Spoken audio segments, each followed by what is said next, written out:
Chapter 54. Offending someone. Yi Ning smiled and shook his head, entering the clinic and immediately beginning his consultations. Xiaolon thoughtfully placed a thermos filled with flower tea beside him. It was afternoon, just past mealtime, and the clinic was expected to be rather quiet. However, patients were streaming in front of the Huichun Hall. That moment, Guanhan walked in with a worried expression. "Dr. Yi, may I have a word?"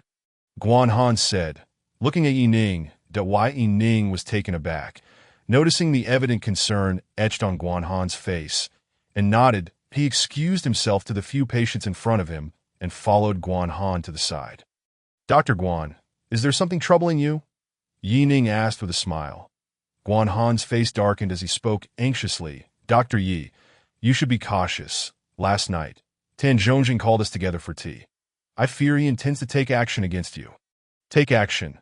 Surely not." Yi Ning raised an eyebrow and chuckled. "I have done nothing to offend him. Besides, I just treated him a few days ago. Why would he wish to harm me? What could he possibly do? It's broad daylight. Would he dare to assault me? One should never harbor ill intentions, yet always be wary of others." Guanhan sighed, seeing that Yi Ning did not take it seriously. He said urgently, "Dr. Yi, do you understand how much business you've taken from us since your arrival? Moreover, you are currently offering free consultations, while we used to charge a standard fee. If Tan Zhongjing has requested to discuss fees, it indicates the situation is still salvageable. If not..." Here, Guanhan's words trailed off, his worry deepening. Yi Ning furrowed his brow slightly, realizing that although he did not seek fame or profit, he had inadvertently offended certain individuals. "Thank you for the warning, Dr. Guan," he nodded, his expression growing serious. "When soldiers come, we shall defend, and when water rises, we shall block it. If Dr. Tan wishes to coexist peacefully, that would be best. If he seeks conflict, I am not one to be easily intimidated." "That would be for the best," Guanhan agreed, then hurriedly departed. Yi Ning returned to the clinic and resumed his consultations. As time ticked by, around 7 in the evening, Yi Ning was seated at Huichun Hall, which coincided with the peak visiting hour. A long line of patients had already formed outside, after finishing with an elderly lady whose hair was gray. A brash young man swaggered in and plopped down in front of Yi Ning. "Dr. Yi, come on, take a look at me," the young man said cheerfully. Yi Ning raised an eyebrow. He could discern immediately that this young man, aside from being physically weakened from excessive indulgence, had no significant ailments. Such individuals rarely sought treatment. Nevertheless, Yi Ning proceeded to take his pulse and prescribe medicine, handing the prescription to the young man. "Go get this filled. Dr. Yi, what is this prescription for? I feel unwell. Why not take another look?" the young man asked, pointing to his waist with a smirk. "Indeed, you are suffering from kidney deficiency, but there are no other major issues.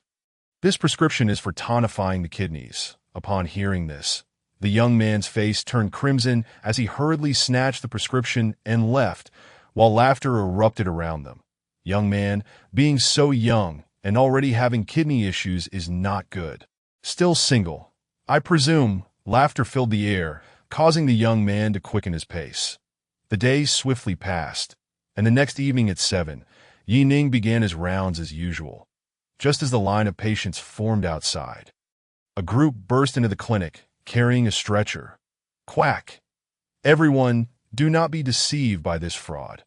My son fell into a coma after taking the prescription he provided yesterday, and he has yet to awaken." The leader, a middle-aged man with a buzz cut, shouted hoarsely, and his companions roughly shoved aside the patients waiting in line. "Everyone listen. My son is barely over 20 and still unconscious. Do not trust this quack. The medicine he provided is faulty. I consulted other clinics, and Dr. Tan confirmed that the issue lies with this prescription." The buzz-cut man bellowed at the gathered patients, tossing a medicine package wrapped in oil paper into the crowd. "Catch him red-handed. Quack, prepare for a lawsuit." Yi Ning frowned, stepping outside to observe the murmuring crowd of patients and the pale young man lying on the stretcher, who was none other than the same young man from the previous day. He casually picked up the medicine package thrown by the buzz-cut man and opened it to sniff. The contents had been swapped. It was not the prescription he had written. Just as Yi Ning intended to examine the young man on the stretcher, He was blocked by the buzz-cut man's group. "What do you think you're doing? My son is already unconscious because of you. Isn't that enough? Stay away from my son." The buzz-cut man glared at Yi Ning, his face flushed with anger. Yi Ning chuckled and shook his head, saying, "I am a doctor. Of course, I must examine your son.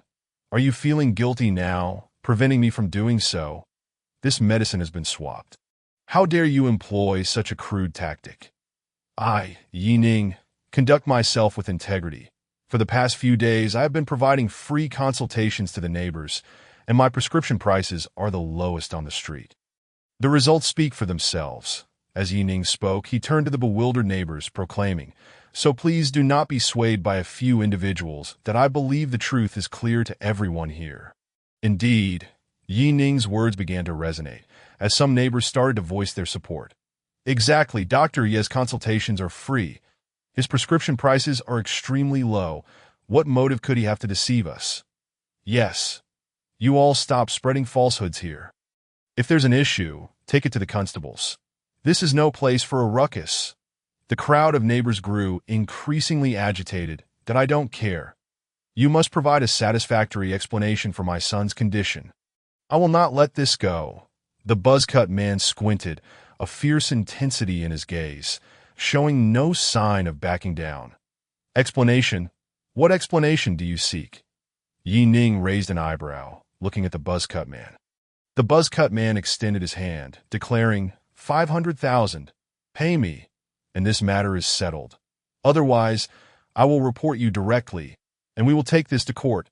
Chapter 55. A job comes in. Yi Ning finally furrowed his brow at the mention of 500,000.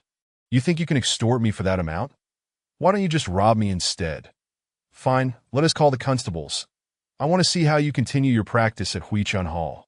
The buzz-cut man sneered, exuding confidence. "That I'm curious where you derive your confidence." Yi Ning replied, narrowing his eyes. "Where does my confidence come from?" The buzz-cut man grinned, leaning closer to Yi Ning, whispering, "Let me be frank with you. We are here to extort you. What can you do about it? Once the constables get involved, how will you run Huichun Hall? If you don't report us, we will just stay here and prevent you from treating anyone. So be a good fellow and hand over the money. I'm giving you a chance, 500,000, and I'll leave immediately." The buzz-cut man finished, lighting a cigarette. His previous indignation completely vanished. He no longer needed to pretend. As his companions brazenly blocked the patients from entering Huichun Hall, Yi Ning nodded slightly, then suddenly asked, "So if I give you 500,000, you will leave?" "Of course." The buzz-cut man's eyes brightened as he spoke eagerly. "That I'm curious, if you leave, will those who sent you simply let this go?" Yi Ning inquired. "Haha, let me tell you the truth. That old man Tan Zhongjing hired us for 5,000 a day to ensure your clinic goes under." The buzz-cut man wore a mischievous grin as he continued, "If you give me 500,000 in one go, I guarantee I won't bother you again. If you want to deal with that old man Tan Zhongjing, I can even give you a discount." Hearing this, Yi Ning burst into laughter, promptly reaching for the phone. "Who are you calling?" The buzz-cut man immediately grew alert, asking in a low voice. "Calling someone to bring money." Yi Ning replied casually. "Ha, Dr. Yi is quite sensible. Go ahead." The buzz-cut man finally relaxed, waving his hand dismissively. Yi Ning nodded and dialed Chen Shui's private number. "Who is this?" Chen Shui's voice came through the line. "Captain Chen, we have a situation. This time, not only did I refrain from taking action, but I also have something to discuss. I called you right away. You should come quickly," Yi Ning said with a smile. Laoshi Street, Huichun Hall. After hanging up, Yi Ning heard the busy tone on the line, leaving Chen Shui with a rather peculiar expression. What on earth does coming to life mean? Nevertheless, Chen Shui wasted no time in organizing the patrol officers to emerge from the cave and head straight for the Huichuntang. Seated leisurely at the entrance of Huichuntang, several crew-cut individuals were happily chatting while smoking. Suddenly, the sound of police sirens pierced the air. Upon disembarking from the vehicle, Chen Shui took the lead towards Huichuntang. Upon seeing the officers arrive, the crew-cut men instantly changed their expressions, exchanged glances, and then dramatically collapsed before Chen Shui. "Oh, esteemed officer, you must help us." They pleaded. "My son was treated at Huachentang yesterday and is still unconscious." The crew-cut man's acting skills were immediately on display as he lamented to Chen Shui. "Incompetent doctor, you've harmed my son's life." At that moment, Yi Ning emerged from Huachentang with a cheerful demeanor. Chen Shui glanced at the crew-cut men before swiftly approaching Yi Ning, gritting her teeth as she inquired, "Did you make a mistake in treating someone and expect me to mediate? They're clearly a group of ruffians attempting to extort me. Did you not notice that the patients are being blocked outside?" Yi Ning replied, exasperated, questioning why he could never appear as a good person in Chen Shui's eyes. "Comrades of the police, you must pay attention. My son is still lying in a hospital bed. He accuses me of extorting him. Incompetent doctor, are you not afraid of divine retribution?" The crew-cut man shouted furiously at Yi Ning, his expression one of indignation. Chen Shui, witnessing this, felt a headache coming on. Such medical disputes are notoriously difficult to resolve that if it were a large hospital, it would be more manageable. But with Yi Ning's small clinic embroiled in such matters, he would have to temporarily cease operations for an investigation. However, at that moment, Yi Ning looked at the crew-cut man with amusement and said, "Brother, no need to act. You're clearly out of character. What nonsense are you spouting? My son is in this state, and you still have the gall to speak flippantly?" The crew-cut man retorted angrily, pointing at Yi Ning.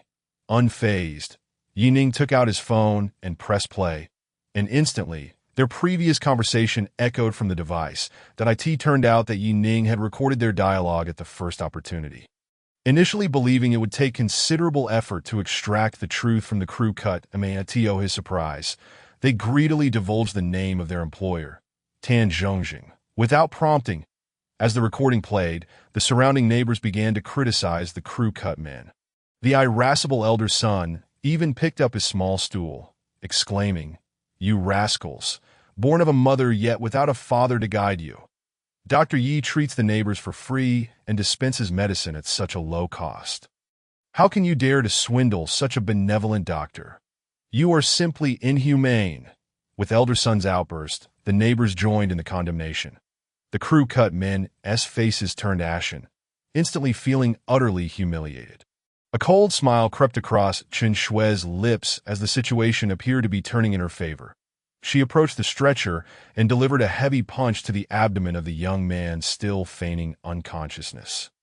"Ouch!" he yelped in pain, finally unable to maintain his charade. Chen Shui, seizing the moment, wiped her hand across the young man's pale face, revealing a thick layer of makeup. "Arrest these extortionists and take them away," Chen Shui commanded decisively. "Shaoli, you stay here and accompany me to Jishitang. Tan Zhongjing is indeed quite cunning." The crew-cut men, now devoid of bravado, resembled deflated balloons as the police escorted them into the vehicle. "Captain Chen, I appreciate your assistance," Yi Ning said with a grin. Chen Shui glanced back at Yi Ning, nodding slightly as she said, "From now on, adhere to the rules. If you encounter problems, think of contacting the police. Also, send that recording to my phone." "Understood. I will send it right away." Yi Ning promptly agreed. Chen Shui and her group hurriedly departed, while Yi Ning resumed his practice on the second floor of Jishitang. The ever-pleased Tan Zhongjing was sipping oolong tea, eagerly awaiting news of Huachentang's closure. Instead, he was met with the arrival of Chen Shui and her companions. "Good day. Are you here for treatment?" Tan Zhongjing asked cheerfully upon seeing them enter. Finally, Jishitang had customers. This was a positive omen, indicating that Yi Ning's clinic could no longer hold out. However, Chen Shui coldly replied, "We are here to treat you. Take him away." Chapter 56. The Old Neighborhood Wait. "Who are you? On what grounds do you arrest me?" Tan Zhongjing panicked, calling out. However, Shaoli swiftly moved in to subdue him, while Chen Shui produced her identification with a smirk that "We are the police. We just apprehended a group of extortionists in front of Huachentang. According to their testimonies, you are the mastermind behind this scheme. Come with us for a moment." Tan Zhongjing's expression shifted dramatically as he couldn't help but mutter under his breath, incompetent at achieving success, yet adept at causing failure. However, he quickly took a deep breath, regaining his composure, and smiled. "Gentlemen, please wait a moment. Let me make a phone call." As Tan Zhongjing spoke, he reached for his phone. Chun Shui frowned, her gaze turning stern. "You can make the call on the way. We can discuss matters en route. Take him away." Thus, Tan Zhongjing was forcibly removed from Ji Shitang, in the vehicle. He suppressed his fury and dialed a number. "Dr. Tan, what is the matter?" A calm voice from a middle-aged man answered on the other end. "Haha, Boss Zhang, I am currently being held by 2 police officers. And the situation seems a bit tricky. I'm not particularly concerned, but your son's illness is at a critical juncture. If I cannot reach him in time to treat him tomorrow, it could be dire." "All right, I understand." The voice on the other end replied calmly. "Dr. Tan, do not worry that if you cure my son's illness, you will be our Zhang family's benefactor. I will handle this matter for you." The middle-aged man concluded, hanging up the phone, and Tan Zhongjing felt a wave of relief wash over him. Anyan City, at the foot of Wulong Mountain. The Wulong Villa area was perpetually shrouded in mist, resembling a fairyland. Within one of the villas, Zhang Chongshan's expression was grim as he held the phone. Upon hearing the name Yi Ning, he immediately furrowed his brow. "Why Yi Ning? Is it the Yi Ning who graduated from Yin City Medical University?" Zhang Chongshan inquired. 3 days ago, when his son Zhang Xiao suddenly became paralyzed, he had mentioned Yi Ning's name. After hearing his son's account, Zhang Chongshan had scoffed. He didn't believe a young man could possess such skills and had merely patted his son on the shoulder, causing his disability. Thus, he had called upon Tan Zhongjing for his son's treatment.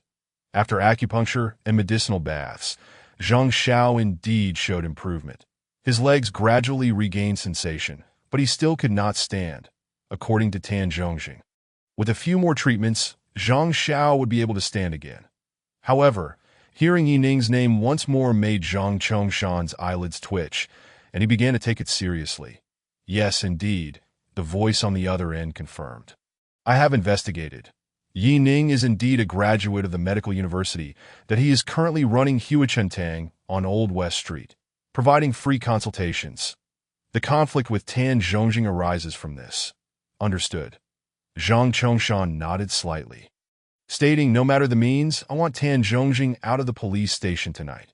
After hanging up the phone, Zhang Chongshan calmly said, "Li Hong, you go to Old West Street personally and invite Yi Ning to make a house call." "Yes." A voice responded from behind Zhang Chongshan. A middle-aged man had been standing in the corner, barely 5 meters away, unnoticed as if he were part of the air. After acknowledging, Li Hong vanished from sight, moving with an almost silent grace. That night, shortly after 8 o'clock, Yi Ning finally finished attending to the last neighbor. "Little Yi, you are truly our great benefactor. If it weren't for you, how much money would we have spent at a big hospital?" A smiling aunt in a floral shirt expressed to Yi Ning. Yi Ning simply smiled and nodded, responding, "Annie, treating and saving lives is the essence of medicine. It is my duty to do so. You need not thank me." "Enough, enough," the elderly man with the thermos cup interrupted the woman's words, chuckling. "Xiuqin, don't say such unnecessary things. At this hour, Dr. Yi still hasn't had his meal. Come, Dr. Yi, my spouse just prepared some hot dishes. And I've saved a bottle of old white liquor for 5 years. Let us enjoy a couple of drinks tonight." Elder son warmly invited, and Lin Xiuqin smiled as she stood up to take her leave. Yi Ning sat across from elder son, observing the chessboard table, now cleared of pieces, replaced by several colorful and fragrant home-cooked dishes. Braised pork ribs, sweet and sour crucian carp, green pepper with bean curd skin. Desperation, a plate of cold century egg and garlic eggplant. 6 dishes in total, accompanied by a small plate of peanuts for drinking. Utterly delightful. "Elder, your health is paramount. You mustn't overindulge," Yi Ning quickly urged as elder son began pouring the old white liquor. Elder son shot Yi Ning a sidelong glance, replying, "Dr. Yi, if you dare to stop me from drinking, I would truly turn against you.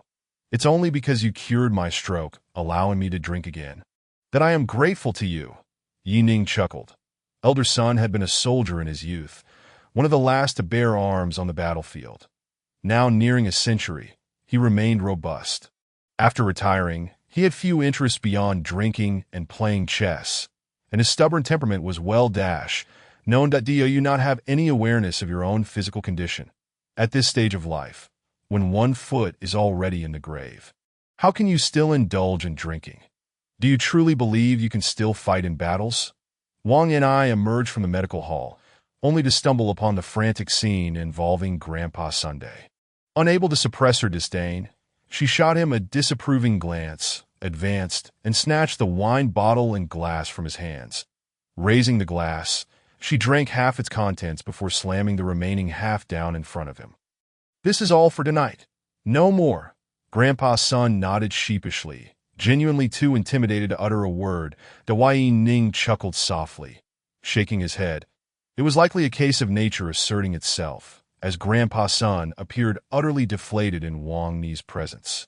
"Brother, Xiaolon, come out for dinner," Wang and I called out, and Xiaolon along with Wang, who promptly exited the medical hall to gather around the chessboard. Over the past few days, both Wang and I and Xiaolon had undergone significant transformations. They had shed their heavy makeup, reverted their hair to its natural black, and adopted a much more conservative style of dress. Their experiences at the Rejuvenation Hall were subtly reshaping them, thanks to Yi Ning's free consultations and affordable medications. Neighbors who once could not afford medical treatment now had the opportunity to seek help. Although Yi Ning did not accept payment, the locals expressed their gratitude in their own ways, such as Grandpa's son, who prepared meals in hopes of inviting Yi Ning for a drink, or Lin Xiuqin, who returned carrying a bag of fresh eggs. All the neighbors on the old street regarded Yi Ning as a benefactor, treating everyone with genuine warmth and simplicity. While they were enjoying their meal, a figure quietly emerged on the peaceful old street under the night sky. It was Li Hong, who approached the Rejuvenation Hall with measured steps. Chapter 57. The might of a master. Yi Ning, mid-bite, suddenly furrowed his brows and looked up, spotting Li Hong as he entered with a deliberate pace. That Li Hong appeared almost ghostly as he advanced through the nocturnal streets. "Dr. Yi, the Zhang family requests your immediate presence for a consultation. Please accompany me," he stated calmly as he positioned himself before the group. "Can't you see we are in the midst of a meal? If it's a consultation, it can certainly wait until tomorrow." Who goes rushing off at a moment's notice?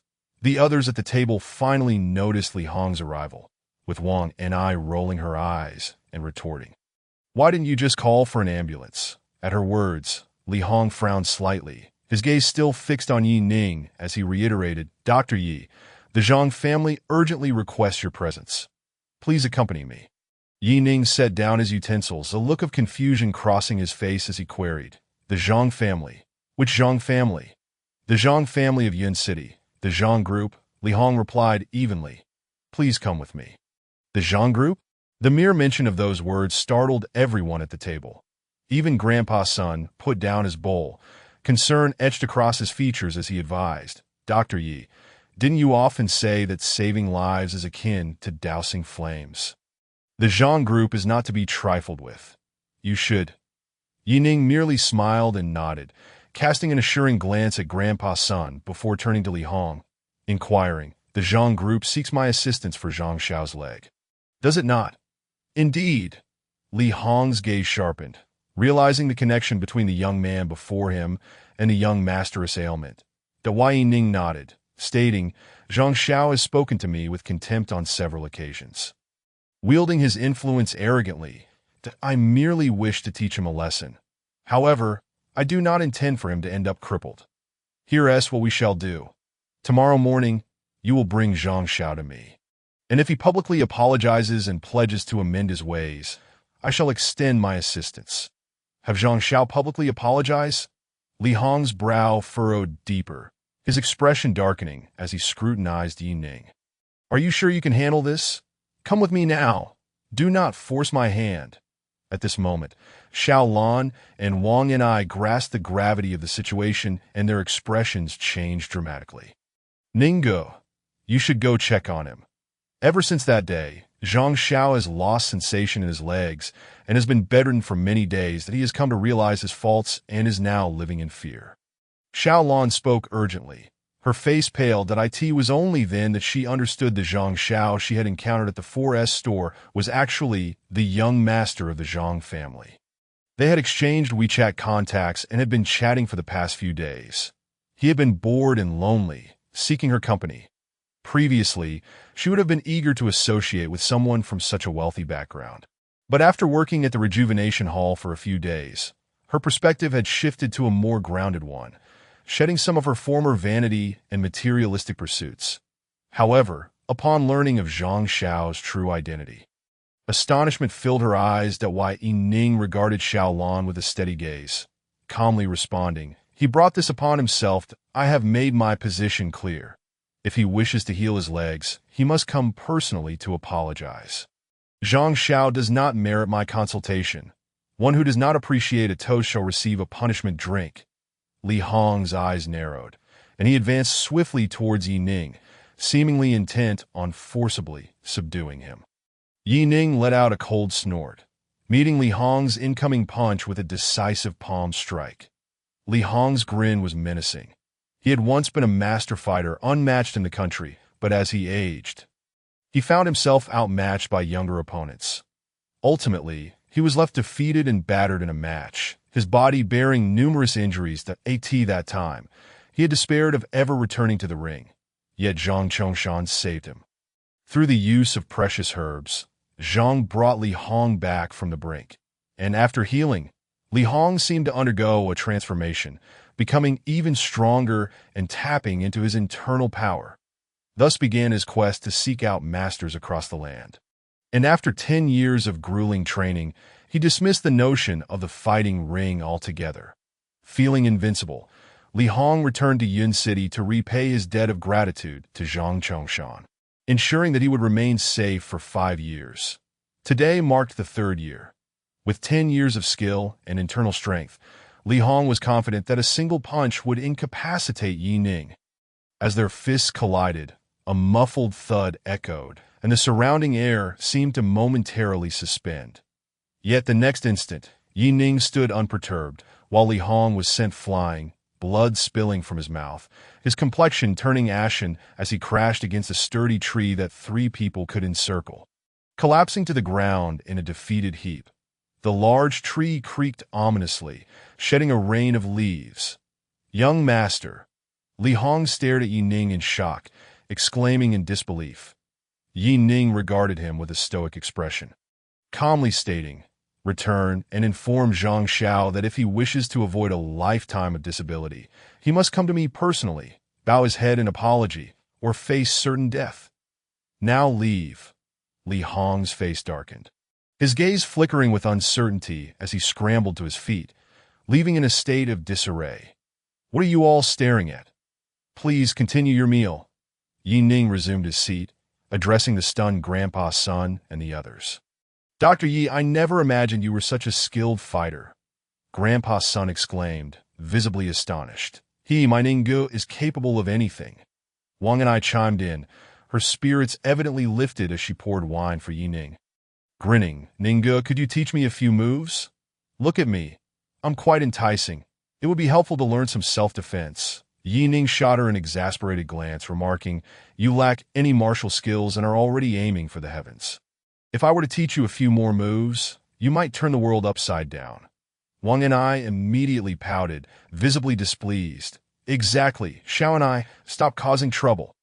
Yi Ning has had a long day. Let him rest after dinner." Wang, who interjected, promptly silencing Wang and I.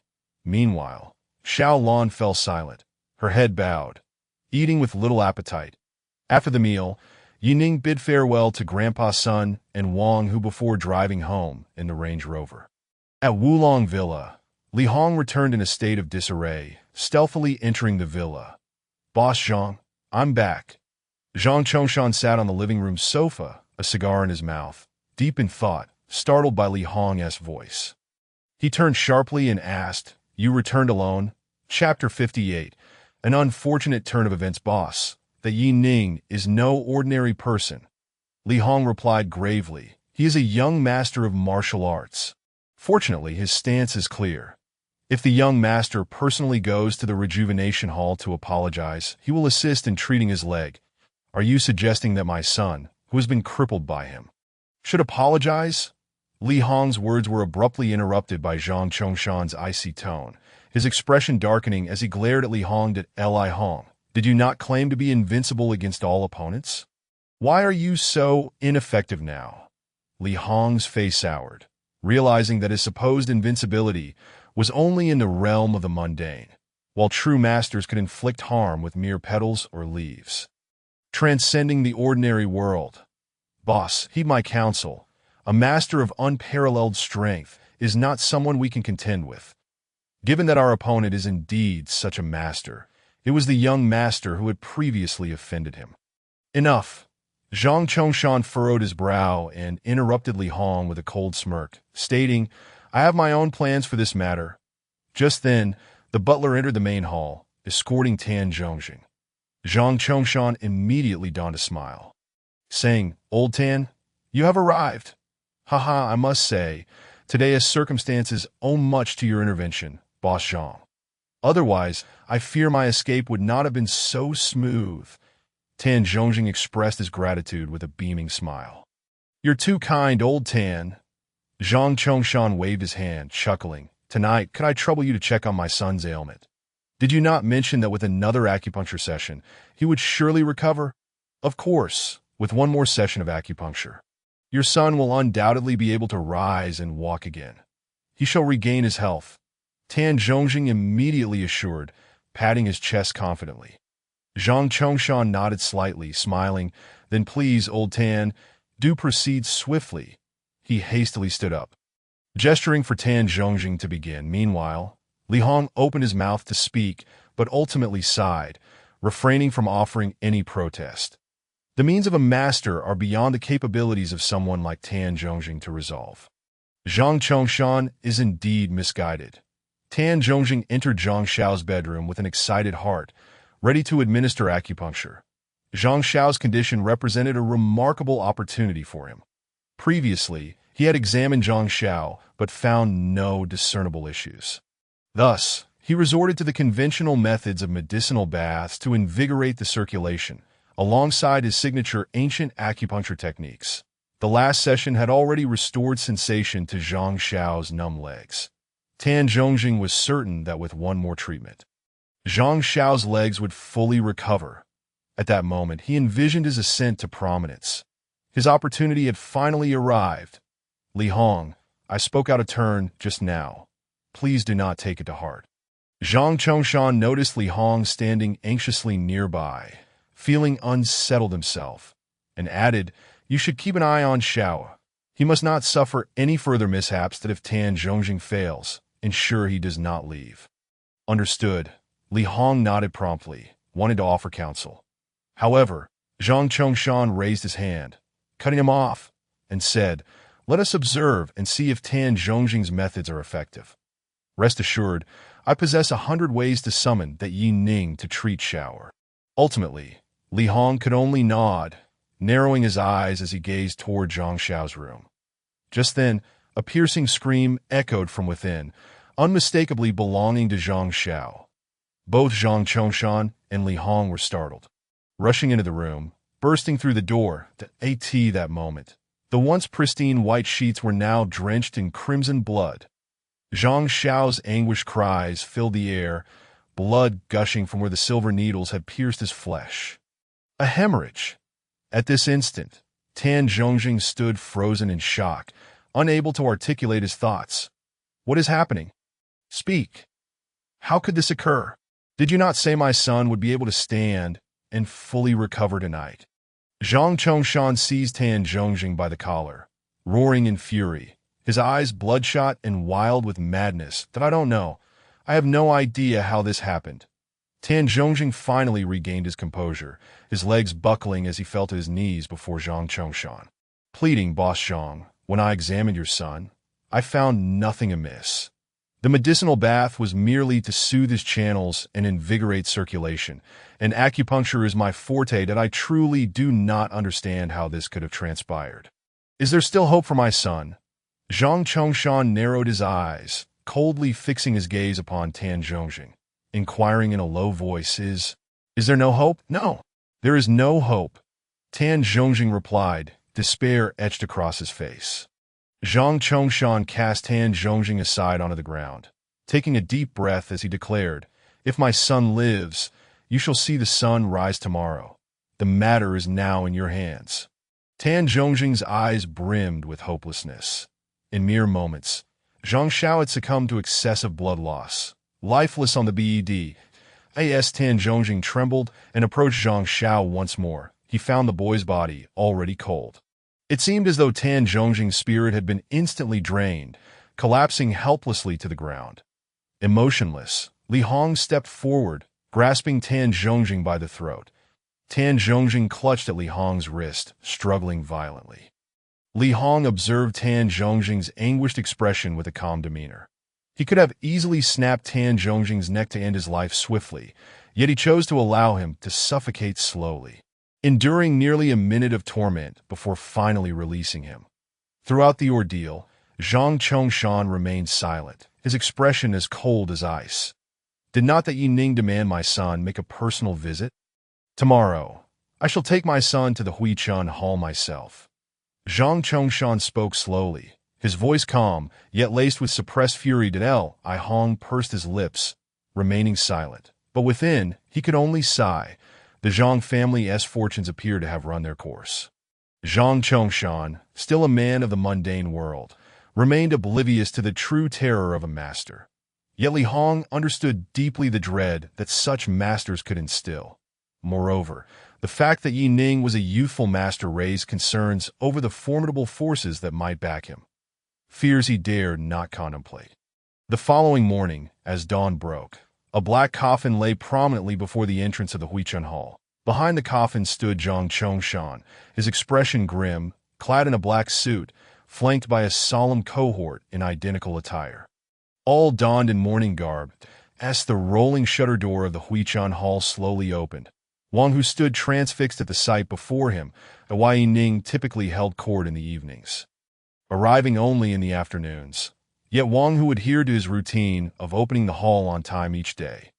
Upon seeing Wang Hu, Zhang Chongshan immediately inquired in a low, grave tone, Where is Yi Ning? Chapter 59. With no retreat left, Wang Hu turned, startled at the sight of the dark-clad assembly behind him, but he usually comes in the afternoon.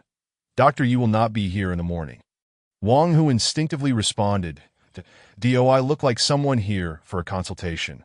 Zhang Chongshan's voice rose sharply, slamming his hand on the coffin beside him, proclaiming loudly, I have come today to seek vengeance.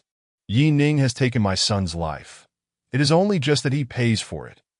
Wang Hu then realized the gravity of the situation, his complexion shifting to one of alarm as he hesitated, unsure of how to proceed. Faced with such a confrontation, his instinct was to summon Yi Ning, the true owner of the Huichun Hall, but it was evident that Zhang Chongshan's intentions were far from amicable. Yi Ning's presence could very well put him in peril. In this harmonious society, Wang Hu stood frozen, his legs trembling, barely managing to utter 4 words when Zhang Chongshan coldly interrupted, Smash it, with that command. Dozens of men in black surged toward the Huichun Hall, intent on demolishing it. A resounding crash echoed. A gunshot. Zhang Chongshan was taken aback, and even his entourage of bodyguards halted in their tracks, all turning to locate the source of the sound. That it was none other than Old Sun, who had just returned from his game of chess outside, brandishing a vintage firearm in broad daylight, amidst the clarity of the heavens. You act with impunity. Today, I shall see who dares to harm Dr. Yi's establishment. Do you believe I won't pull the trigger? Old Sun shouted, glaring at Zhang Chongshan. An old fool wielding a rusty weapon dares to intimidate us. Zhang Chongshan scoffed, responding with a low growl, I would sooner feed you to the dogs than see you as a threat. How many rounds can that single gun fire? Move. Take him down. I have lived a life of warfare. I have seen few who are unafraid of death. Today, I shall see who steps forward to meet their demise. Old Sun, despite his frail appearance, held his firearm with an intimidating presence, aiming it at the black-clad bodyguards opposite him. For a moment, they hesitated, unwilling to advance. Today I, Zhang Chongshan, make this declaration. Whoever takes down that old fool and demolishes the sign of Huichun Hall shall receive a reward of 10 million. Cash. Zhang Chongshan could hardly believe that he had come seeking vengeance with his son's corpse only to be confronted at the doorstep by an old man. Overwhelmed by rage, he roared in fury. With such a reward, there will surely be brave souls. 10 million in cash was no trifling sum. Suddenly, all the bodyguards appeared restless, their gazes turning fierce as they regarded Old Sunday. Old Sun smirked, slowly retreating, pressing against the entrance of the Huichun Hall, his gun still firmly aimed at the advancing men. However, the bodyguards had already begun to act, exchanging glances before encroaching on Old Sun from all sides. Just as one was about to close in within 5 meters of him, a vase was hurled from an old residential building overhead, shattering at the feet of the leading bodyguard that a cacophony of footsteps echoed as Lin Xiuqing emerged.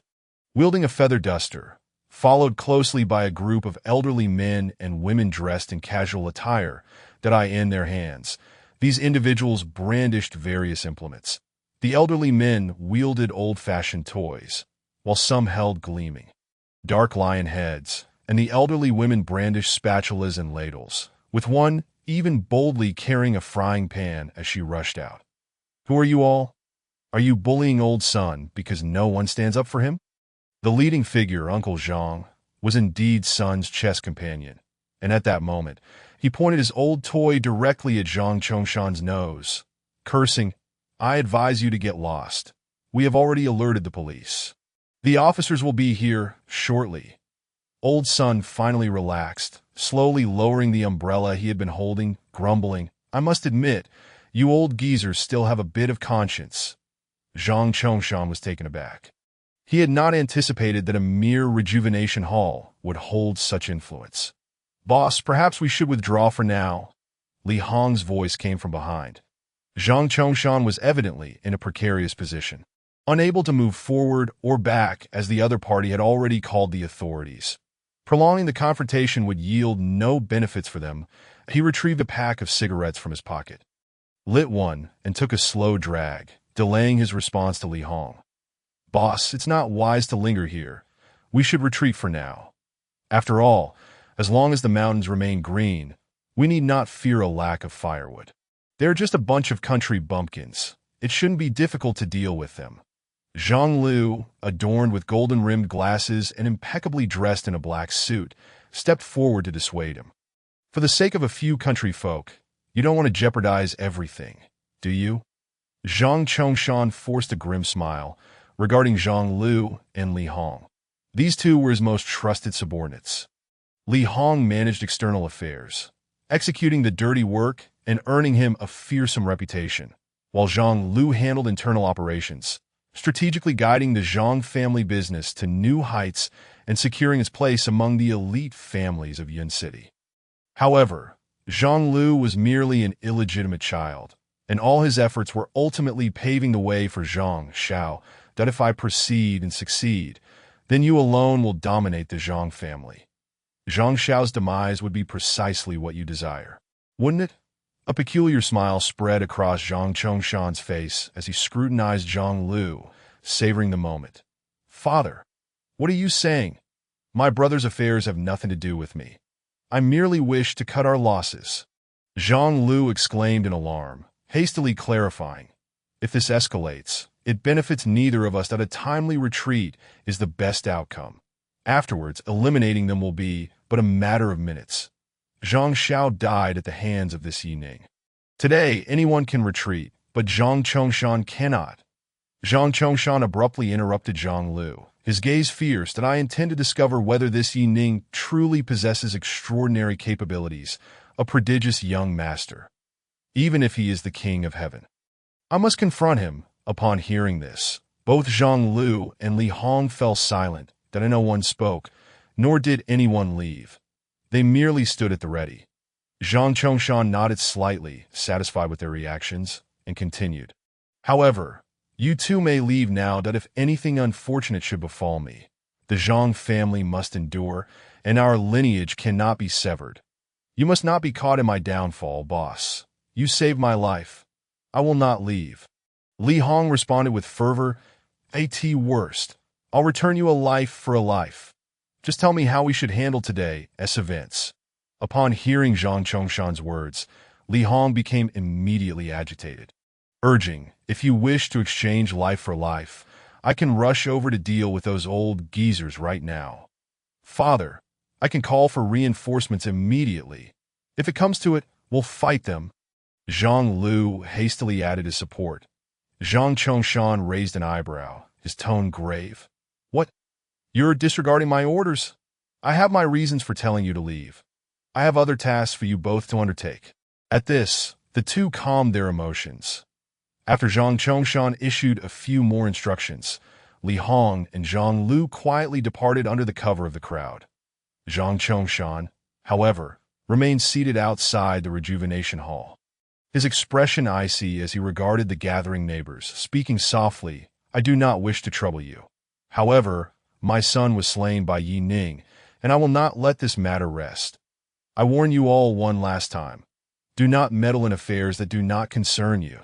"Impossible! Dr. Yi would never do such a thing." "Yes, it's inconceivable. There must be some misunderstanding. Dr. Yi is so kind-hearted, helping others without charge. How could he harm anyone?"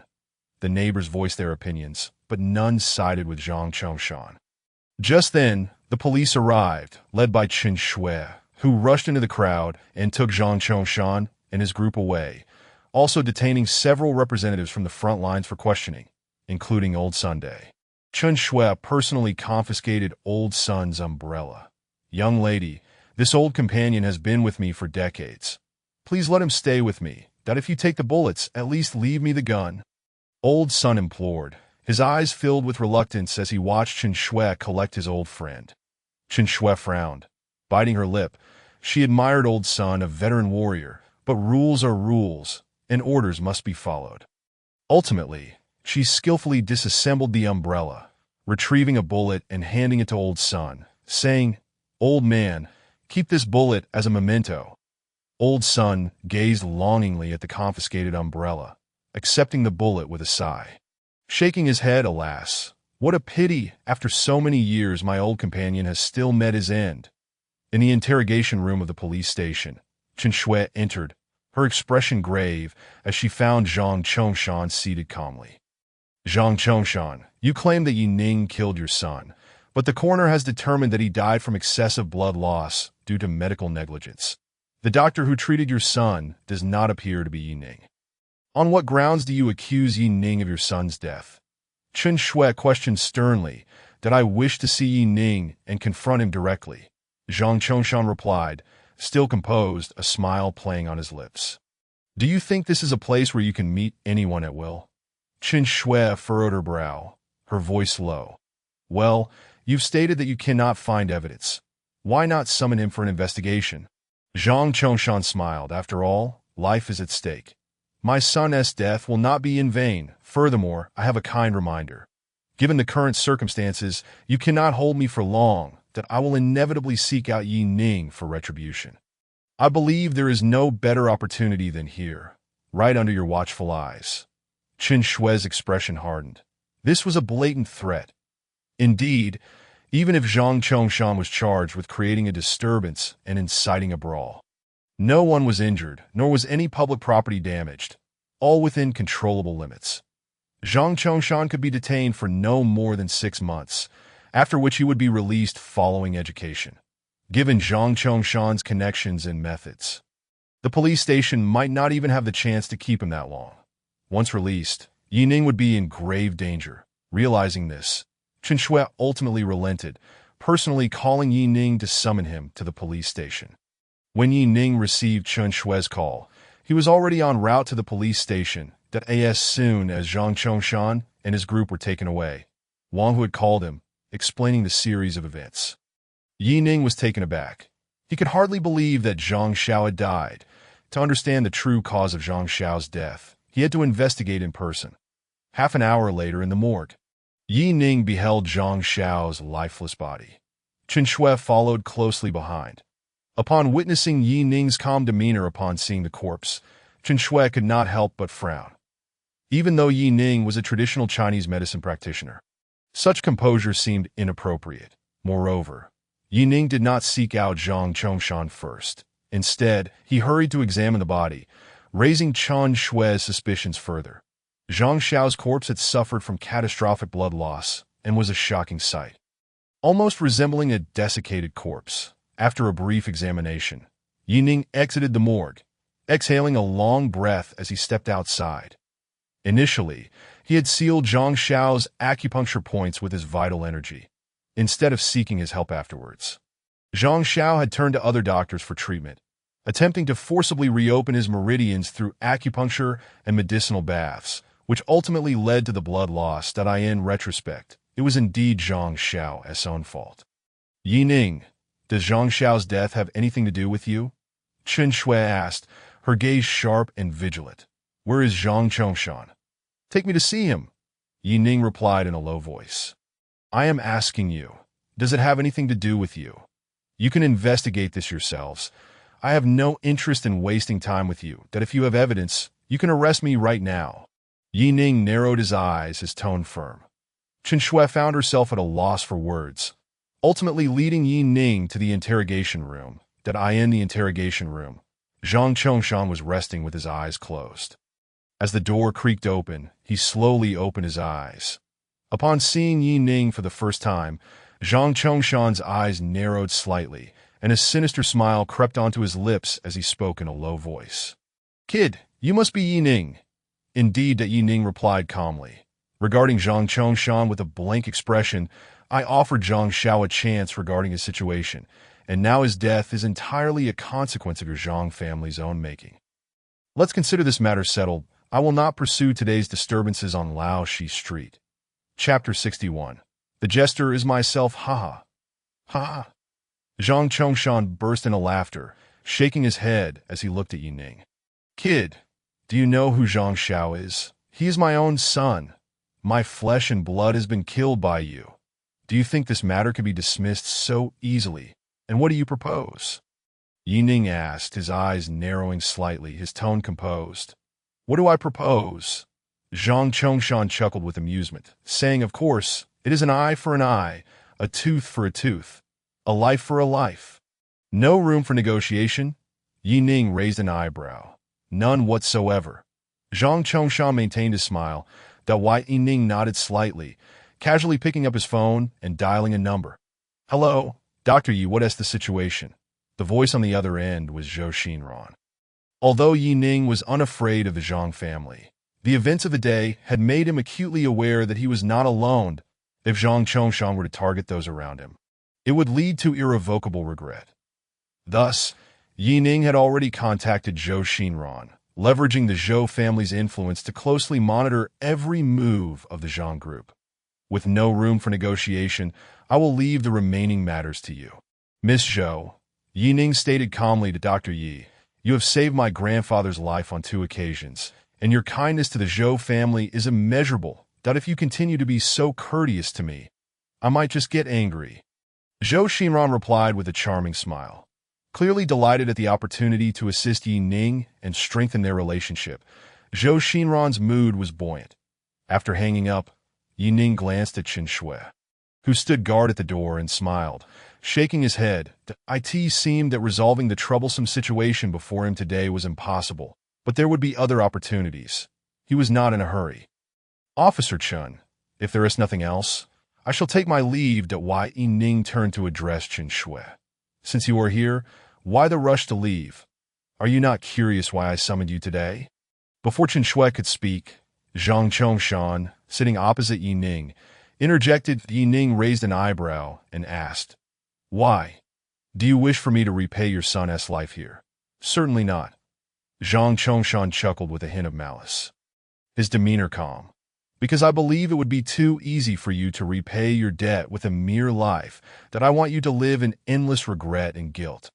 I want you to suffer like never before. Zhang Chongshan's eyes glinted with a sinister light as he coldly continued, I have instructed my subordinates to purchase the land around Laoshi Street. Tonight, I will bring people to forcibly demolish it, leaving your rejuvenation hall and those unsuspecting old fools homeless. The die is cast.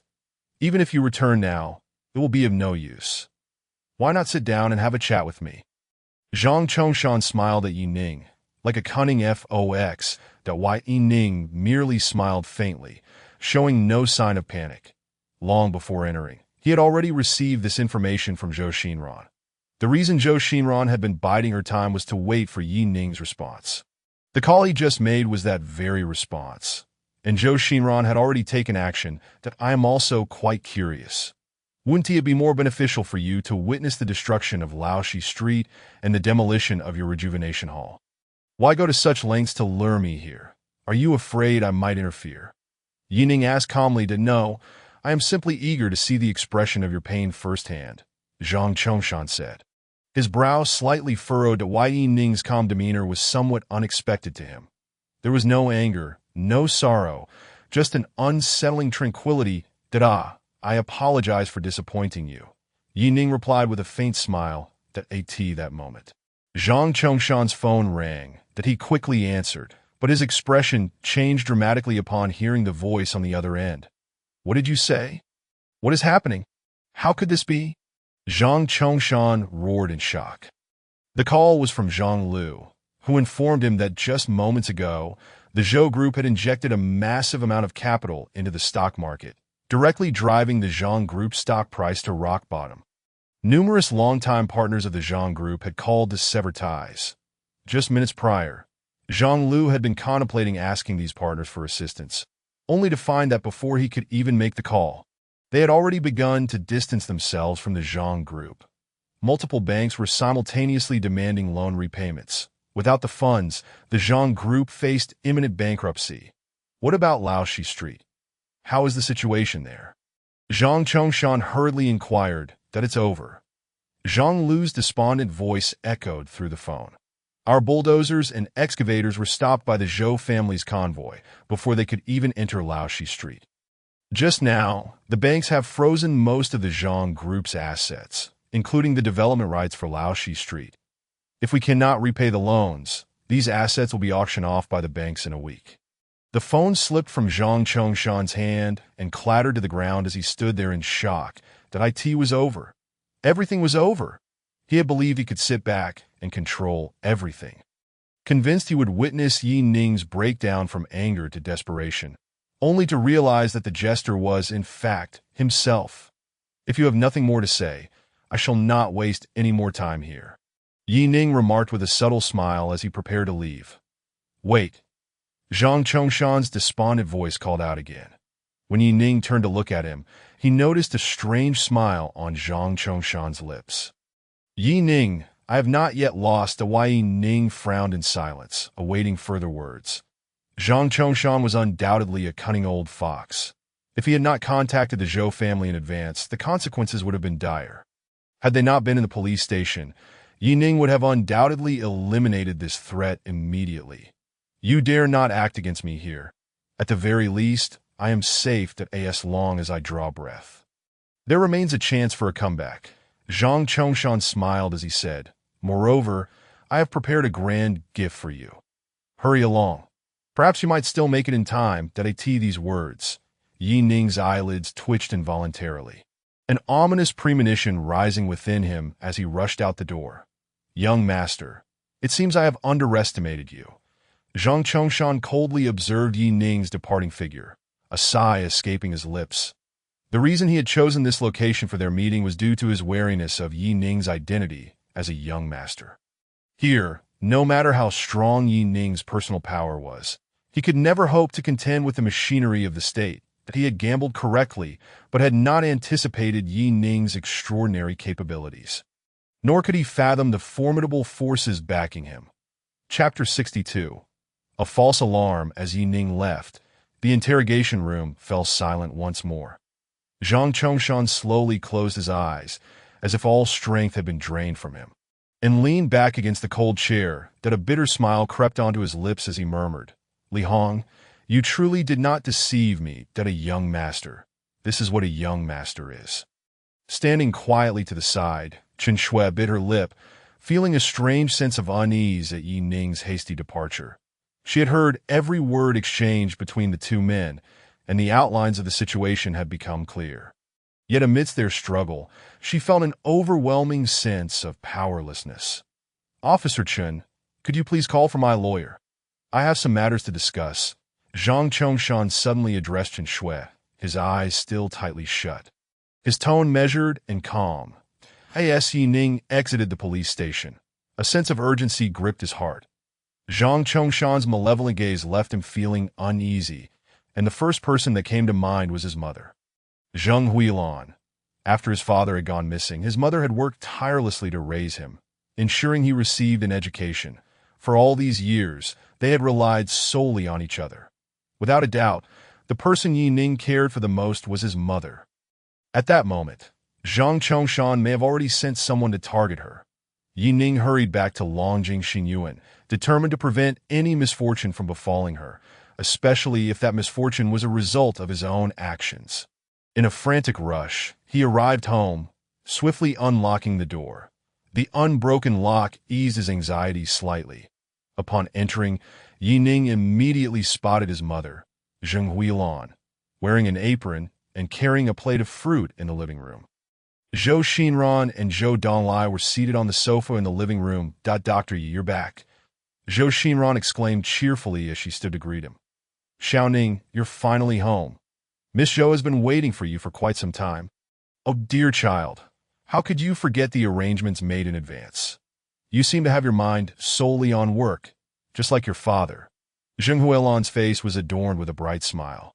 Clearly in high spirits, her gaze upon Zhou Xinran resembling that of a mother-in-law assessing her daughter-in-law, filled with satisfaction. Dressed impeccably, hailing from a well-off family, and exhibiting a polite demeanor, she embodied the grace of a wealthy heiress while retaining the poise of a refined lady. All these attributes left Zheng Huilan highly pleased. "Dr. Yi, I must say, your behavior is quite unseemly. You summoned us here only to vanish without a trace." Zhou Donglai stretched lazily and spoke with a hint of impatience. Since their last sparring session, Zhou Donglai had come to understand Yi Ning's methods, acknowledging him as a benefactor of the Zhou family, albeit maintaining a facade of indifference and nonchalance. However, the fact that he had accompanied Zhou Xinran to his home today, safeguarding Zheng Huilan for an entire afternoon, instilled a sense of respect for Yi Ning within Zhou Donglai. "Xinran, Donglai, my apologies for keeping you waiting. I was overwhelmed with patience on my end and couldn't extricate myself." Yi Ning hurriedly expressed his regret that it was only after Zheng Huilan departed, leaving the three of them alone, that Yi Ning's expression gradually turned serious. "Miss Xinran, upon your arrival this afternoon, did you notice anything unusual?" Yi Ning inquired, gravely didn't know. Before Zhou Xinran could respond, Zhou Donglai shook his head, casually grabbing an apple to take a bite, "that we spent the entire afternoon here, with plenty of personnel, keeping watch around us." And there was nothing amiss that Yi Ning's brows furrowed deeper, his expression darkening as he nodded slightly. The memory of Zhang Chongshan's cold, yet triumphant gaze as they left the police precinct remained vividly etched in his mind. He was certain that there was no smoke without fire. Yet, with his mother unharmed, what could the surprise mentioned by the other party possibly be? "Dr. Yi, you needn't worry," Zhou Donglai said breezily. "I've never seen my sister so invested." After receiving your call, she practically mobilized half of the Zhou family to take action, and she was the first to drag me here to ensure Annie's safety. My sister's meticulousness is something even our old man praises. She leaves no stone unturned, so what could possibly go wrong? Moreover, even if we hadn't come, the Zhou families for elite members were already on standby, two of whom my sister summoned to secure the area around Annie. What more could you be concerned about? Zhou Donglai's words moved Yi Ning. He hadn't anticipated that a mere phone call would prompt Zhou Xinran to make such significant arrangements. Instinctively, he glanced at Zhou Xinran, his eyes filled with gratitude. Zhou Xinran was also looking at Yi Ning, and as their eyes met, her face flushed, and she slowly lowered her gaze. Observing this scene, Zhou Donglai couldn't help but roll his eyes. Previously, the image of his sister had always appeared somewhat formidable in his mind. In terms of both appearance and professional competence, she was among the best of the Zhou family, surrounded by countless dazzling accolades since childhood. All that remained in Zhou Donglai's mind upon witnessing today's moment was a singular thought: a daughter grows too big to keep. Dr. Yi, I have been patiently waiting here all day for Andy's safety. Zhou Donglai's thoughts shifted, and he cheerfully remarked to Yi Ning, "Aren't you supposed to show your gratitude? Young Master Zhou, as long as you ask, I shall not refuse." Yi Ning replied earnestly that that's easy enough. "Let's go and unwind at the royal dynasty. I've been cooped up all day. This is but a small request. Surely you won't deny me," Zhou Donglai suggested, winking at Yi Ning with a mischievous smile. "I've heard that a new batch of lovely young ladies has arrived there. Who knows, we might just get to enjoy something fresh." "Zhou Donglai, what nonsense are you spouting?" As anticipated, Zhou Xinran immediately furrowed her brows, glaring at Zhou Donglai and sternly declaring, "You are not allowed to go. If you wish to be reckless, that is one thing, but now you want to drag Dr. Yi into your debauchery? Do you think Dr. Yi is just another frivolous young man like you? Sister, I must protest. Desire is a fundamental aspect of human nature. What's wrong with acting on it? Besides, we live in an age where men and women are equal." Zhou Donglai was clearly quite adamant about this topic. Zhou Xinran scoffed, narrowing her eyes. "Zhou Donglai, you lost over 20 million in the black market last time. I have yet to report that to the family. If you don't behave, you may find me revisiting those old grievances." All right. Sister, your word is law. I won't go, if that pleases you." Zhou Donglai quickly capitulated, shrugging at Yi Ning with an expression that conveyed helplessness. Yi Ning found the situation both amusing and exasperating, as if he were the one eager to join in. Around 8 o'clock, the sky had completely darkened. Zhou Donglai's antics had rendered the atmosphere in the living room somewhat peculiar. Zhou Xinran glanced at Yi Ning several times, wanting to say something but hesitating to meet his gaze. The silence became increasingly awkward. "Well then, Dr. Yi, it seems tonight's adventurous plans have been thwarted. But there will be other days. We can reschedule." Zhou Donglai smiled at Yi Ning, rising to bid farewell. The most jubilant among them was undoubtedly Zhou Donglai. He seemed to have discovered his formidable sister's weakness, which was none other than Yi Ning. Having previously felt stifled under Zhou Xinran's strict supervision, Zhou Donglai concocted a brilliant scheme. What if he brought Yi Ning along for his next escapade to the nightclub or casino? Just the thought of it made him impatient. However, good things come to those who wait, and he wasn't in a rush. At least for tonight, he had no intention of pressing the matter. Zhou Xinran also rose to take her leave, and Yi Ning escorted the two out. Ever since Yi Ning saved the old Master Zhou, the Zhou family had been exceedingly generous, showering him with money and property, even providing a renovation team to assist in the swift opening of his clinic. Rejuvenation Hall, Yi Ning was well aware of the Zhou family's intentions. Although he felt grateful, their relationship remained one of mutual respect. Nevertheless, today's events had left him genuinely appreciative of Zhou Xinran's efforts. It can be said that the Zhou family's attempts at ingratiation had truly struck a chord with Yi Ning. That, as the saying goes, it's easy to add flowers to a brocade, but difficult to deliver coal and snow. Zhou Xinran's actions were undoubtedly a timely provision of support. "Dr. Yi, you need not see us off personally. We can manage on our own." At the entrance, Zhou Xinran stopped Yi Ning, who intended to walk them out. Smiling as she added, "Furthermore, the Zhou family will ensure Annie's safety from now on. You need not worry about that."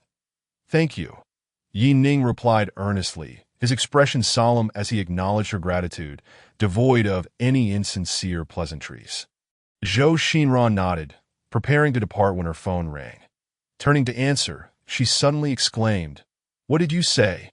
However, she had barely taken 2 steps before halting, her face filled with shock. "Sister, what is wrong?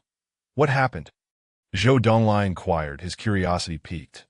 Zhou Xinran ignored him, turning to Yi Ning with a serious expression and stating, "Yi Ning, Just now, gunshots rang out on Old West Street. There has been a fatality upon hearing this. Yi Ning's gaze sharpened, and he quickly followed Zhou Xinran's lead as the three of them rushed out toward Old West Street. At the entrance of Old West Street, several black Santanas were quietly parked. Though the surface appeared calm, these vehicles were actually manned by Zhou family personnel, who had retreated into the cars after blocking the demolition team earlier in the day, lying in wait for any further actions from the opposing side. Without Zhou Xinran's orders, no one dared to leave their post at the entrance of an inconspicuous convenience store on a street corner. A middle-aged man clad in a black suit stood under the eaves, smoking a cigarette. Upon spotting the swiftly approaching Mercedes, he hurriedly extinguished his cigarette and approached. "Uncle Xing, what is happening?" Zhou Xinran, leading the way, immediately inquired upon seeing the approaching man. "Miss, it is my failure to perform my duties." Uncle Xing sighed, sweeping his gaze over Zhou Donglai and Yi Ning behind Zhou Xinran before continuing. "There are assassins who have infiltrated Old West Street. They likely took advantage of our distraction with the demolition team during the day to slip in. We only realized something was amiss when gunfire erupted on the street just now, but the situation is rather peculiar." "What is peculiar?" Zhou Xinran frowned, pressing for details. "That we found a body, and based on our investigation, this individual is not a resident of Old West Street. They appear to be an outsider. Moreover, judging by their physical prowess, they seem to be a skilled fighter. The person who was shot is precisely this individual. And beyond that, there are no other anomalies." Uncle Xing promptly articulated the confusion weighing on his mind. "Take us to see the body." Zhou Xinran nodded slightly, feeling a sense of relief. The group approached the body, and Yi Ning raised an eyebrow upon recognition. This was none other than Li Hong, who had visited his clinic, Rejuvenation Hall, not long ago. Li Hong's presence in Old West Street undoubtedly indicated he was up to no good, likely targeting certain individuals within the area. Yet, now he finds himself at the mercy of the gun, and the question lingers: who is the orchestrator of this calamity? As Yi Ning grapples with this perplexity, a white light suddenly illuminates the street ahead, heralding the arrival of a white phaeton that glides slowly towards them. Uncle Xing instinctively becomes alert, positioning himself protectively in front of Zhou Xinran. Several bodyguards clad in black suits disembark from nearby Santanas, swiftly surrounding Zhou Xinran and her companions for protection. The phaeton comes to a gentle halt before them. The door swings open, revealing a seemingly refined middle-aged man. His lips curled in a perpetual smile that exudes shrewdness. "Miss Zhou Xinran, Dr. Yi, I have long admired both of you. Are you pleased with this modest token of our meeting?" The man speaks leisurely as he steps forward, his gaze fixed upon the trio. "Who are you?" Yi Ning furrows his brow, certain that he does not recognize the man before him. "Zhang Lu, the second in command of the Zhang group," Zhou Donglai interjects, grinning as he elucidates to Yi Ning. "It is rumored that he is one of Zhang Chongshan's illegitimate children. Zhang Lu, this should not be termed a greeting gift. It is more akin to a declaration of allegiance. What is this? Are you so eager to leverage the Zhou family and D.Y.E. to elevate your position?" Zhou Donglai regards Zhang Lu with disdain, his contempt palpable. The latter's identity and demeanor irk him further, especially since Zhang Lu had only acknowledged Zhou Xinran and Yi Ning upon arrival, completely disregarding Zhou Donglai. You, of all people, can forget about climbing the social ladder. However, if you wish to change masters, I might consider it, Zhou Donglai retorts with a mocking smile. Zhang Lu's expression darkens in response. Zhou Xinran, sensing the tension, turns to Yi Ning and softly inquires, "Dr. Yi, what is your perspective on this matter? With just a word from you, I could acquire the Zhang group by tomorrow and transfer ownership to you. Would that be acceptable?" Chapter 64. An ominous feeling. Yi Ning slightly shakes his head.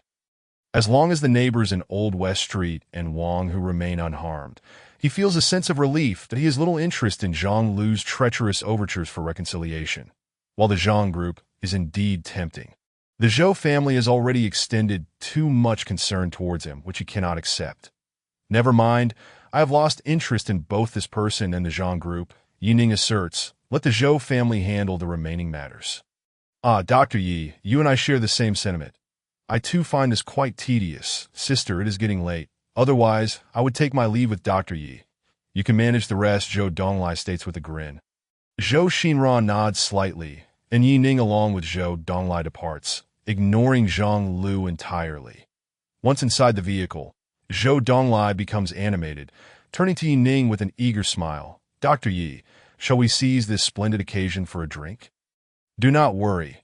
I will cover all expenses. You need only accompany me for some merriment.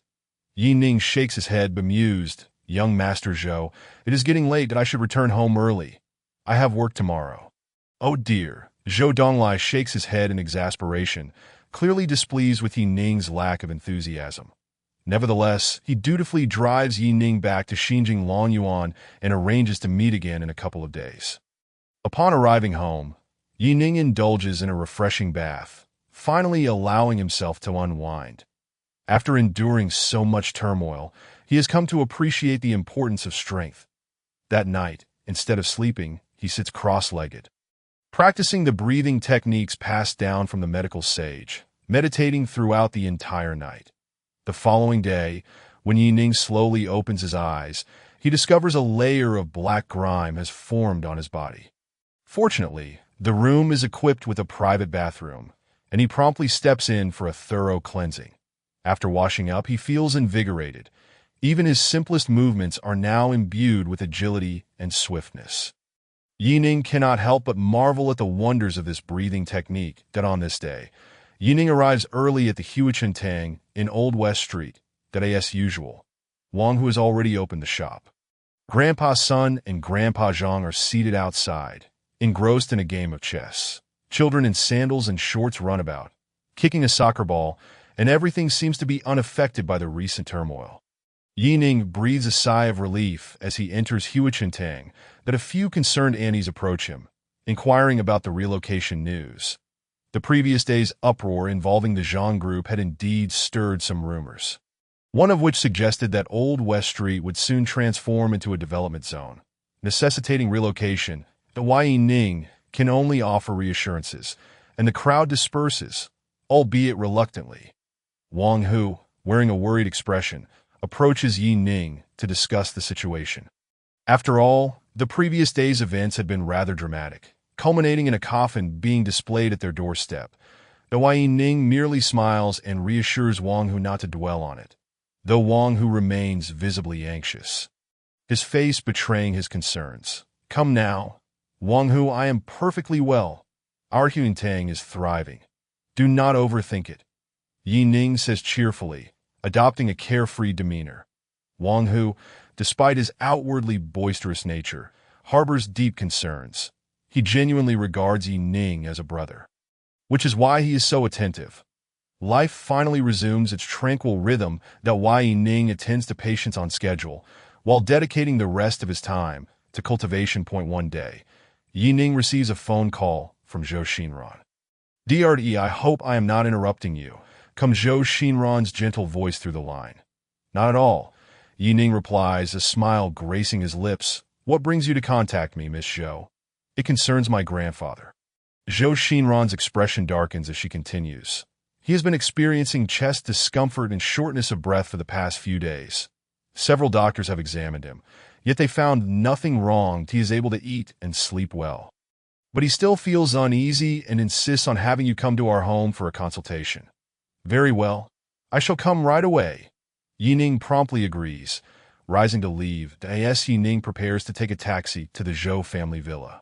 A Porsche honks twice in front of him. Zhou Donglai, sporting oversized sunglasses, waves at Yi Ning with a smile. "Dr. Yi, hop in. I shall drive you," with a grin. Yi Ning climbs into the car. Upon entering the Zhou family villa, he takes a deep breath, his brow furrowing slightly. "Dr. Yi, do not fret too much. My grandfather likely just misses you and wishes to share a drink," Zhou Donglai remarks as he guides Yi Ning inside. Chuckling, "In recent days, my grandfather's health and spirits have been quite good. I don't think there is anything to worry about. Let us see for ourselves," Yi Ning replies with a smile, as he follows Zhou Donglai inside. At this moment, the elderly Zhou is seated in a grand armchair, idly playing with a string of prayer beads, his eyes closed in meditation. "Grandfather, Dr. Yi has arrived," Zhou Xinran exclaims, her face lighting up as she whispers to the elder. The old man opens his eyes wide, his face breaking into a hearty laugh. "Ah, Dr. Yi, you are truly a blessing to our Zhou family. The moment I see you, I feel an immediate sense of relief. All the discomfort I've felt these past few days has vanished." Beside him, a young doctor clad in a white coat and glasses raises an eyebrow at the old man's words. Chuckling, "Old Zhou, you are perfectly healthy. It has nothing to do with anyone else. Thank you, Dr. Tony, for your care these past few days." "Xinran, please show Dr. Tony out," the old man replies, his smile fading slightly, revealing his displeasure. Recent events have left him feeling rather disheartened. For days, he has experienced chest tightness and unease, yet none of the medical experts he summoned could identify any issues. Even family members dismissed his concerns as trivial. However, the sense of profound anxiety only intensified, prompting the elderly Zhou to seek out Yi Ning. Since Yi Ning had saved him on 2 occasions, Zhou realized that the favors he owed this extraordinary individual were finite. Consequently, he felt compelled to summon Yi Ning this time out of genuine necessity. As he gazes at Yi Ning for the first time, the old man's unease dissipates entirely, replaced by a sense of well-being. "Old Zhou, your instincts are correct. You are indeed unwell, and quite seriously so," Yi Ning states gravely after scrutinizing the elder for a moment. Just as Yi Ning prepares to leave with Zhou Xinran, Dr. Tony scoffs. "Who are you, young man, to speak so boldly here?" Chapter 65, A Charlatan Doctor. Tony turns with a sneer, his gaze appraising Yi Ning from head to toe. He is the youngest attending physician at Yunqing Hospital and a recent returnee from studying at a prestigious medical institution in Edinburgh. His hometown is Yunqing, and he has spent 3 years under the tutelage of Professor Haig, adopting an English name during his studies, which he prefers to use. Today, he has come at the behest of the hospital's director, Zhao Kongjian, to examine the elderly Zhou. Given the Zhou family's esteemed reputation in Yunqing, Dr. Tony hopes to leverage this opportunity to forge connections. Yet, despite his extensive efforts throughout the day, he has been unable to ascertain the source of the elder's ailments, leaving him empty-handed to Tony's surprise. A young man named Yi Ning had emerged at this moment to steal the spotlight. Even before conducting a thorough examination of the elder Zhou's condition, he had begun to speak arrogantly. This thought ignited a flicker of anger within Tony. The elder Zhou immediately furrowed his brows, but Yi Ning merely smiled and waved his hand, saying, "No worries, Mr. Zhou. Your ailment is indeed rather peculiar, and it is understandable that this doctor could not ascertain the issue. It is not his fault." "Ha!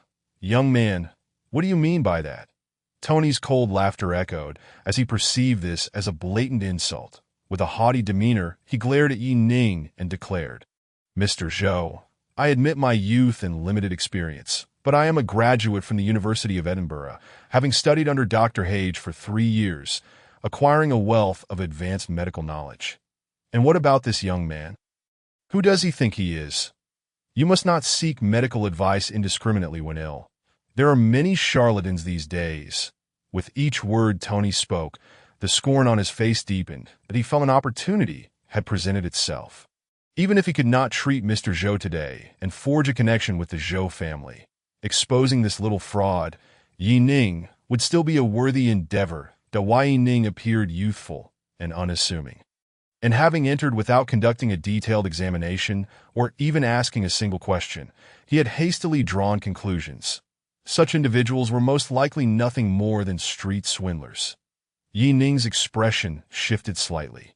He had intended to help but was taken aback by the other's lack of gratitude. The elder Zhou cast a dark glance at Tony and spoke in a low voice. "I have yet to encounter anyone bold enough to deceive the Zhou family. Dr. Yi is a distinguished guest of the Zhou family. Disrespecting him is tantamount to disrespecting us." Tony's countenance instantly soured. Meanwhile, Zhou Guodong, who had remained silent until now, finally spoke up. Dad, Dr. Tony was personally recommended by Director Zhao. He is here for your benefit, he spoke. Zhou Guodong turned to Yi Ning, hesitating for a moment before asking, Dr. Yi, are you a traditional Chinese medicine practitioner? Yes, Yi Ning replied calmly with a nod. Zhou Guodong, the son of the elder Zhou and the current head of the Zhou group, had been preoccupied with work and had almost missed his father's critical health crises twice. Thus, when his father mentioned feeling uncomfortable, he rushed back to the Zhou family and had arranged for several doctors to attend to his father. He had also heard that his father had sent someone to notify Dr. Yi, who had previously saved his life. Initially, Zhou Guodong had some expectations, thinking that Dr. must be a profound medical expert, yet he was surprised to find such a young man. Considering this experience, Zhou Guodong questioned Yi Ning's credibility. Though there are indeed differences between traditional and Western medicine, both you and Dr. Tony are doctors, with a shared goal that it would be best for everyone to calmly sit together and exchange ideas. Zhou Guodong suggested with a friendly smile. Mr. Zhou, it seems he has already stated that Mr. Zhou is not ill at all. There's still any need for discussion? Yi Ning shook his head with a playful smile. Humph. Then what do you claim is the ailment of Mr. Zhou, and how do you propose to treat it? Tony sneered, fixing his gaze on Yi Ning.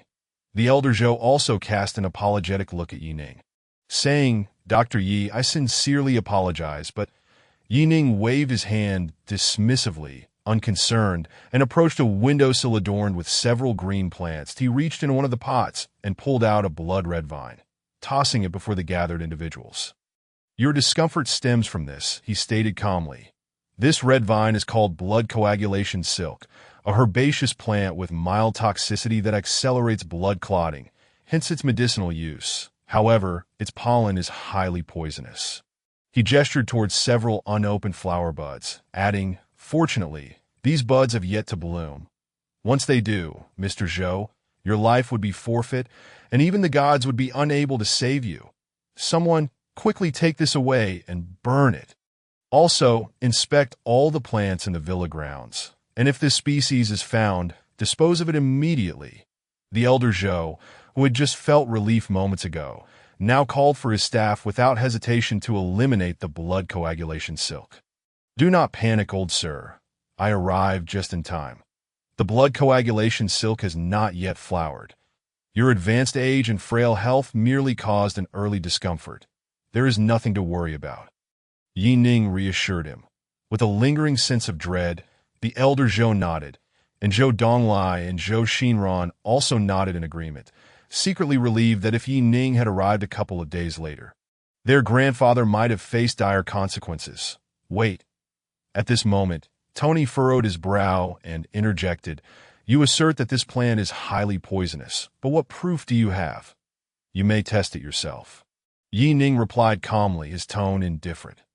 Tony found himself momentarily speechless. In his heart, he doubted Yi Ning's claims, suspecting that he was merely attempting to garner favor with the Zhou family through deceit.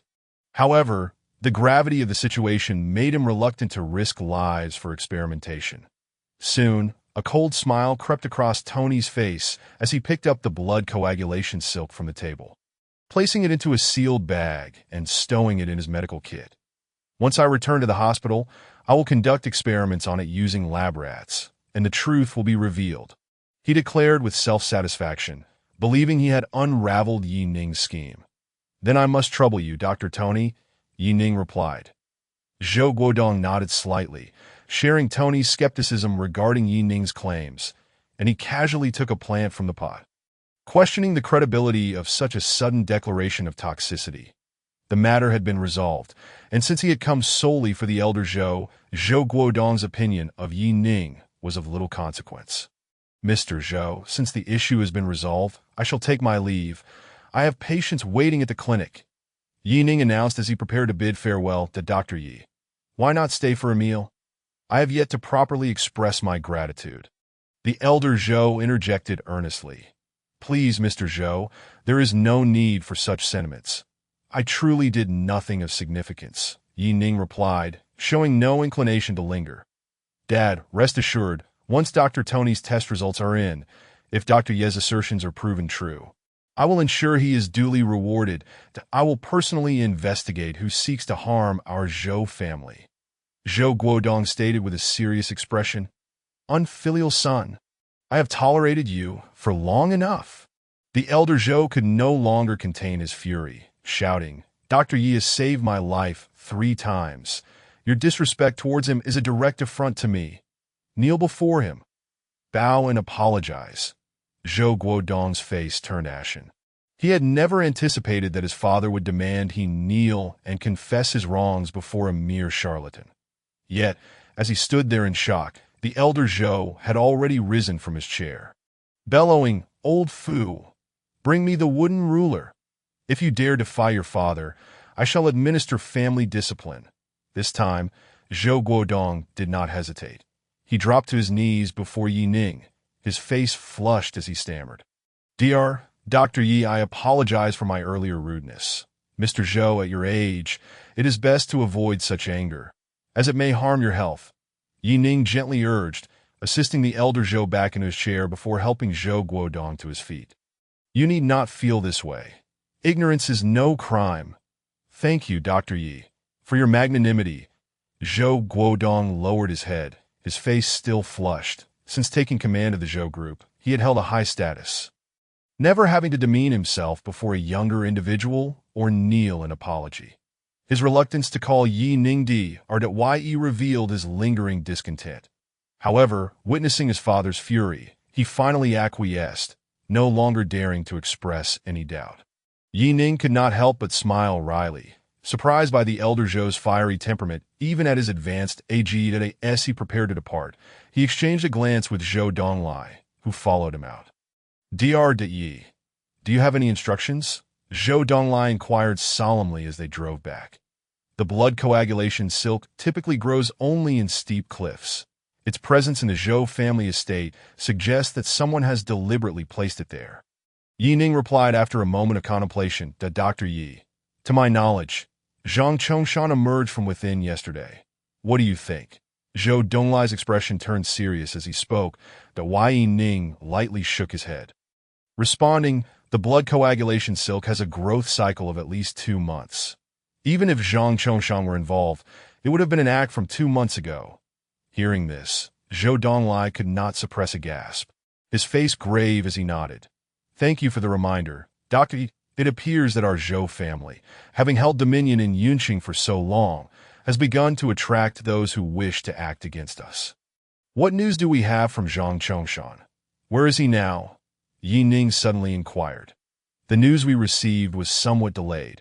After Zhang Chongshan left the police station, it was as if he had vanished into thin air, and we were unable to locate him for the time being. At this point, Zhou Donglai's expression grew slightly awkward. However, there is no need for you, Dr. Yi, to worry. The Zhang Group has now become a subsidiary of my Zhou Group. The once formidable Zhang Chongshan has now been reduced to a mere stray dog. Yi Ning nodded slightly, but remained silent, harboring some skepticism in her heart. Could a stray dog truly evade the watchful eyes of the Zhou family in Yun City? Without external assistance, how could Zhang Chongshan manage such a feat alone? In the Zhou family villa, only old Master Zhou and Zhou Guodong remained in the Grand Hall, with Zhou Guodong kneeling cautiously before old Master Zhou. The old man gazed at his son with a complex expression, and with a heavy heart he said, Guodong, do you think your father has become senile? Dad, how could that be? Zhou Guodong quickly replied, I have never thought that. Then why do you harbor doubts and test Yi repeatedly, despite my respect for him? Old Master Zhou questioned sternly, leaving Zhou Guodong momentarily speechless. Do you think Yi is like those sycophants who seek to curry favor with my Zhou family? Old Master Zhou sighed. A person of his caliber is someone my Zhou family would eagerly seek to befriend. Dad, I still don't quite understand. Zhou Guodong frowned, looking up at his father with a stubborn expression. Enough that Dr. Yi is correct. Ignorance is bliss. Old Master Zhou shook his head slightly, his expression turning serious as he fixed his gaze on Zhou Guodong. However, I warn you, should you ever dare to act against Dr. Yi in the future, I will not forgive you, Dad. You can rest assured. I understand. Zhou Guodong nodded quickly. Yet he still thought dismissively, how could I possibly stoop to contend with a mere youth? After leaving the villa, Zhou Guodong remained puzzled about what kind of enchantment Yi Ning had cast upon his father to leave him so bewitched. Glancing at the time, he picked up his phone and dialed Tony's number. When Tony had left, Zhou Guodong had deliberately exchanged phone numbers to verify whether Yi Ning's claims were indeed true. Could it be that the seemingly innocuous blood-red vines were truly venomous? The phone rang for a mere 2 seconds before Tony promptly answered that Dr. Tony, I would like to inquire about the results of your experiments. Oh, Mr. Zhou, I have analyzed the plant components extracted, and I even collected pollen to test on lab mice. With no signs of any toxicity whatsoever on the other end, Tony was sitting in his office, subconsciously glancing at the trash beside him where he had discarded the samples he had brought back, dismissing any notion of analysis or experimentation as utter nonsense. That kid is nothing more than a charlatan.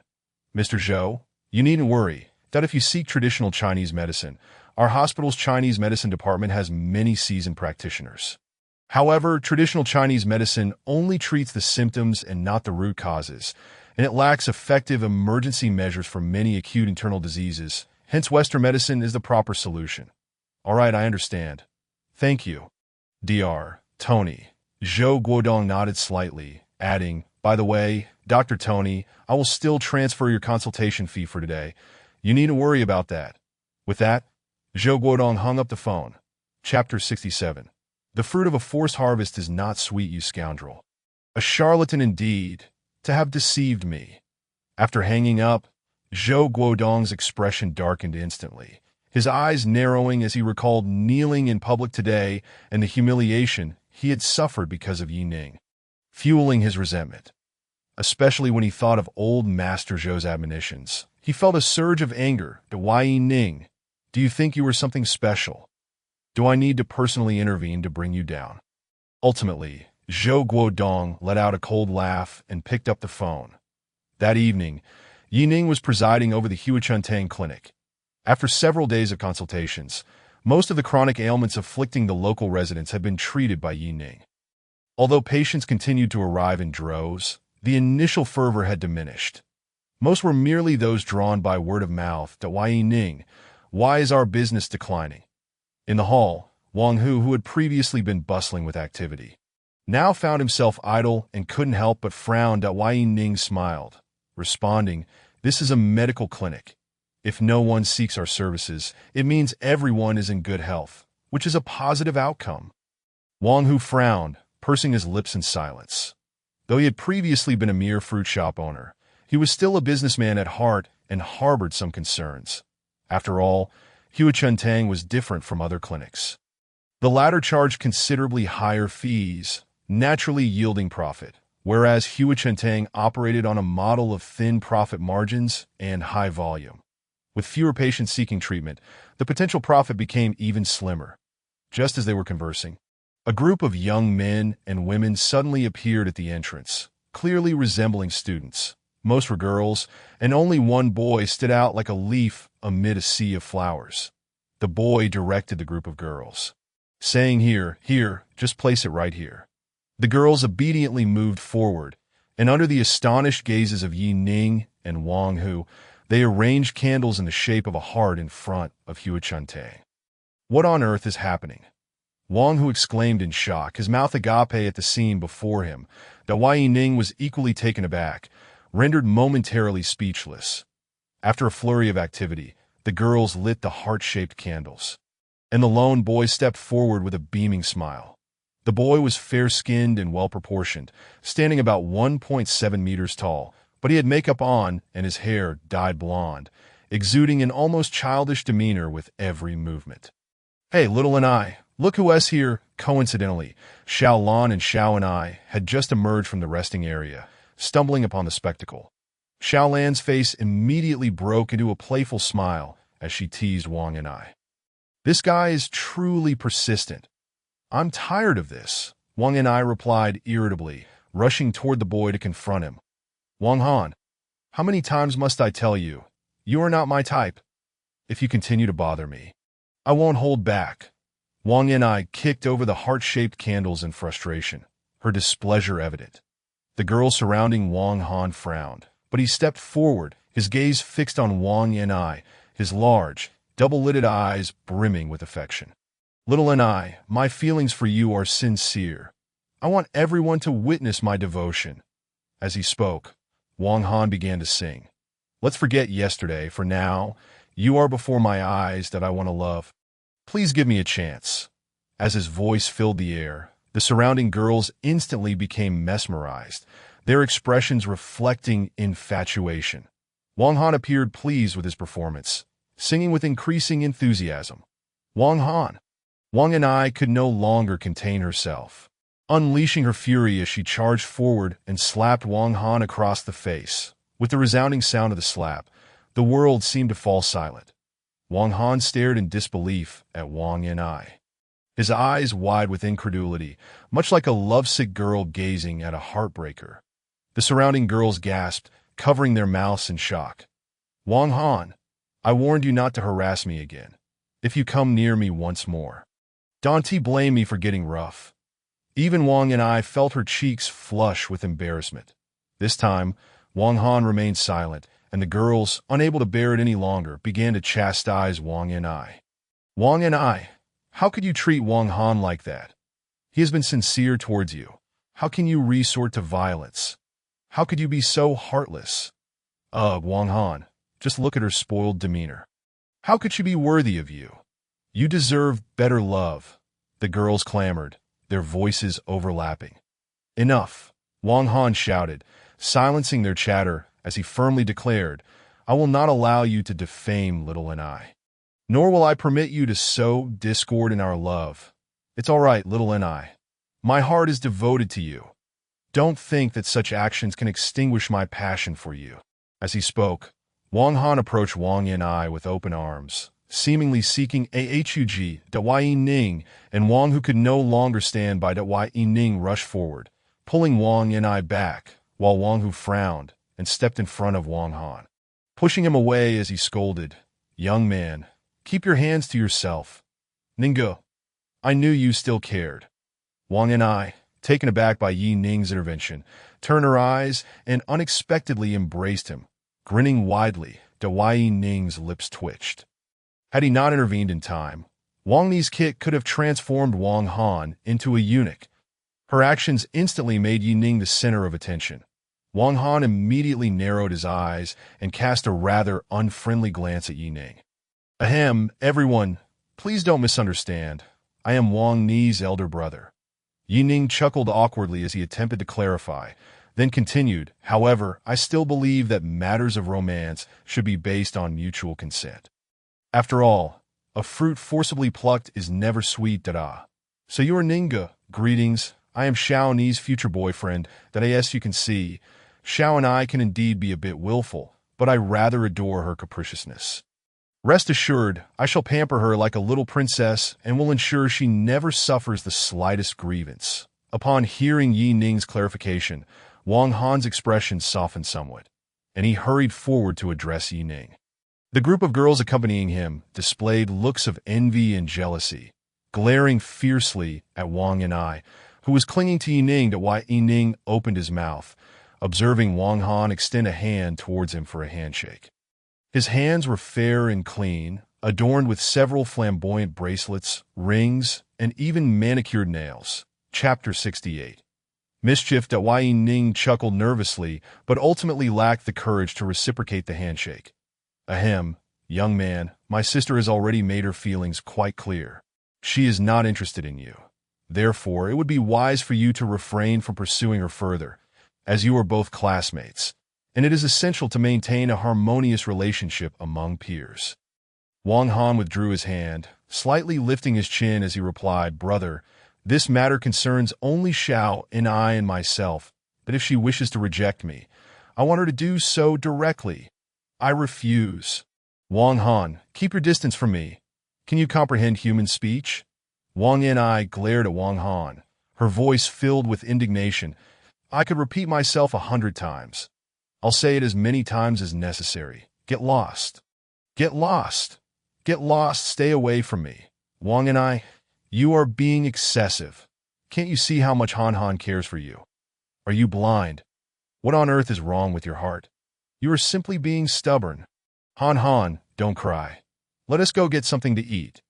The group of girls, equally agitated, rushed forward to comfort Wang Han, with some even producing tissues to offer him. That it seemed that Wang Han, encouraged by the chatter of the girls, regained some courage and showed no intention of leaving, declaring resolutely, Xiao and I am sincere in my feelings for you, that if you do not agree to be with me, I will not leave.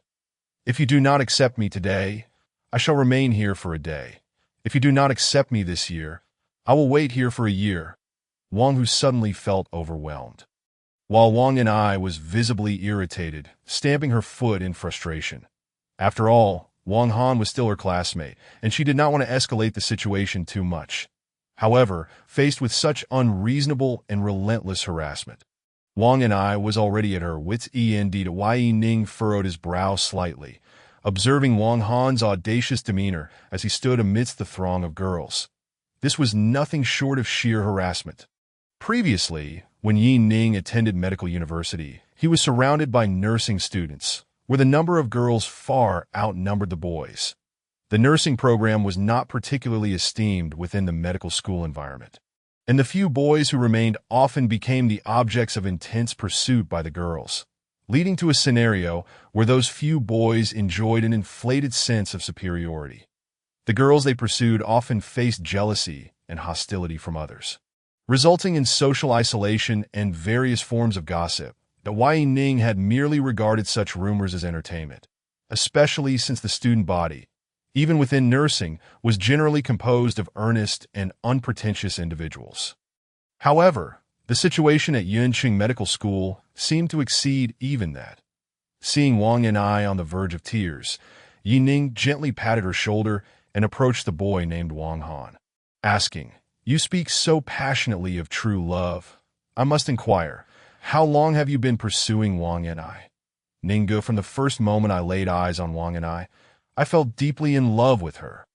I have been pursuing her for over a year, Wang Han replied, tilting his head slightly, brimming with a sense of superiority. The girls behind him immediately displayed expressions of envy, some casting disdainful glances at Wang and I, clearly filled with jealousy. That if you claim that Wang and I is your true love, I must ask, where were you when she was deceived and nearly harmed at a bar not long ago? If I had not intervened, the outcome could have been dire. What were you doing at that time? Yi Ning pressed, his tone stern. Is this true? Wang Han exclaimed, his eyes widening in surprise as he hastily defended himself. Ninggu, I truly had no knowledge of this. You know, Xiao and I has never accepted my affections. She keeps everything to herself. Xiao and I, you cannot continue to be so willful. If you had confided in me, I would have certainly come to your aid, Wang Han insisted, displaying a look of anxious concern. Ninggu, you must help me persuade Xiao and I. If I had been there, this incident would never have occurred. Bah! Wang and I could not help but spit in disdain, her expression growing increasingly hostile towards Wang Han. This incident was publicly announced by Li Fei and his gang when they barged into our study room. Who does not know about it? Wang Han, you are nothing but a coward pretending to be oblivious, and you still dare to pursue me. How shameless! Among the girls following Wang Han, some began to change their expressions. As if realizing something, I was merely asleep at that time, so I had no idea. Wang Han finally appeared somewhat guilty, averting his gaze from Wang Ni's piercing eyes. That I can attest. Han Han was indeed asleep. We all witnessed it. One girl unexpectedly stepped forward to corroborate Wang Han's alibi. Observing this scene, Yi Ning could not help but shake his head slightly, realizing that this group was indeed hopeless. At that moment, a white minivan slowly approached the street corner and came to a halt in front of the recuperation hall. The door swung open, revealing a stout, intimidating bald man, adorned with menacing tattoos on his neck and a thick gold chain around his chest. His striped t-shirt strained against his muscular frame, and he awkwardly tucked a briefcase under his ARM as the bald man disembarked.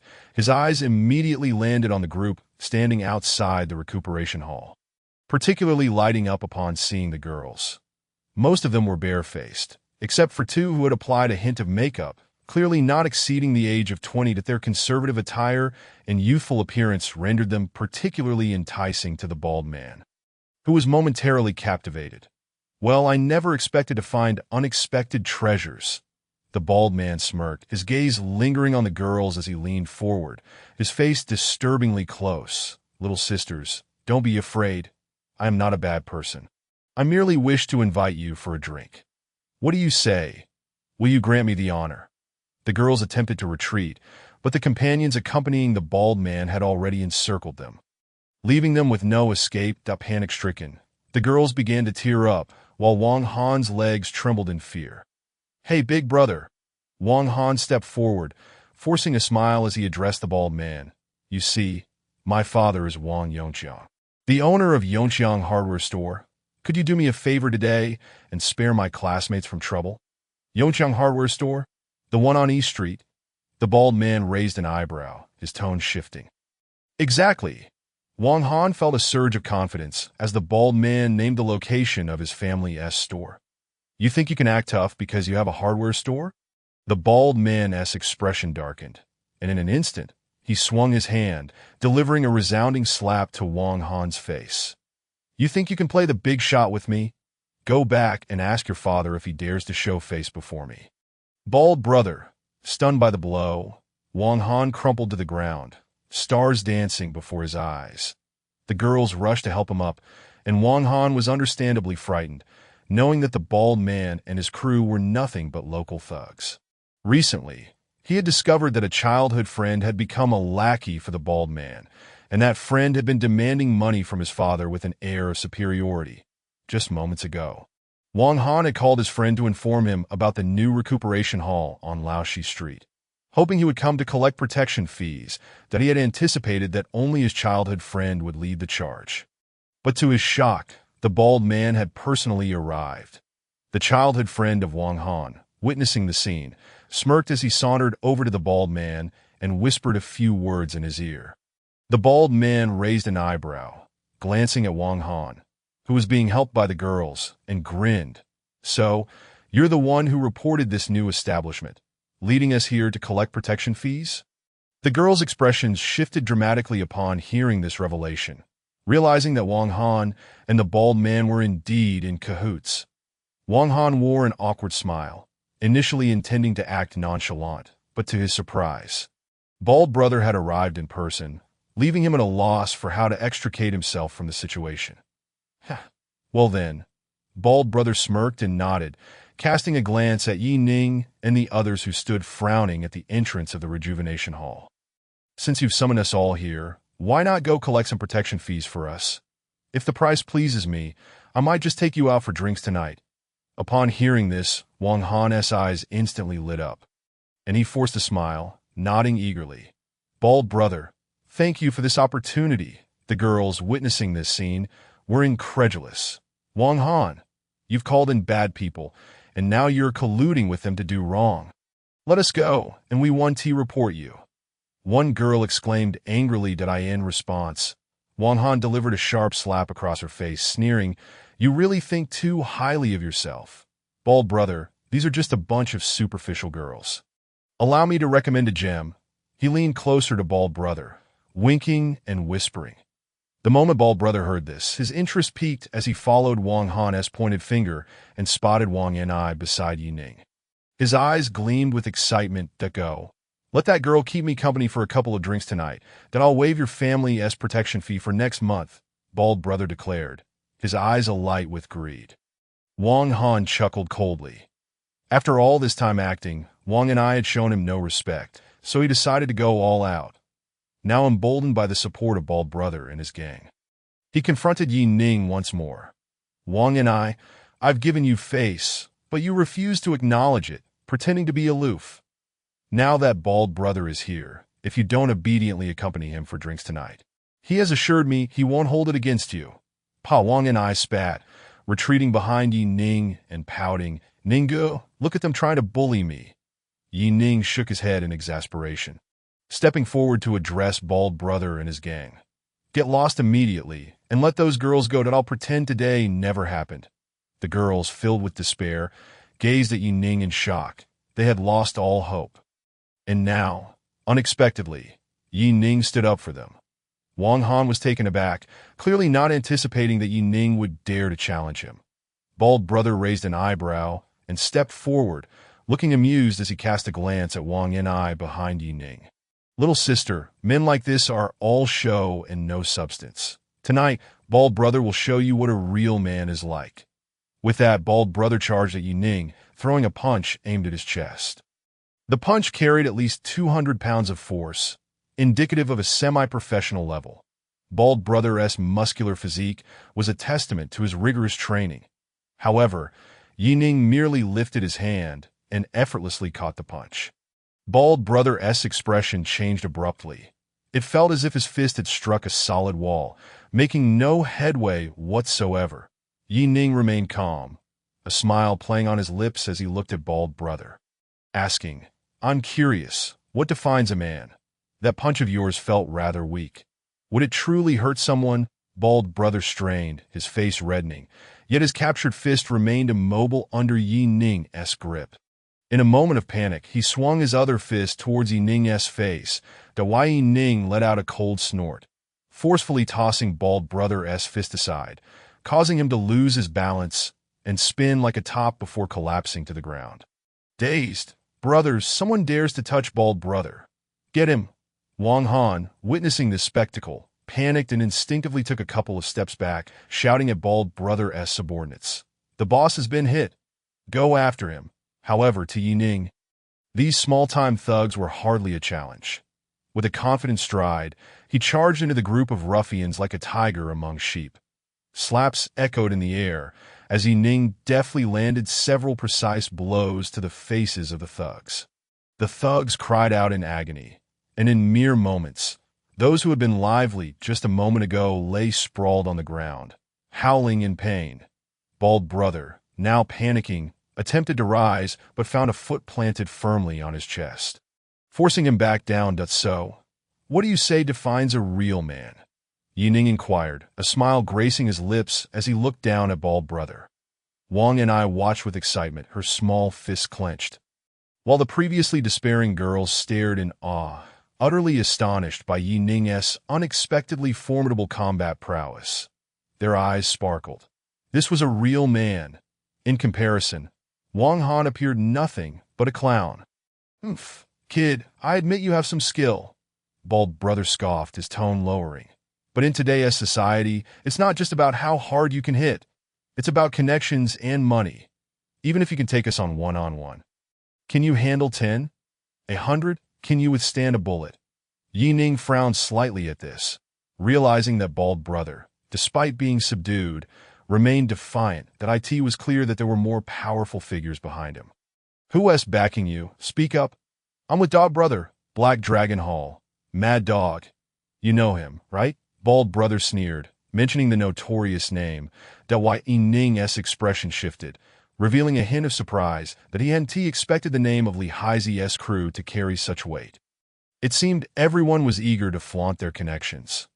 "Heh, scared now, huh?" Bald Brother quickly scrambled up, seeing Yi Ning hesitate and mistaking it for fear. "2,000 a month for protection fees, as long as you pay up. I'll ensure you're safe. Call Mad Dog and have him come here to discuss the fees." Yi Ning's face darkened as he replied coldly. Bald Brother froze, realizing that Mad Dog would hardly be interested in such petty sums. He had only had the fortune to cross paths with Mad Dog a couple of times back when he was just a third-rate underground fighter. After Mad Dog joined Li Haizi, Bald Brother had lost all contact. "Fine. You wait. Tomorrow I'll bring Mad Dog with me to collect." Realizing he was outmatched, Bald Brother's thoughts turned to escape as he exchanged glances with his subordinates, signaling them to make a run for it. Just then, a figure rushed in from the end of the old street. It was Mad Dog. Upon seeing him, Bald Brother's eyes lit up, and he hurriedly approached. "Dog Brother, long time no see. I don't know if you still remember me." Mad Dog frowned at Bald Brother, not pausing as he walked straight to Yi Ning's side. "Mr. Yi, I hope you don't mind my intrusion." The sight left Bald Brother and his gang dumbfounded. Mad Dog had come solely to see this young man. Moreover, he addressed him as Mr. Yi. What was this all about? Are these people your friends? Mad Dog asked, turning to Yi Ning with a puzzled look. Dada, Mad Dog, don't you recognize them? They claim to be your crew, here to collect protection fees, and said they wanted to talk to you. Yi Ning replied with a teasing smile. It's a misunderstanding. A total misunderstanding. Bald Brother nearly wept, staring at Yi Ning with disbelief, before suddenly dropping to his knees before him, his bald head striking the ground with a thud. Blood beginning to trickle down, his subordinates stood by, gaping in shock, while the girls watched, mouths agape. Unable to speak at Mr. Yi, how should we deal with these individuals? Mad Dog asked, narrowing his eyes with a cruel smile. If you find it inconvenient to take action, I can handle it enough. Yi Ning waved his hand dismissively. From now on, be a good person. And you, kid, stay away from my sister, that if you continue to bother her, you'll regret it. Wang Han shuddered at these words, nearly collapsing in fear, and hurriedly nodded in agreement. Bald Brother and his gang fled, showering Yi Ning with expressions of gratitude as they left. Yi Ning was indeed a true figure of authority. He didn't flaunt his power, and even Mad Dog addressed him with respect. After today, Bald Brother would never dare to engage in such lowly acts as collecting protection fees again. And Yi Ning's act of mercy would become a tale he relished recounting. Yi Ning furrowed his brow as he glanced at the girls who remained outside the rejuvenation hall, their gazes filled with admiration and unspoken words. Turning to Wang Yan'ai and Xiaolon, he said, "It's about time for you to finish work. Why not escort your classmates home?" Wang Yan'ai and Xiaolon nodded eagerly, beaming as they stepped outside. Taking the girls with them as they departed, Yi Ning cast his gaze upon the Mad Dog, then turned and entered the lounge. After taking a seat, he smiled and addressed the still respectfully standing Mad Dog beside him, saying, "There is no need for you to stand on ceremony. Please have a seat and tell me, what brings you to me?" Mad Dog nodded, unpretentiously taking a seat directly opposite Yi Ning. After a moment of contemplation, he spoke, "Mr. Yi, I have indeed come to discuss a matter with you. May I inquire if you are familiar with the Black Dragon Cup?" "Yes," Yi Ning replied, nodding slightly. "The Black Dragon Cup is an underground boxing tournament organized by your Black Dragon Society." "Is it not? What is the matter?" Mad Dog explained. While the Black Dragon Cup appears to be merely an underground boxing tournament, in reality, every faction sends their most capable fighters to compete. The territories are subsequently divided based on the fighters' rankings and strengths. This year's Black Dragon Cup is about to commence, and I have come specifically to invite you to attend as a spectator. Yi Ning raised an eyebrow.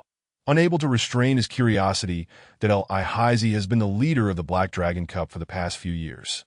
Why is it that the foremost family in Yun City is the Zhou family and not Li Haizi? This question had long puzzled him.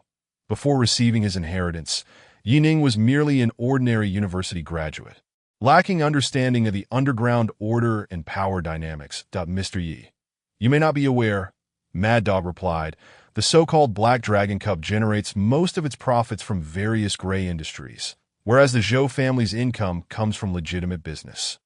Mad Dog smiled and patiently elaborated. "If we were to look back 10 years, the Black Dragon Society would have been no less formidable than the Zhou family, but times have indeed changed. The forces in Yun City can essentially be divided into 3 circles. One led by the Zhou family, representing the commercial elite. Another dominated by the Black Dragon Society, representing the underground. And the last formed by families like the Du and Wang, which focuses on the medicinal trade. Can the medicinal trade truly constitute a separate circle? Why is it segregated?"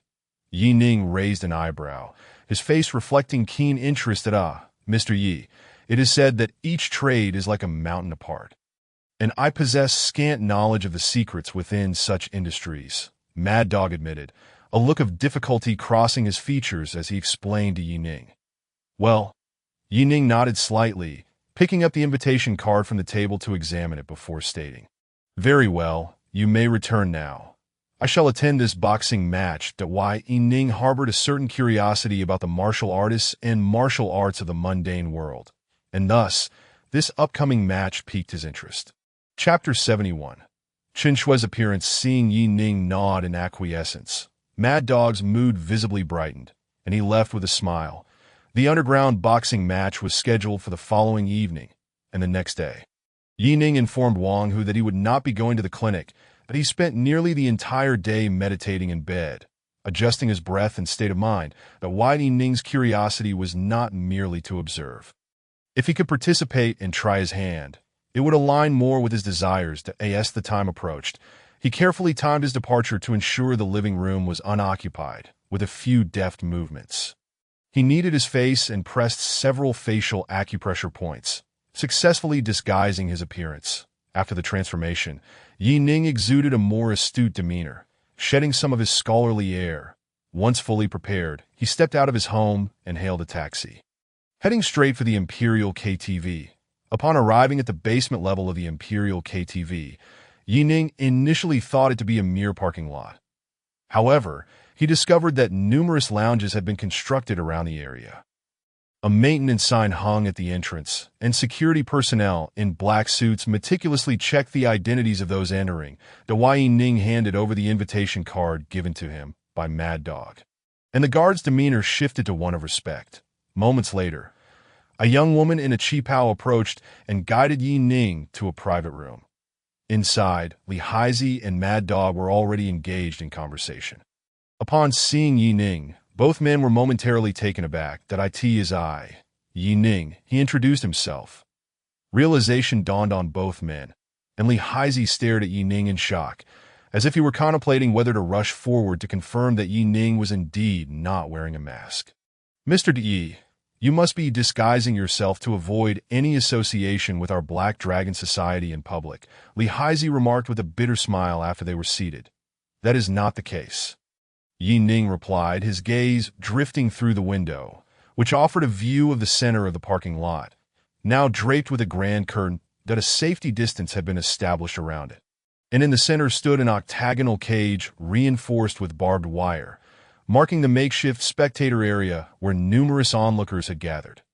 Many in attendance were dressed in fine suits, exuding an air of wealth.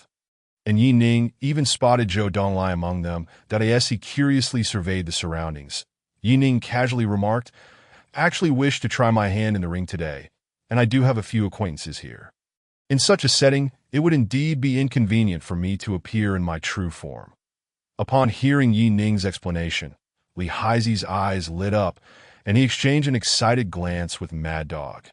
Both men recognized the thrill of the prospect. Yi Ning was a masterful warrior, and they had initially invited him merely to lend credibility to the event. They had not anticipated that he would wish to compete. A qipao-clad waitress entered, bringing a platter of fruits and fine wine. That Haizi and Mad Dog proceeded to explain the rules of the upcoming Black Dragon Cup boxing tournament. That Haizi, as the current spokesperson for the Black Dragon Society, noted that the reigning champion from the previous tournament was the Lord of the Ring. Today's match was merely a preliminary round, and the champion of this event would have the opportunity to challenge the reigning champion, Mad Dog. Should they succeed, they would become the new spokesperson for the Black Dragon Society, gaining the authority to allocate profits. The semifinals were scheduled to occur 1 week later. Mr. Yi, should you choose to personally enter the fray, the re-election of our spokesperson will be all but assured. Henceforth, I, Li Haizi, would be honored to serve you faithfully, following your lead. After a moment of contemplation, Li Haizi's expression turned grave as he fixed his gaze on Yi Ning and spoke earnestly. Please continue to address me as Mr. Zheng for the time being. From now on, my alias will be Zheng Ning. Yi Ning nodded slightly in agreement. Responding casually, he had not altered his first name. He merely adopted his mother's surname, Zheng Huilon. Understood, Li Haizi replied solemnly, his gaze laden with resolve. That Yi Ning was a young master, and his potential for future accomplishments was immeasurable. Li Haizi had long sought to curry favor with him, and now that Yi Ning had stepped into this realm, it was only natural for Li Haizi to endorse his rise. Long as Li Haizi remained the spokesperson for the Black Dragon Society. And with the addition of such a youthful prodigy like Yi Ning, their future paths would undoubtedly widen. Lost in these thoughts, Li Haizi felt a surge of excitement within him. Meanwhile, Yi Ning remained oblivious, his attention fixated on the octagonal cage outside since entering the private room. Even he found himself intrigued. Who would have imagined that the so-called underground boxing and the power dynamics of the underground world would unfold in such an unassuming parking lot? By now, several rounds of combat had taken place within the cage. The audience's enthusiasm was palpable, and some had clandestinely initiated betting activities. Many affluent spectators cheered wildly, their excitement palpable, while those who had lost money shouted profanities. Their emotions running high. The adrenaline-fueled matches indeed stirred the crowd's fervor. After observing several rounds of competition, Yi Ning finally withdrew his gaze, disappointment settling in as he realized that most fighters exhibited lackluster skills that hardly caught his interest. Should Yi Ning enter the ring, he could easily take on all challengers single-handedly, which left him feeling somewhat disheartened. In that fleeting moment as he redirected his gaze, Yi Ning's eyes suddenly brightened as he spotted a familiar figure in the ring.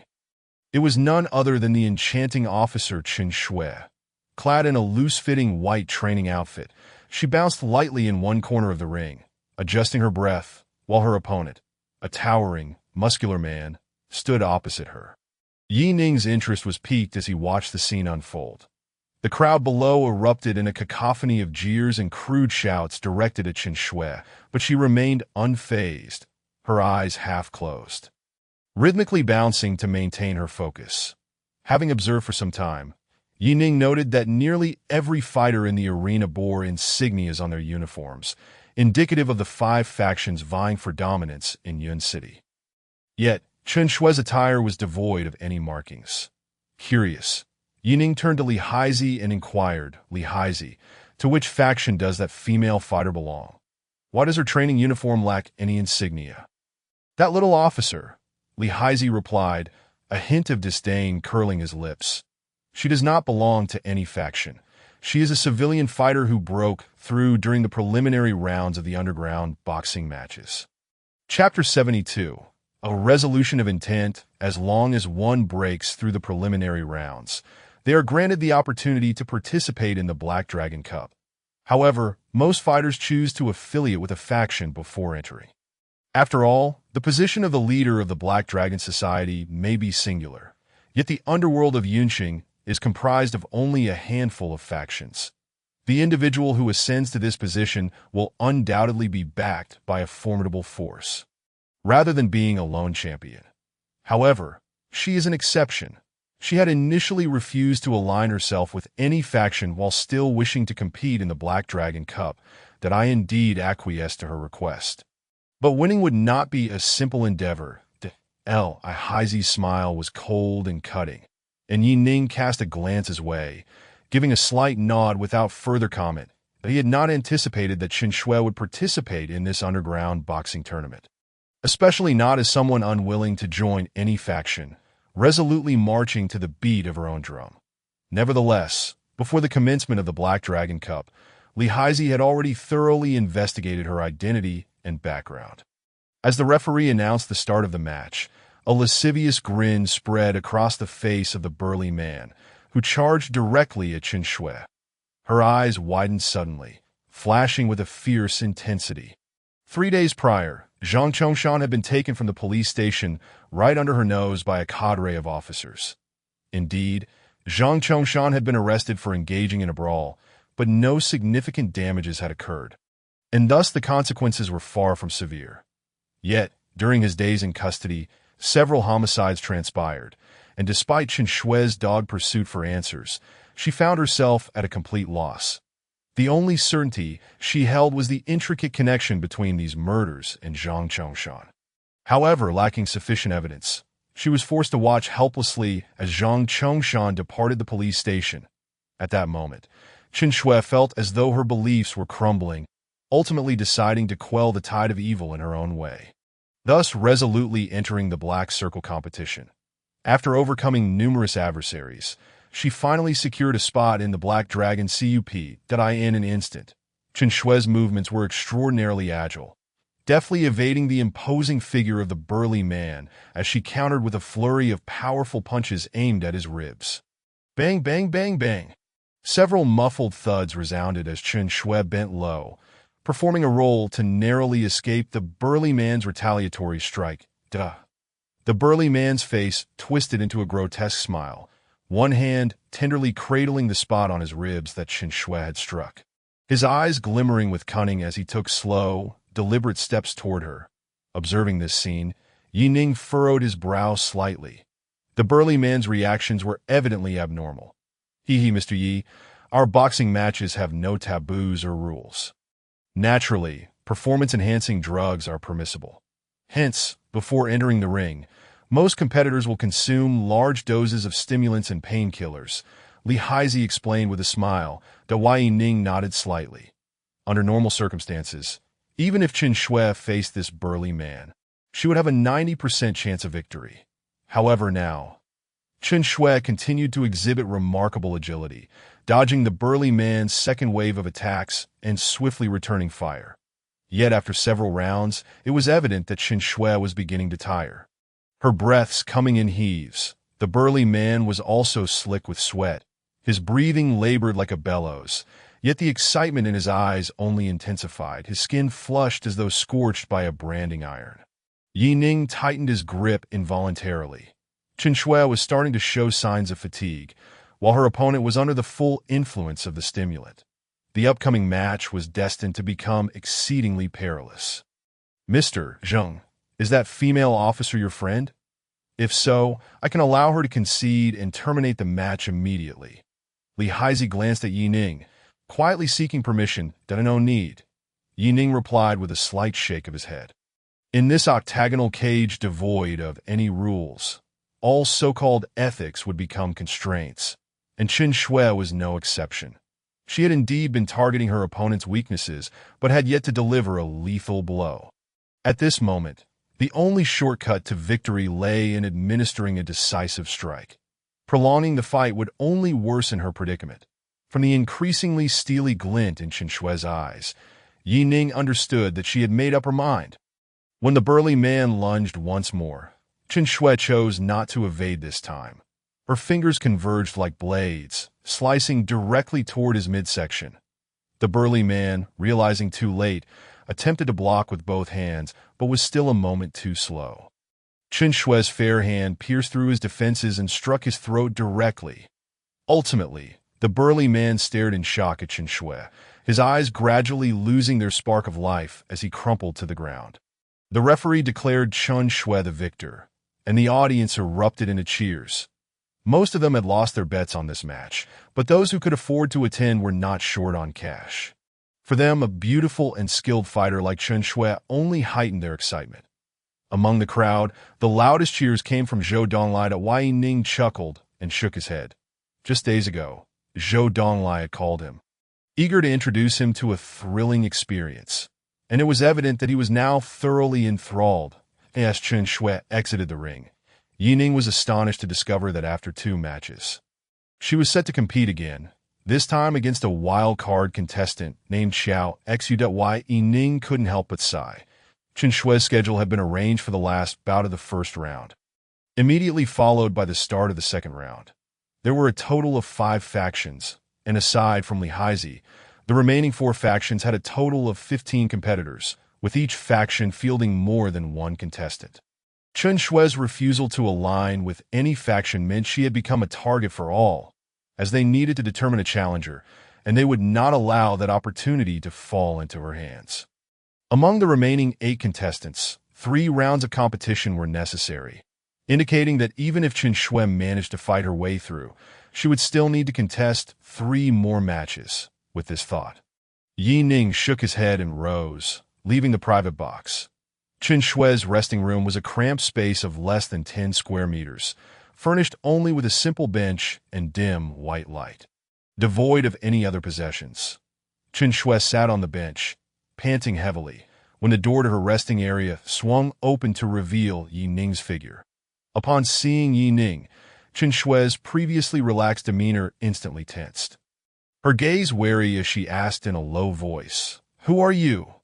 "Give up. You have no hope of winning." Yi Ning's calm voice resonated, still disguised, making it impossible for Chen Shui to recognize him. Chen Shui scoffed coldly, squinting at Yi Ning. "Am I to interpret your words as a sign of weakness? Are you afraid? You know what I'm saying. You have no hope of winning. Surrender," Yi Ning continued, his expression unyielding, as though merely stating a fact. Chen Shui's sharp gaze remained fixed on Yi Ning, and after a long silence, she finally spoke. Chapter 73. A forceful move. Yi Ning maintained a calm gaze, locking eyes with Chen Shui, never displaying an ounce of hostility. Finally, Chen Shui exhaled deeply, her hands pressing against the bench as she relaxed once more, a smile tugging at her lips as she glanced at Yi Ning. "Only cowards worry about such things. My life is no road back. I can only move forward. You might lose your life." Yi Ning's brow furrowed slightly. He hadn't expected Chen Shui to be so obstinate. Moths may fly into flames, but they do so without hesitation. Chen Shui replied with a smile, "Everything in life demands a price, yet I do not concern myself with what I must sacrifice. So long as I am certain of my direction, you need not try to persuade me. I will never turn back." Observing the relief in Chen Shui's smile and her nonchalant demeanor, Yi Ning pressed his lips together. Some individuals do not shed tears until they see the coffin, but this Chen Shui likely wouldn't shed a tear even then. If possible, she might even chop the coffin for firewood. "Can you provide me with a reason?" Yi Ning inquired. "What drives you to participate in this boxing tournament? To do all this, even willing to sacrifice your life? Justice, righteousness." Chen Shui replied without a moment's hesitation, her 4 words ringing clear. Yi Ning sighed softly, shaking his head. "What, then, is justice? It is fairness. While status and wealth indeed establish a hierarchy, resulting in unavoidable individual disparities, life and dignity should be equal." Chen Shui's demeanor shifted to one of seriousness as she spoke earnestly. "Everyone should have the right to choose life, and no one should be able to commodify another's dignity and life, seizing it at will." Yi Ning nodded silently and departed. Chen Shui's thoughts were likely simple. Winning the Black Dragon Cup would grant her a voice, enabling her to set the rules for future factions in Yunqing's underworld. And through these factions' extensive networks, she could uncover more truths. Yi Ning and Chen Shui had crossed paths multiple times, and it must be said that this bold and striking female officer had left a lasting impression on him. Yet, she was merely one of the more conspicuous figures among many. This moment, however, Chen Shui's image began to loom larger in his mind. The very least, she was someone willing to sacrifice everything for her beliefs, even if her notions of justice and fairness appeared rather naive to Yi Ning. The underground boxing tournament continued, transitioning into the semifinals, which would consist of only 4 rounds of matches, but would become increasingly perilous. In the first 2 rounds, 2 defeated contestants suffered severe injuries. One had both legs broken, while the other perished on the spot. In the 3rd round, Chen Shui stepped into the ring once more, facing her opponent, Qiao Su, who also made his way into the octagonal cage. This time, as Chen Shui appeared, the audience erupted into a chorus of cheers, most of which were directed at her. As for Qiao Su, he appeared quite young, perhaps in his early 20s, with fair skin and a slender build, looking more like someone untrained in martial arts, garnering little attention. Chen Shui's eyes were locked on Qiao Su. He exuded an aura of danger that left her no room for carelessness. As the match commenced, Chen Shui and Qiao Su both refrained from making the first move. Chen Shui slightly hunched her body, remaining vigilant and ready to strike at any moment. In contrast, Qiao Su maintained an air of calm composure, standing with his hands in his pockets and a playful smirk gracing his lips as he inquired, "What is your name?" Chen Shui furrowed her brow, choosing not to respond. Sighing, Qiao Su shrugged and remarked, "What a pity, such a beauty, and I truly would prefer not to lay a hand on you. Why not concede, and in return, you can remain by my side as my maid?" "Think it over." With a mischievous grin, Xiao Su added, "This is your final opportunity. Should you choose to fight, your fate will be sealed." Chen Shui narrowed her eyes and finally launched her attack, dashing towards Xiao Su with remarkable speed, covering the short distance of less than 5 meters in an instant. She raised her fist, aiming directly for Xiao Su's face. However, a flicker of cold light flashed in Xiao Su's eyes as his smile abruptly vanished. He effortlessly sidestepped Chen Shui's punch, executing the maneuver with minimal movement, and swiftly retaliated with a kick to her abdomen. The spectators barely registered Xiao Su's actions before Chen Shui was sent flying, crashing violently against the wire mesh of the octagonal cage. With a splatter of blood, Chen Shui collapsed to the ground. Motionless and an astonished silence enveloped the audience as they stared in disbelief. Xiao Su, however, remained unfazed, turning to the equally stunned referee and urging, "What are you waiting for? Announce the result." The referee, snapping back to reality, was about to declare the outcome when a dull thud resonated within the ring. Bloodied, Chen Shui slammed her palm onto the mat, pushing herself up slowly. Xiao Su's expression shifted to one of astonishment. Despite the blood staining her lips, Chen Shui wore a scornful smile, struggling to her feet. "That it's not over yet," she rasped, her voice hoarse. The referee quickly retreated, and the match continued. That I end the VIP box. Li Haizi's expression grew serious as he glanced at his companion, the mad dog, unable to restrain himself from asking, "Do you have confidence in this person?" The mad dog's face darkened as he shook his head slightly. "Only a 20% chance. His explosive power and speed surpass mine." Upon hearing this, Li Haizi turned to Yi Ning, only to see him rising and heading towards the exit of the box. "Mr. Zheng, if you need to halt the match, I can intervene," Li Haizi began, but was interrupted by Yi Ning's curt response, "Stop it." Without looking back, Yi Ning strode out of the box. Li Haizi swiftly grabbed the phone, directly contacting the referee. By the time the referee answered, Chen Shui had regained her footing, and Yi Ning had arrived at the side of the ring, standing with his hands clasped behind his back. The referee, hearing the instructions over the phone, rushed back into the ring, declaring, "Stop! Stop! I announce that Xiao Su was the victor. The match is over." Both Chen Shui and Xiao Su wore expressions of shock. "I'm still standing here," Chen Shui exclaimed, her face etched with defiance, that enough that Yi Ning's calm voice resonated behind her. "You only have hope while you live. Dying here serves no purpose. To knowingly face death is sheer folly." Staring blankly at Yi Ning, Chen Shui ultimately shed 2 tears, nodding in reluctant agreement. "Who do you think you are to meddle?" Xiao Su, however, furrowed his brow slightly, casting a cold glance at Yi Ning, a sinister smile creeping onto his face as he sneered.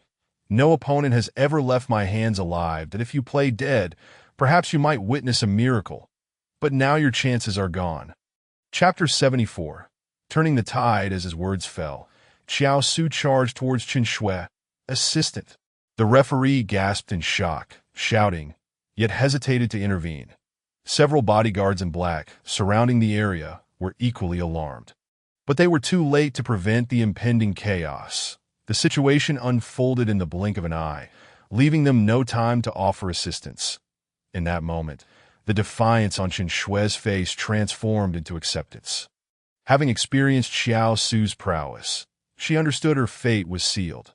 She turned to face him, a smirk of disdain curling at the corners of her lips. "Die." Seeing that smile ignited further fury in Xiao Su, who roared as he aimed a punch directly at her chest. However, just as his fist was mere inches from its target, a powerful gust of wind surged from behind Chen Shui, perfectly circumventing her and barreling towards Xiao Su. The force of the wind disfigured Xiao Su's features as his clothes flapped violently. His full-powered punch was forcefully repelled by the gale. "You bastard! Who are you to interfere in the ring?" Sitting on the mat, Xiao Su stared in astonishment at Yi Ning, who stood behind Chen Shui, exclaiming in fury that a master-level expert. The realization struck him. Master-level practitioners could harness true energy to form a protective barrier.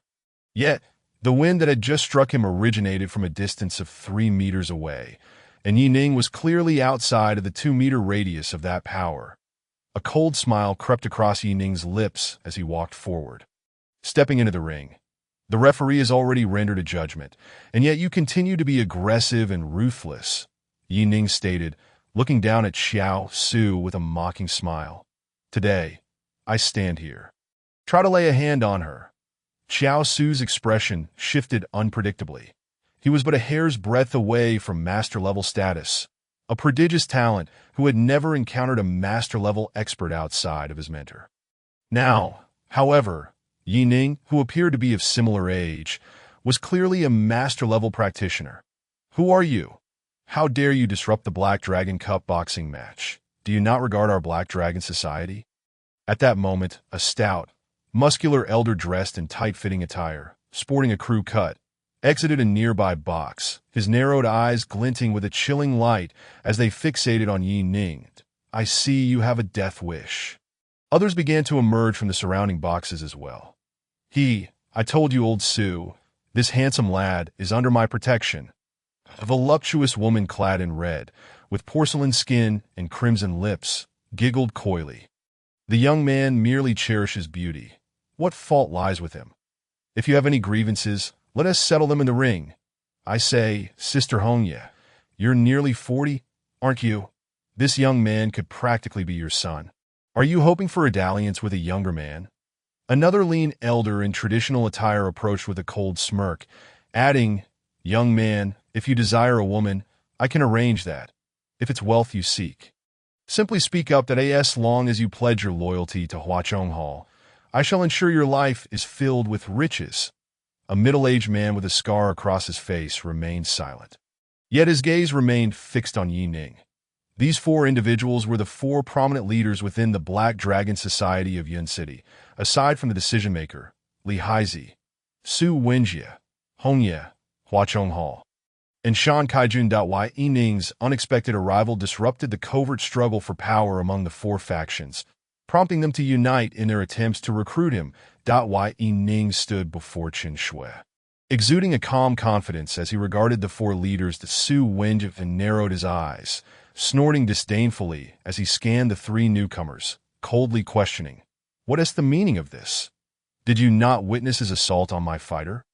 Are we already turning on each other? Everyone, please remain calm.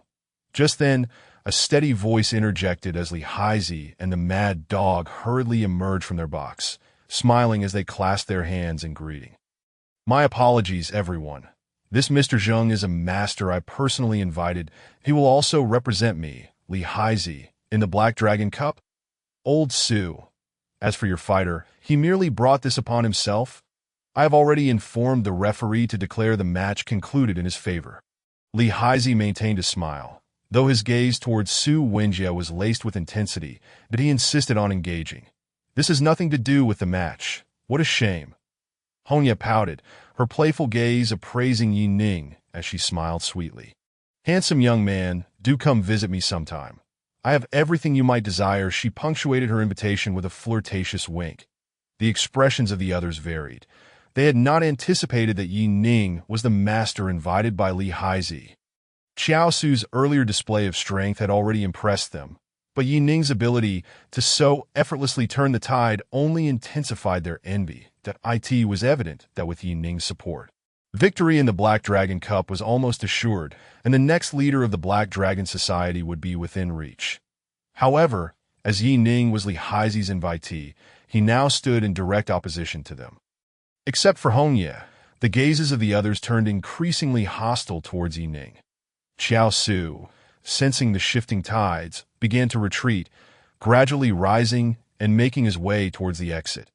Yet at that moment, Yi Ning furrowed his brow slightly. Did I permit you to leave? His calm voice rang out, causing everyone present to halt in their tracks. The match, which should have continued, was once again suspended as all eyes turned towards Yi Ning. Awaiting his next words, a flicker of surprise crossed Li Haizi's face, but he remained silent. What now? You are but a skilled individual summoned by Li Haizi. What of it? Xiao Su scoffed, narrowing his eyes as he fixed his gaze upon Yi Ning. Even should we inevitably clash, that confrontation will transpire a week hence. Not now. Do you presume to strike a man and then depart? Yi Ning let out a cold chuckle, shaking his head slightly. I cannot afford to wait an entire week. Let us amend the rules, shall we? Young gentlemen, do share your thoughts. I shall acquiesce to your wishes. Hong Yi cast a flirtatious glance at Yi Ning, initiating the dialogue. The others frowned, casting disapproving looks at Yi Ning. The customs of the Black Dragon Cup were traditions upheld by the Black Dragon Society for many years. Such a sudden alteration of rules was beyond even Li Haizi's authority. Yi Ning regarded them with calmness, a playful smile gracing his lips. That I lack the patience to wait that long, that I hereby permit you to send forth your fighters to challenge me. Let all the victors of the first round come forth. The last one standing in the octagon shall be deemed the victor, and their faction will assume the role of the Black Dragon Society's next decision-makers. What say you? Upon hearing this, the eyes of the four individuals gleamed with interest. Indeed, Yi Ning's prowess was formidable. Yet no tiger can withstand a pack of wolves that if they unleash their remaining 8 fighters in unison, they might just have a chance at victory. Once the melee commenced, it was certain that Yi Ning would be their primary target. Li Haizi, what do you think of this proposal?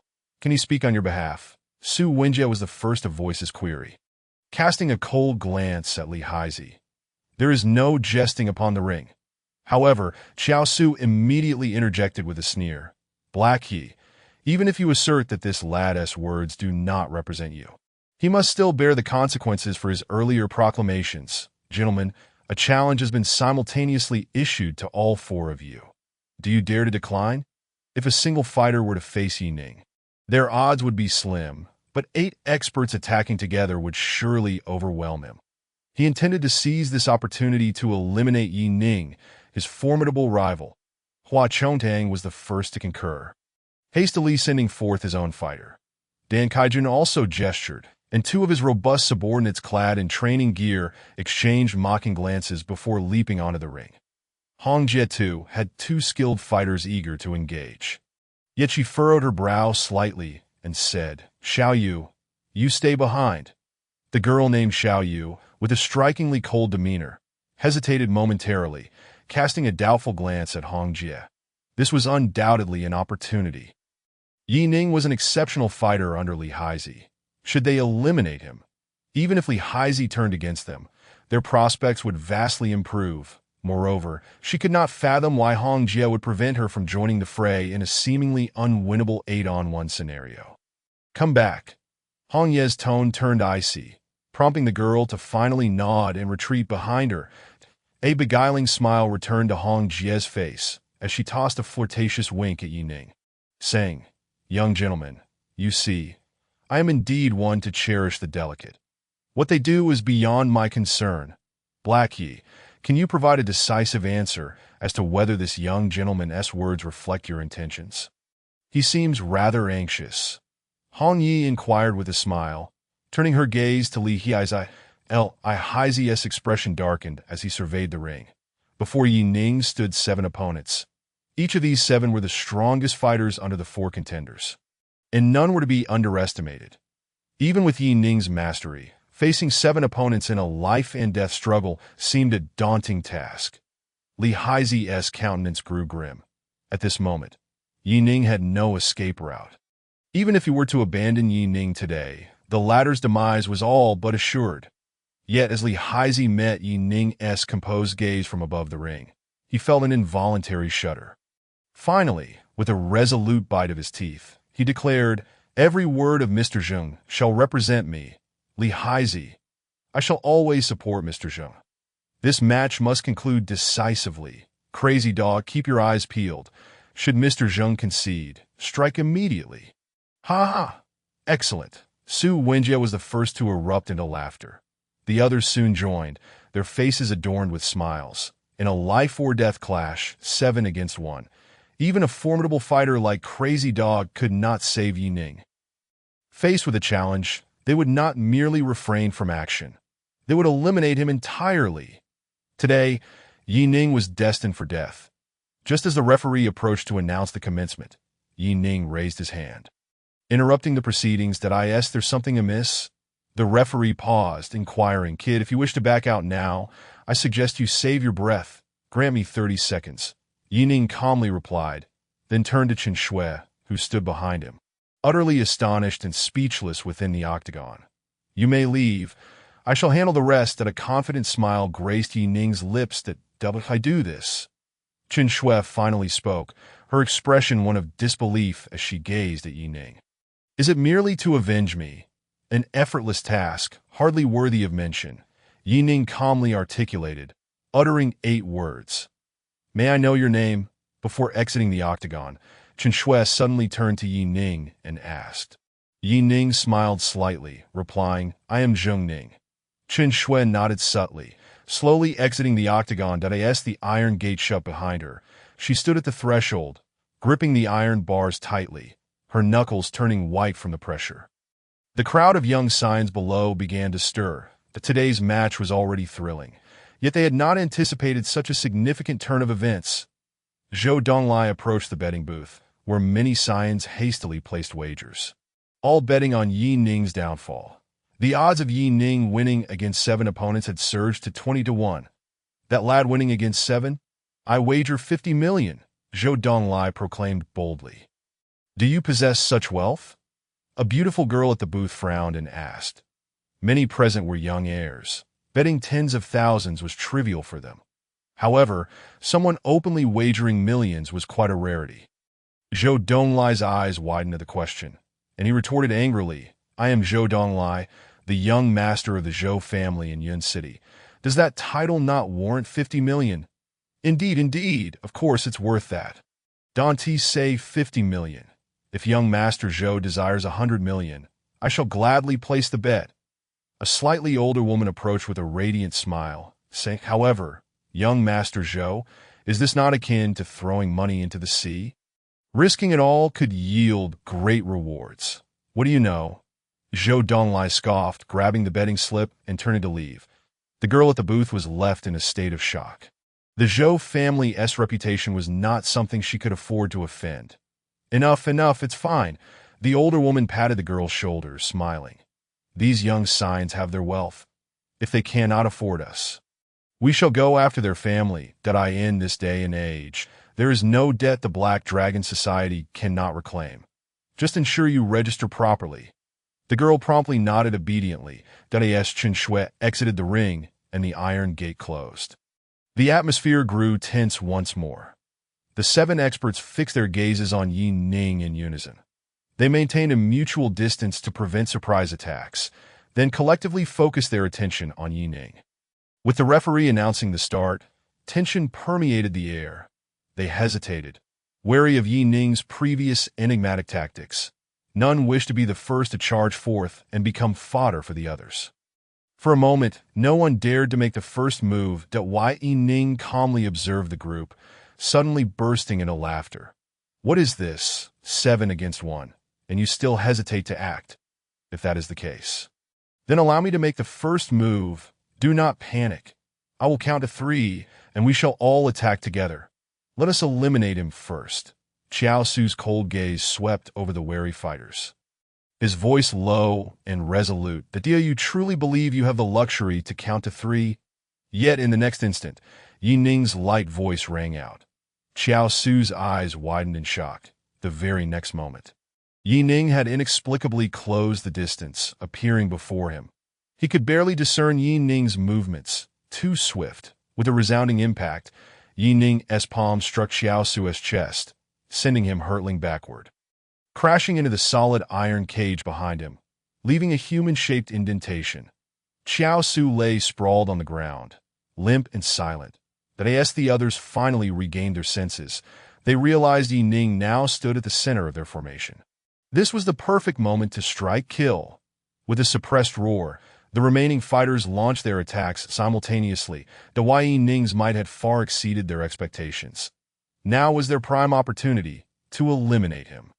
However, a disdainful smile appeared on Yi Ning's face as he retaliated, striking the leading fighter with a palm. As he did, a fierce gust of wind surged forth.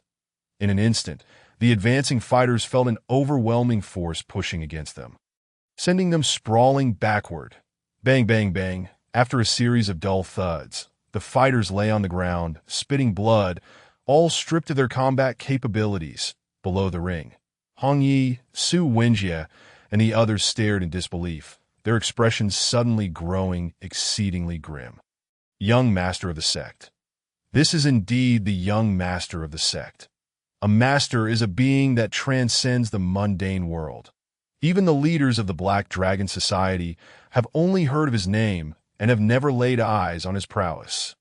However, upon witnessing him today, the crowd is struck with astonishment, realizing that the so-called experts, those who claim to fight against 100, are nothing but mere chickens in the presence of the master. The wealthy youths beneath the ring erupted in excited howls, their emotions running high. Chen Shui stared in shock, her eyes wide open, fixated on the proud figure of Yi Ning standing in the center of the ring. Momentarily at a loss for words, Yi Ning stood calmly at the center of the ring, casting an indifferent glance at the several incapacitated fighters and coldly stated, "If you do not wish to die, then lie down obediently on the ground." Humiliation washed over their faces, yet none dared to utter a word, all complying and crawling submissively to the ground. This was a submission to absolute power. Before Yi Ning, they had no chance of victory whatsoever. Yi Ning lifted his foot and slowly approached the motionless Xiao Su lying on the ground. "How long do you intend to feign death?" Yi Ning said with a faint smile, narrowing his eyes at Xiao Su. Xiao Su trembled violently, and just as Yi Ning's footsteps drew near, he could no longer maintain his pretense, scrambling to his feet and retreating frantically to the corner of the octagonal cage. His eyes wide with shock as he shouted, "I concede! I concede! Please don't kill me! You cannot kill me!" Yi Ning snorted coldly. That previous strike was enough to take Xiao Su's life, but it was evident that he wore some protective gear that dispersed most of the impact. Thus, Yi Ning understood that while the blow could severely injure Xiao Su, it would not be fatal that I end this situation. Xiao Su chose to feign death, hoping to observe the outcome. If the other experts could manage to fight Yi Ning to a standstill, he would certainly attempt a counterattack. However, if Yi Ning were to single-handedly resolve everyone, he would continue to play dead, hoping to escape unnoticed. Such a treacherous opponent is far more formidable than those who appear overtly fierce. If I hadn't intervened just now, Chen Shui would likely be dead. Are there no rules within this octagonal cage? Yi Ning remarked with a faint smile. Now I shall also strike at you. Do you think anyone will come forth to assist you? Su Wenjie, save me. Su Wenjie, please save me. If you remain idle, you will not have a favorable outcome. Xiao Su, seizing what he believed to be his last hope, cried out frantically to Su Wenjie below that Su Wenjie, still recovering from the shock of the previous scene, finally regained his composure, his expression shifting rapidly. Given the circumstances, Yi Ning's strength far exceeded their expectations. And with Li Haizi backing him, his stance was no longer firm, leaving him momentarily speechless. That Su Wenjie, he is merely a master and poses no threat. If you offend him now, I can save you. But if you abandon me now, you will surely die. Xiao Su shouted, his words laden with implications. That Su Wenjie's expression finally solidified as he stepped forward, coldly addressing Yi Ning. Mr. Zheng, Xiao Su has already conceded. I kindly ask you to boom. Before Su Wenjie could finish, a dull thud resonated throughout the entire ring that Yi Ning ruthlessly struck, his foot landing squarely on Xiao Su's abdomen. Ah! Xiao Su let out a heart-wrenching scream, his voice hoarse and contorted in agony, slowly closing his eyes in a state of irreversible demise. Yi Ning looked down at Su Wenjie from above, a faint smile playing at the corners of his mouth. I truly did not expect anyone to dare stand up to assist him. But that depends on whether this person has the strength to stop me. Su Wenjie's already grim countenance turned even more ghastly, and he exclaimed in agitation, Bastard! My fighter has already conceded. And yet you still strike with lethal intent. How can this be tolerated? Su Wenjie roared, pulling out his gun, and the 5 bodyguards behind him moved in unison, their dark gun barrels all aimed at Yi Ning. Kid, do you think that in this day and age, power still relies solely on fists? Even if you possess formidable strength, can you withstand bullets? I'll blow your brains out right now, and see how many lives you have. Yi Ning's expression changed as well. Masters are nearly immune to small firearms.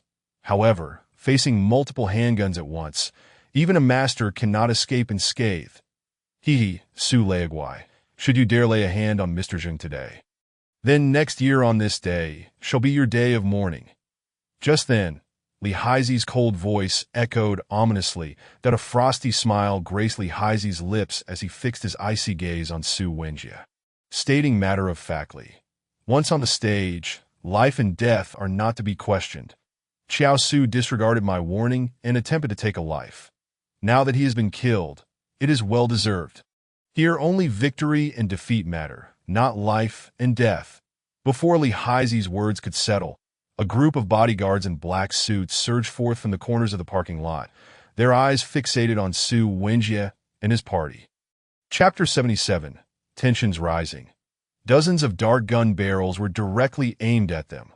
Su Wenjie's expression drastically changed as he looked at Hong Yi and the others, panicking. Are you all just going to watch? Li Haizi has laid a trap with so many people. What are you waiting for to speak up for justice? If this brat survives today, Li Haizi will firmly secure his position in the Black Dragon Society. Are you all willing to live your lives under his shadow? Su Wenjie urged the members of Hua Chong Tang. The expressions of the group varied, yet in this tense moment, no one dared to act rashly. Instead, Hong Yi smiled and said, Su Leiguai, I must say I find your words displeasing. I believe the young master is right. Moreover, in the ring, the strong hold sway, and life and death are of no concern. Now that the young master has won, the matter of life and death is already settled. It is you, Su Leiguai, who cannot accept defeat. Finally someone speaks a word of justice. A voice rang out from among the wealthy youths. Surprisingly belonging to Zhou Donglai, the prominent figures frowned in unison. The selection of the leader of the Black Dragon Society has always been conducted openly and fairly. These wealthy youths were invited merely to serve as third-party supervisors to ensure fairness. However, during the competition, these individuals were not allowed to interfere. Yet unexpectedly, Zhou Donglai chose to speak up at this moment that Su Wenjie could only snort coldly, his expression shifting as he holstered his gun, turning to Yi Ning atop the ring with a cold voice. Mr. Zheng, I will remember today's events. Having said that, Su Wenjie turned and left. He had already lost face today, and the position of leader was now beyond hope. There was no longer any need for him to remain. Young Master Zhou and others. The Black Dragon Cup is an internal affair of the Black Dragon Society that Li Haizi signaled to his subordinates, and the bodyguards did not trouble Su Wenjie and his party, quietly allowing them to leave. Then, Li Haizi turned to the wealthy youths, a smile returning to his face. Now that the competition has concluded, I invite you all to depart, or perhaps enjoy the KTV above. All your expenses tonight will be waived. Many wealthy youths' eyes lit up at this announcement, with most departing immediately. However, Zhou Donglai did not leave. Instead, he approached with a confident smile, saying, I do not wish to intervene in the internal matters of the Black Dragon Society. But I have a few words for Mr. Zheng. Mr. Zheng, my Zhou family is the wealthiest in Yun City, and I would like to befriend you. Should you agree today, I shall offer a gift of 1 billion. At this declaration, everyone present was taken aback. Those who had just left or were still lingering could only lament in regret. If this Mr. Zheng is indeed so formidable, securing his alliance would be a remarkable achievement. However, Zhou Donglai's opening offer of 1 billion was impeccably phrased, instantly silencing others. Even though their families were not insignificant, 10 billion was no small sum for them, nor was it a decision they were qualified to make. Yet, Zhou Donglai, without hesitation, offered such a staggering sum, indicating the Zhou family's extraordinary wealth. Li Haizi's expression shifted as he turned his gaze toward Yi Ning. This matter required Yi Ning's stance, and he dared not make a decision on his own. Yi Ning raised an eyebrow. He vaguely recalled that Zhou Xinran had previously threatened Zhou Donglai over a 2 million debt, and at that time, Zhou Donglai had been quite compliant. Now, how had he suddenly become so extravagant? Offering 10 billion? 10 billion. Are you joking? Yi Ning inquired suspiciously. Of course not. Zhou Donglai replied confidently. Earlier during your match, I wagered 50 million on your victory, and with a 20-fold return, that amounts to 10 billion. Boss Li, you now owe me precisely 10 billion. Today, witnessing your remarkable abilities, I would like to present this 10 billion as a token of our first meeting. As Zhou Donglai spoke, he turned serious. Fixing his gaze on Li Haizi, slightly narrowing his eyes, and said, However, Boss Li, this 10 billion is a clear account. You cannot default that if you promise me this 10 billion will be given to Mr. Zheng. I shall leave without further ado. However, if you intend to renege on your promise simply because Mr. Zheng is easy to converse with, the Zhou family will ensure that we retrieve that 10 billion first and then hand it over to Mr. Zheng. Very well. Li Haizi nodded without hesitation, smiling as he declared, I hereby promise you, the 10 billion will be gathered within a week. Every single cent will be delivered to Mr. Zheng as a token of the Zhou family's goodwill. Are you satisfied, young Master Zhou? Ha ha. Li Boss is indeed straightforward, a man of his word. Zhou Donglai chuckled heartily, producing a business card from his pocket and presenting it to Yi Ning with both hands before turning to leave. Li Haizi squinted slightly as he watched Zhou Donglai's retreating figure, a wave of contemplation washing over him. What appeared to be a harmonious exchange was, in truth, rife with undercurrents. Zhou Donglai's message was crystal clear. 10 billion. And should Li Haizi refuse to pay, the Zhou family would personally collect the debt. Moreover, this debt was to be settled on Yi Ning's behalf. Thus, the stakes for Li Haizi were far greater than merely the 10 billion. He also risked losing the young master Yi Ning. Zhou Donglai, from the third generation of the Zhou family, seemed merely a young rake on the surface. Yet beneath lay a depth of thoughtfulness and cunning. Even though producing 10 billion at once would exert considerable pressure on the Black Dragon Society, Li Haizi was not foolish enough to offend Yi Ning, the young master, as the rakes departed. The remaining 4 leaders of the Black Dragon Society slowly gathered together.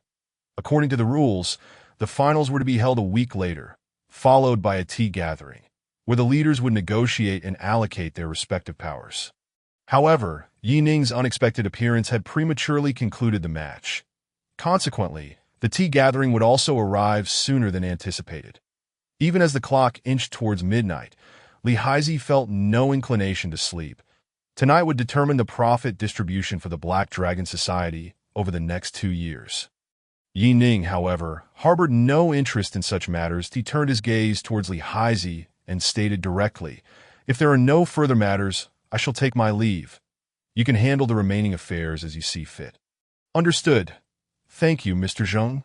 Li Haizi promptly expressed his gratitude to Yi Ning, his smile radiant, clearly in good spirits. Additionally, Mr. Zheng, I assure you that everything I previously mentioned will be fulfilled, and I will gather the 10 billion within a few days, transferring it all to your account in one go. Chapter 78. My people. Yi Ning nodded slightly and turned to leave.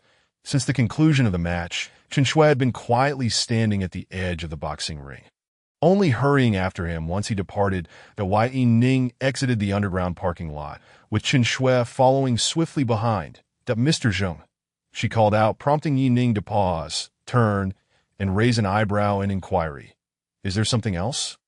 Chen Shui was taken aback, not expecting this to be the first thing Mr. Zheng would say to her. His expression was calm, devoid of any tumult that if this were to occur on the street. A man addressing Chen Shui in such a manner would undoubtedly be labeled as a perpetual bachelor. Yet in Yi Ning's case, this only sparked a mix of emotions within Chen Shui. Mr. Zheng, I truly appreciate your assistance today, she said, hastening to keep pace with him. Yi Ning acknowledged her with a calm nod, once again extinguishing the conversation. As I mentioned, it was merely a small effort on my part, not worth mentioning. To you, it may seem trivial, but to me, it is not. Chen Shui asserted earnestly. Mr. Zheng, I am sincerely grateful, and I have one more request of you. Would you consider taking me on as your disciple? Upon hearing this, Yi Ning's expression shifted to one of surprise, and he turned to look at Chen Shui, who seemed utterly serious. Take on a disciple. He was currently using the identity of Zheng Ning. And even though this identity would frequently resurface with Li Haizi's rise in the Black Dragon Society, having Chen Shui as a disciple might inadvertently expose him. Thus, Yi Ning decisively declined. I have no interest. Mr. Zheng, you intervened to save me, and you decisively eliminated Xiao Su. I can see that you acted to assist me. Chen Shui insisted, her gaze piercing as she scrutinized Yi Ning. Did we know each other prior? Why did you choose to help me, and why do I feel an inexplicable familiarity with you? Yi Ning's heart stirred. This time he managed to mask his surprise and anxiety, maintaining his calm demeanor. I was indeed moved by your earnestness, but my intervention was merely a small favor.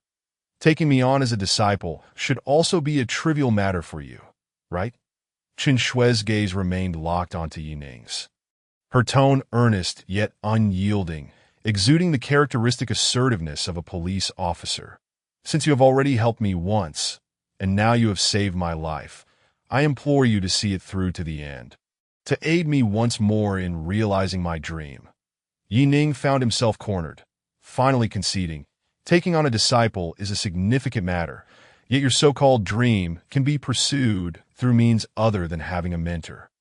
Tomorrow, go to Li Haizi and simply mention that you are under my wing. He will treat you with the utmost respect. To that point, whatever fairness and justice you seek, all your inquiries can be addressed. Your people. Chen Shui raised an eyebrow, a contemplative look crossing her face. That it appeared that the relationship between Zheng Ning and Li Haizi was far more intricate than it seemed. Zheng Ning was certainly not merely a skilled individual hired by Li Haizi. The latter was climbing the ranks by aligning himself with Zheng Ning. Well then, Officer Chen, we shall part ways here. Yi Ning bid farewell and hastily departed, vanishing from sight at the end of the street. Chen Shui snapped back to reality, only to find that Yi Ning had already disappeared, her brow furrowing in perplexity. Officer Chen, how does he know I am a police officer? As midnight approached, the bustling city of Yunqing fell into a profound silence. A black BMW glided along the quiet streets before finally halting in front of the Jinlin Club. The car door swung open, and Su Wenjie hurriedly exited, followed closely by a bodyguard carrying a stretcher covered in white cloth.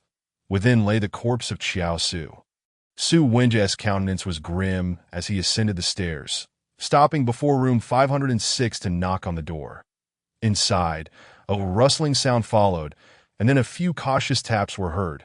The occupants, exercising caution, confirmed the visitor's identity through the peephole before finally opening the door. Boss Su, what brings you here? The person inside was none other than Zhang Chongshan, who had been missing for several days. What brings me here? Su Wenjie scoffed coldly as his subordinate wheeled the white stretcher into the room. What is this? Zhang Chongshan's heart trembled, an ominous premonition flooding him as he hesitated to approach the white cloth. However, Su Wenjie's subordinate lifted the cloth, revealing the lifeless Xiao Su before Zhang Chongshan. Zhang Chongshan trembled violently, his voice quaking. How could this be? Who did this? His eyes were wide with disbelief that a young man named Zheng Ning, appearing to be in his 20s, was a formidable master.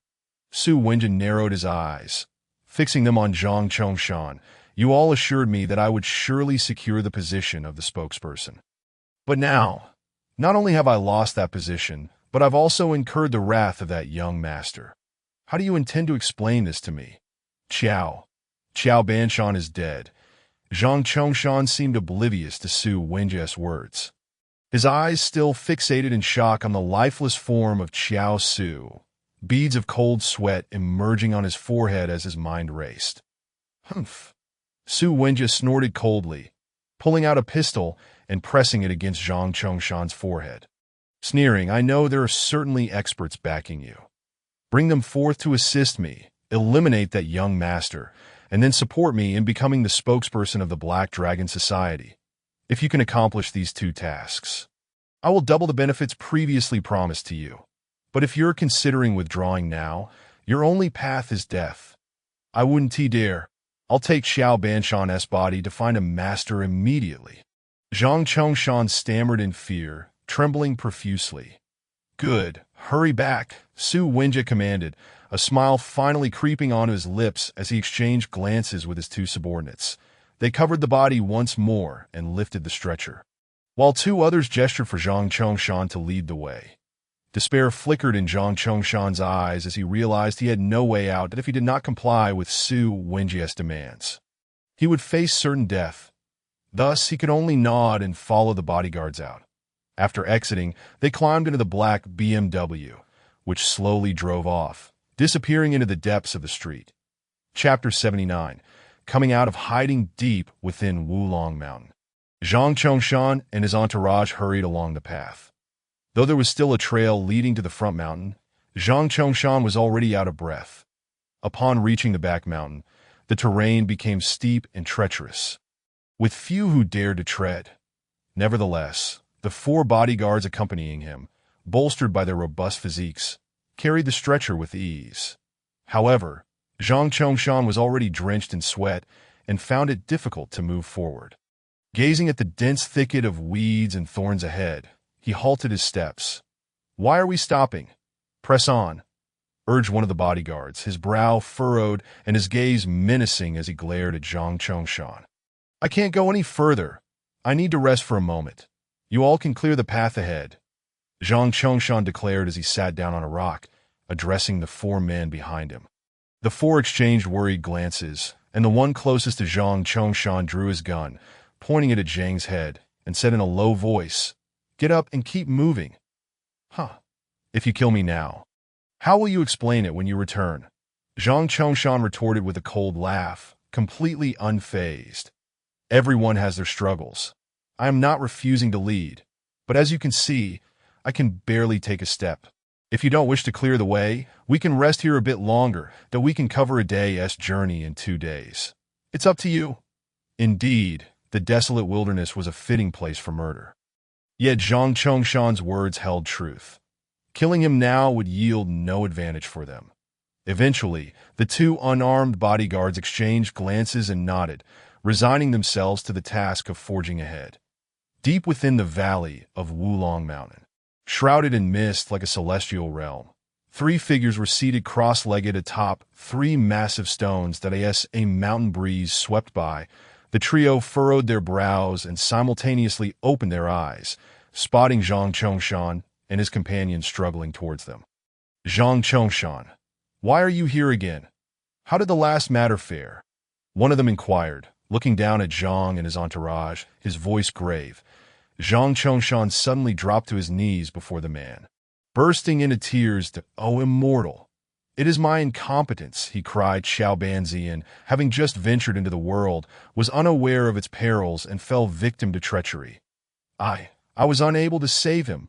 What did you say? Xiao Su is dead?" The figure atop the boulder turned pale with rage, instantly leaping down to the 4 bodyguards, tearing away the white cloth covering the stretcher. At once, Xiao Su's pale visage was revealed. The man's eyes turned crimson with fury as he glared at Zhang Chongshan.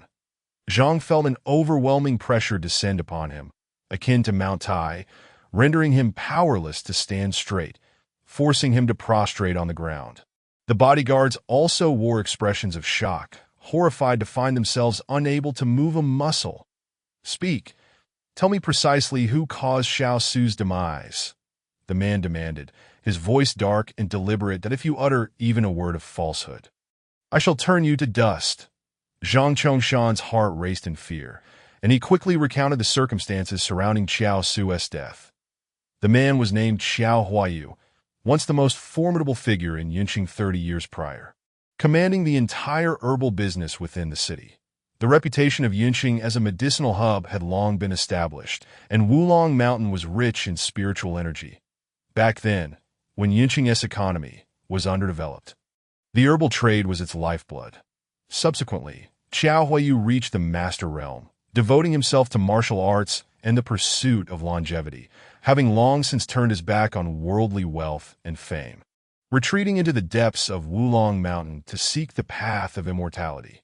Nevertheless, the herbal business in Yunqing remained monopolized by a few of Qiao Huayu's former subordinates. Qiao Su was Qiao Huayu's sole direct disciple and his biological son. While Qiao Huayu pursued martial attainment, Qiao Su was entangled in the allure of worldly pleasures. Thus, Qiao Su sought out Zhang Chongshan, entrusting him with a task to dominate Yunqing. However, Zhang's schemes against the Zhou family were easily unraveled by Yi Ning, leading him to imprisonment amidst his entanglement with Yi Ning, which greatly displeased Qiao Su, prompting him to take matters into his own hands. Coincidentally, during the Black Dragon Society's Black Dragon Cup, Qiao Su approached Su Wenjie, one of the competitors, to strike a deal, only to be unexpectedly ambushed and killed by Zheng Yu. Qiao Huayu gently placed his palm on Qiao Su's chest, and with a swish, Qiao Su's clothing disintegrated into tatters, revealing a fierce chest plate woven entirely from vines. The armor remained unscathed, pristine in its condition. Witnessing this, Qiao Huayu's eyes narrowed. This vine armor, though seemingly ordinary, could withstand tremendous force to protect Qiao Su's life. Yet at that moment, the armor was intact, and Qiao Su had perished. The assailant must have been a master-level warrior, whose true energy had shattered Qiao Su's internal organs. 30 years have passed, and it seems that I, Qiao Huayu, have been forgotten by the outside world. Qiao Huayu sneered at a youthful master, you say. Zhang Chongshan, return and spread the word. Qiao Huayu has returned. Within 3 days, summon all those connected to my son's demise to kneel and repent, or face my wrath. Understood. Zhang Chongshan immediately bowed in response. Qiao Huayu nodded slightly, and the 4 bodyguards finally relaxed, regaining their ability to move. The leader among them hastily bowed and said respectfully, Old Qiao, we invite you to the Gathering Tea House where our boss awaits. Should you assist him in dominating Yunqing, we shall reward you handsomely. A handsome reward. A playful glint appeared in Qiao Huayu's eyes as he regarded the speaker with an odd expression. I emerged from seclusion solely for vengeance for my son. What makes you believe you have the right to speak to me in such a manner? The entirety of Yunqing is but a trifle within my grasp. Acquiring what I desire is merely a thought away. What do you think you are? Confronted by Qiao Huayu's gaze, the bodyguard trembled in fear, unable to utter a word. However, Qiao Huayu raised an eyebrow, suddenly sneering.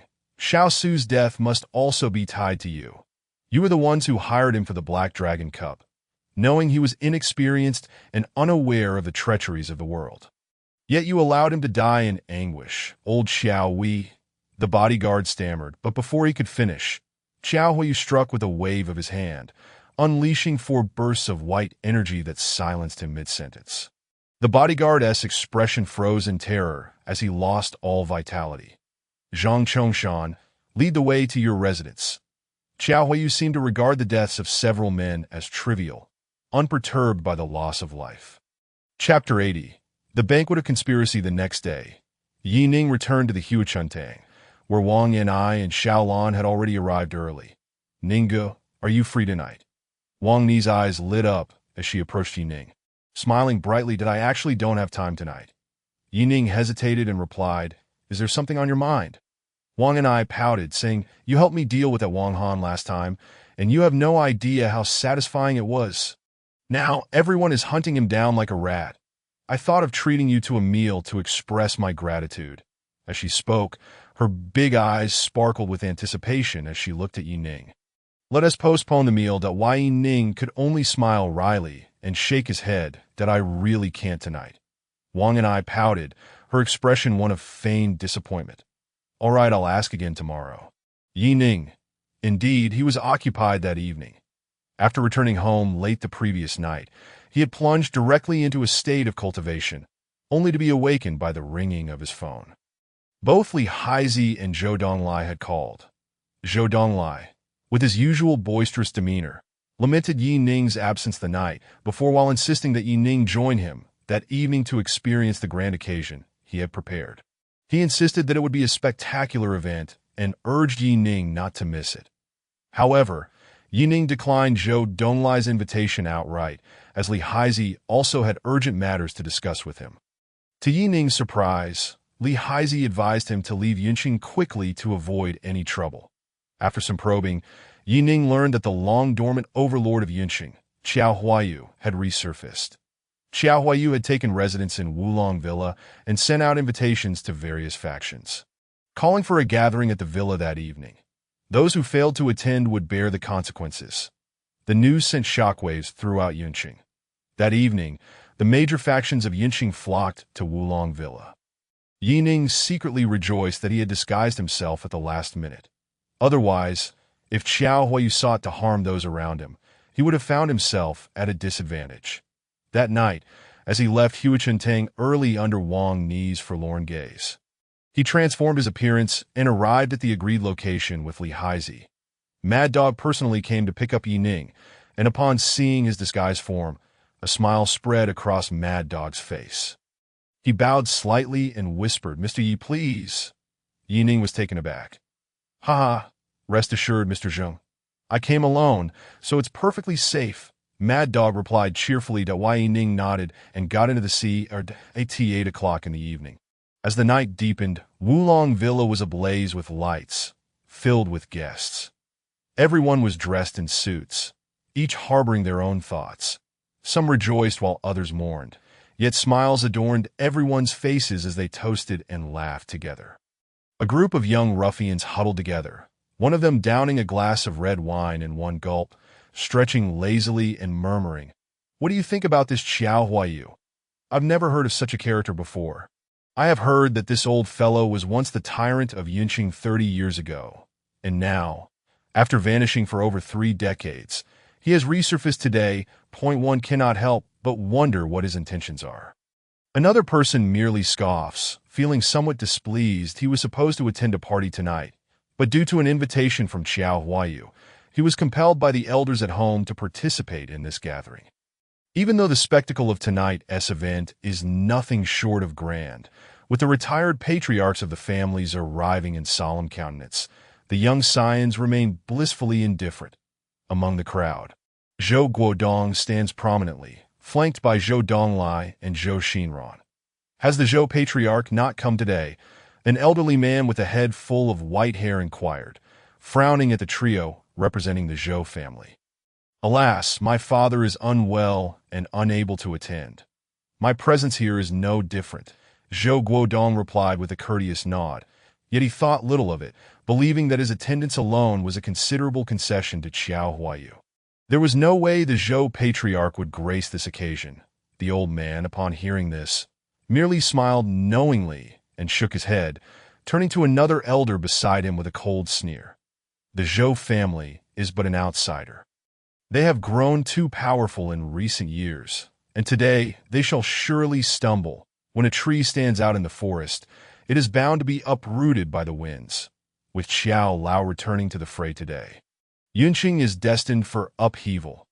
As the elderly gentlemen engaged in their spirited discussions, Li Haizi and his entourage finally arrived at the venue.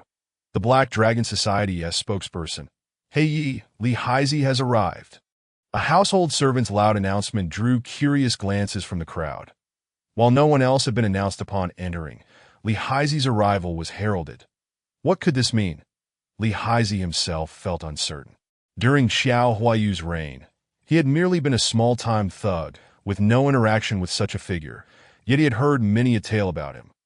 Now, though he felt a tinge of apprehension, he maintained a nonchalant demeanor, casually lifting a glass of red wine in a toast to the assembly before stepping inside with Yi Ning and the rest of the group. Following them were several other leaders of the Black Dragon Society. Hong Yi, Su Wenjie, Hua Chongtang, and Shan Kaijun, all present. Chen Shui trailed closely behind Yi Ning, resembling a devoted guardian, her gaze vigilantly scanning the faces of those present. These were the so-called big shots of Yunqing, the ones who wielded societal resources and commanded respect. In the past, she had never had the chance to engage with such figures, but now the opportunity had arrived. Yet, This gathering felt eerily reminiscent of a banquet of treachery.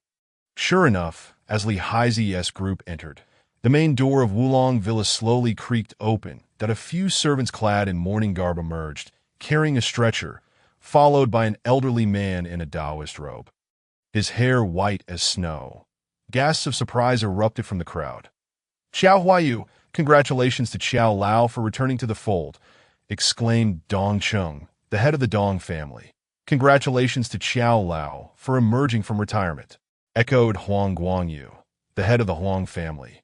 Several elders stepped forward, offering their respectful greetings, that a murmur of astonishment rippled through the crowd, and even the previously irreverent young scions fell silent, realizing the significance of having the heads of major families personally welcome Xiao Huayu. Even if their knowledge of him was scant, they understood he was no ordinary individual. After 30 years, you still remember the old man. Xiao Huayu's lips curled into a faint smile, a look of satisfaction crossing his face as he slowly raised his hand to silence the chatter below. His gaze sharpened as it fell upon Li Haizi and his companions, and he lifted the white cloth covering the stretcher. In an instant, the pallid corpse of Xiao Su lay before all eyes. "My son recently descended the mountain for training, but met his demise at the hands of another. To be candid, my purpose for emerging today is precisely this."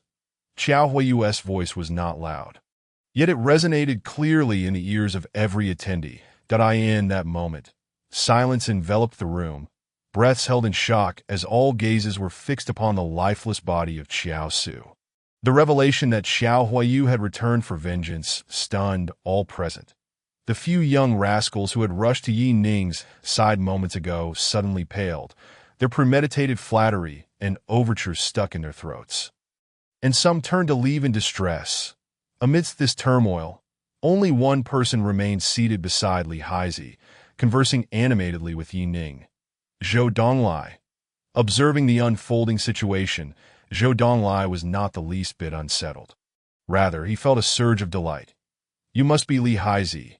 This young man beside you should be Zheng Ning, the recently emerged young master of Yunqing." That a cold smirk lingered on Xiao Huayu's face as his narrowed eyes fixed on Li Haizi's group, ultimately settling on the relaxed Zheng Ning among them. Suddenly, Li Haizi and his companions became the center of attention, particularly Zheng Ning. Many sighed in lamentation, recognizing Zheng Ning, the young master, who should have shone brightly. Yet his brilliance was overshadowed by boldness. Not only had he killed Xiao Huayu's disciple's son, but he had the audacity to attend this banquet of treachery. How could Xiao Huayu allow this to stand? "Indeed," Yi Ning remarked with a smile, casting a dispassionate glance at Xiao Su's cold corpse. "Those who kill will invariably be hunted down. And besides, your son perished in the ring, where life and death are of no consequence. It was stated clearly beforehand to DOU.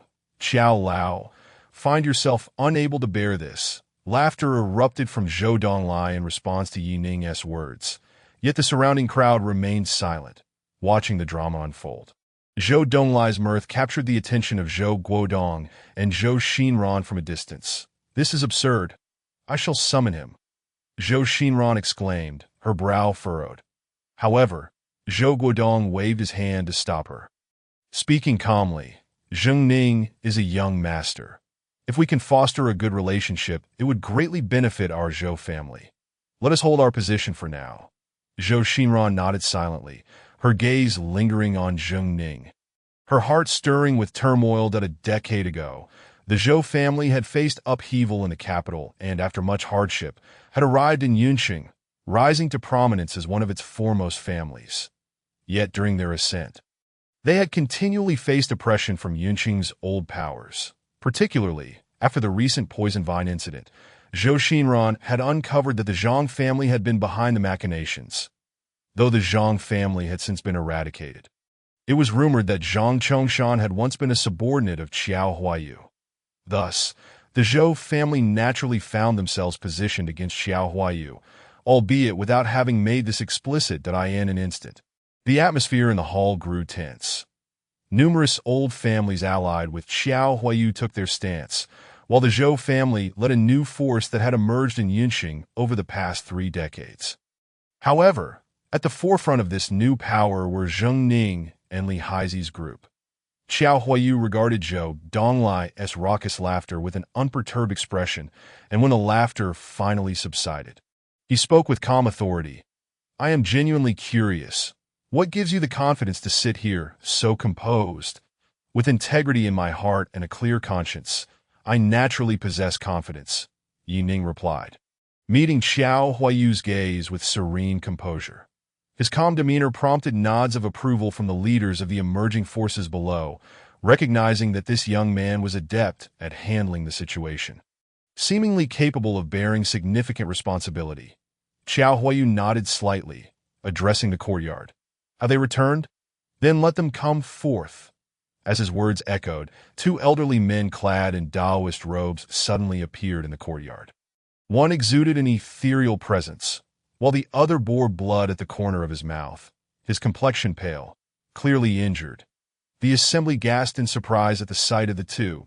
Qiao Huayu glanced at them and smiled, saying, "Today, as I have returned, certain individuals cannot contain their restlessness and insist on engaging in petty schemes that I dispatch my subordinates to deal with them. Pray tell, how did you fare?" In the northwest corner of Wulong Villa, we encountered unidentified individuals. "My subordinates have dealt with them all, leaving no survivors," the composed elder stated calmly. Upon hearing this, Li Haizi's expression shifted dramatically. Those individuals had been his backup, meant to provide external support. Yet they had been eliminated within mere minutes of entering? Li Haizi hastily grabbed his phone, dialing his subordinates, but all he received was a persistent busy signal. His calls would not go through. In the northeast corner of Wulong Villa, in the rear courtyard, we discovered skilled adversaries. My subordinate faced 3 alone, resulting in 2 dead and 1 injured.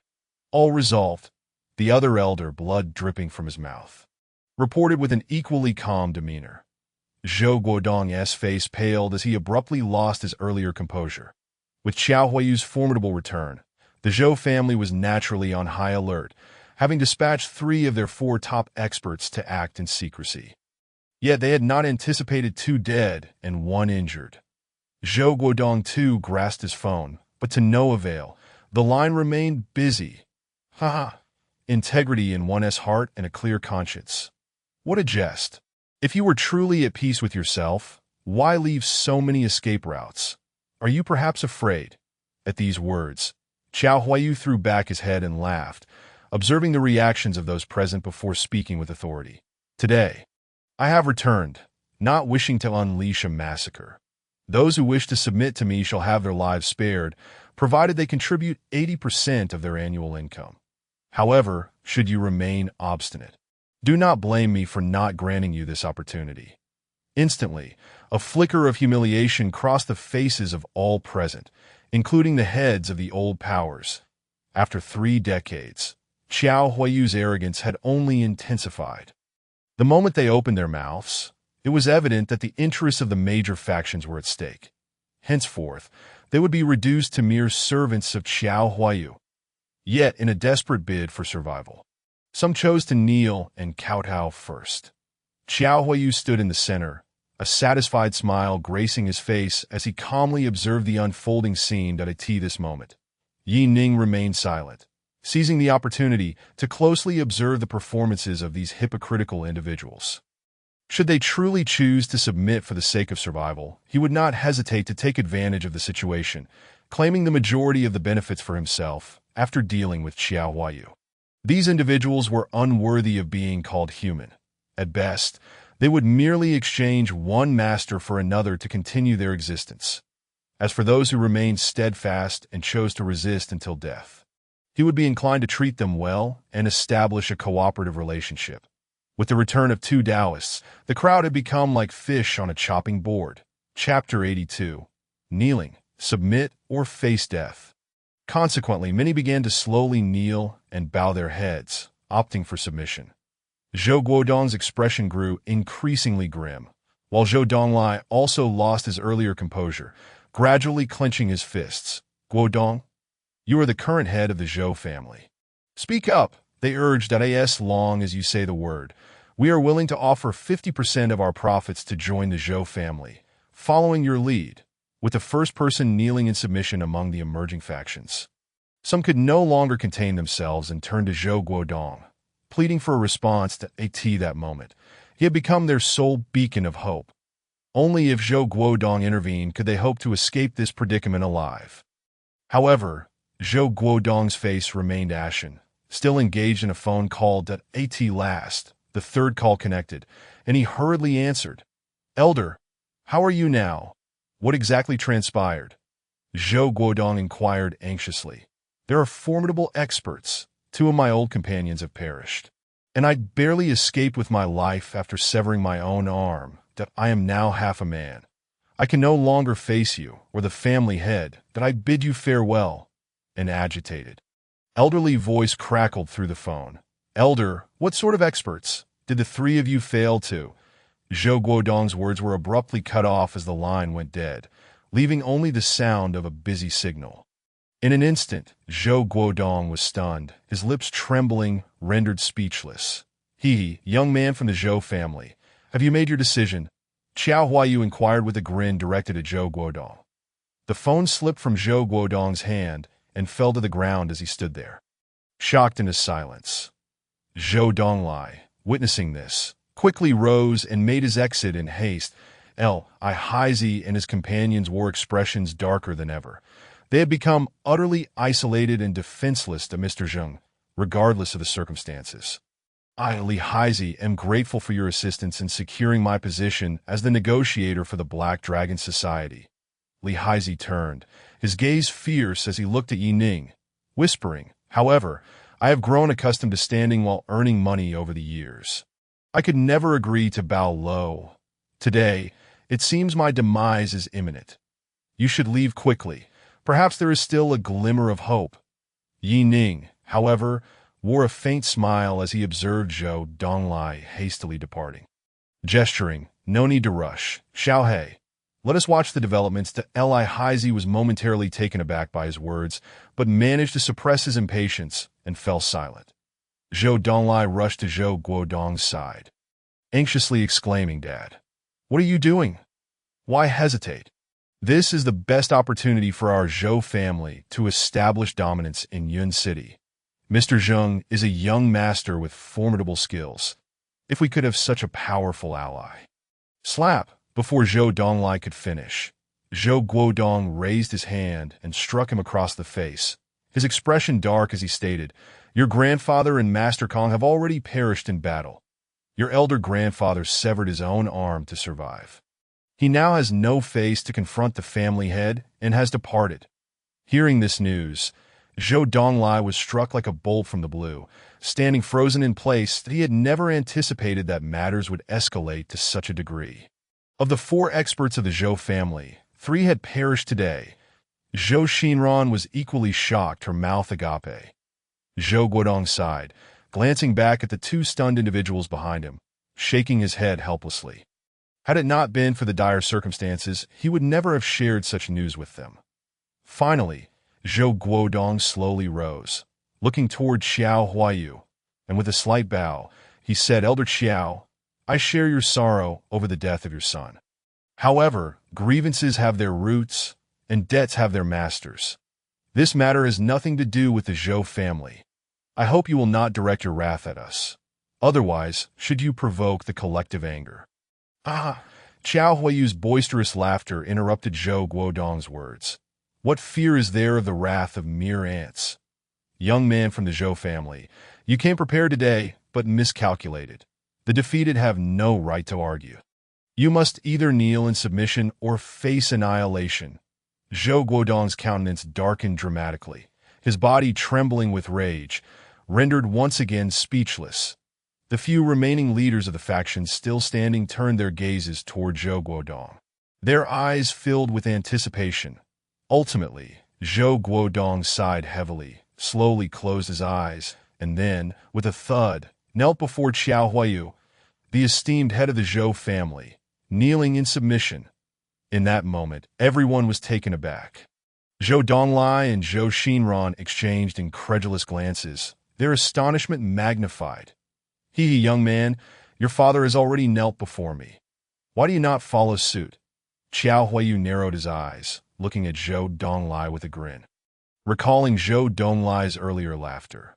Zhou Donglai, stunned, took 2 steps back, his initial fear gradually replaced by determination that a man's knees are made of gold.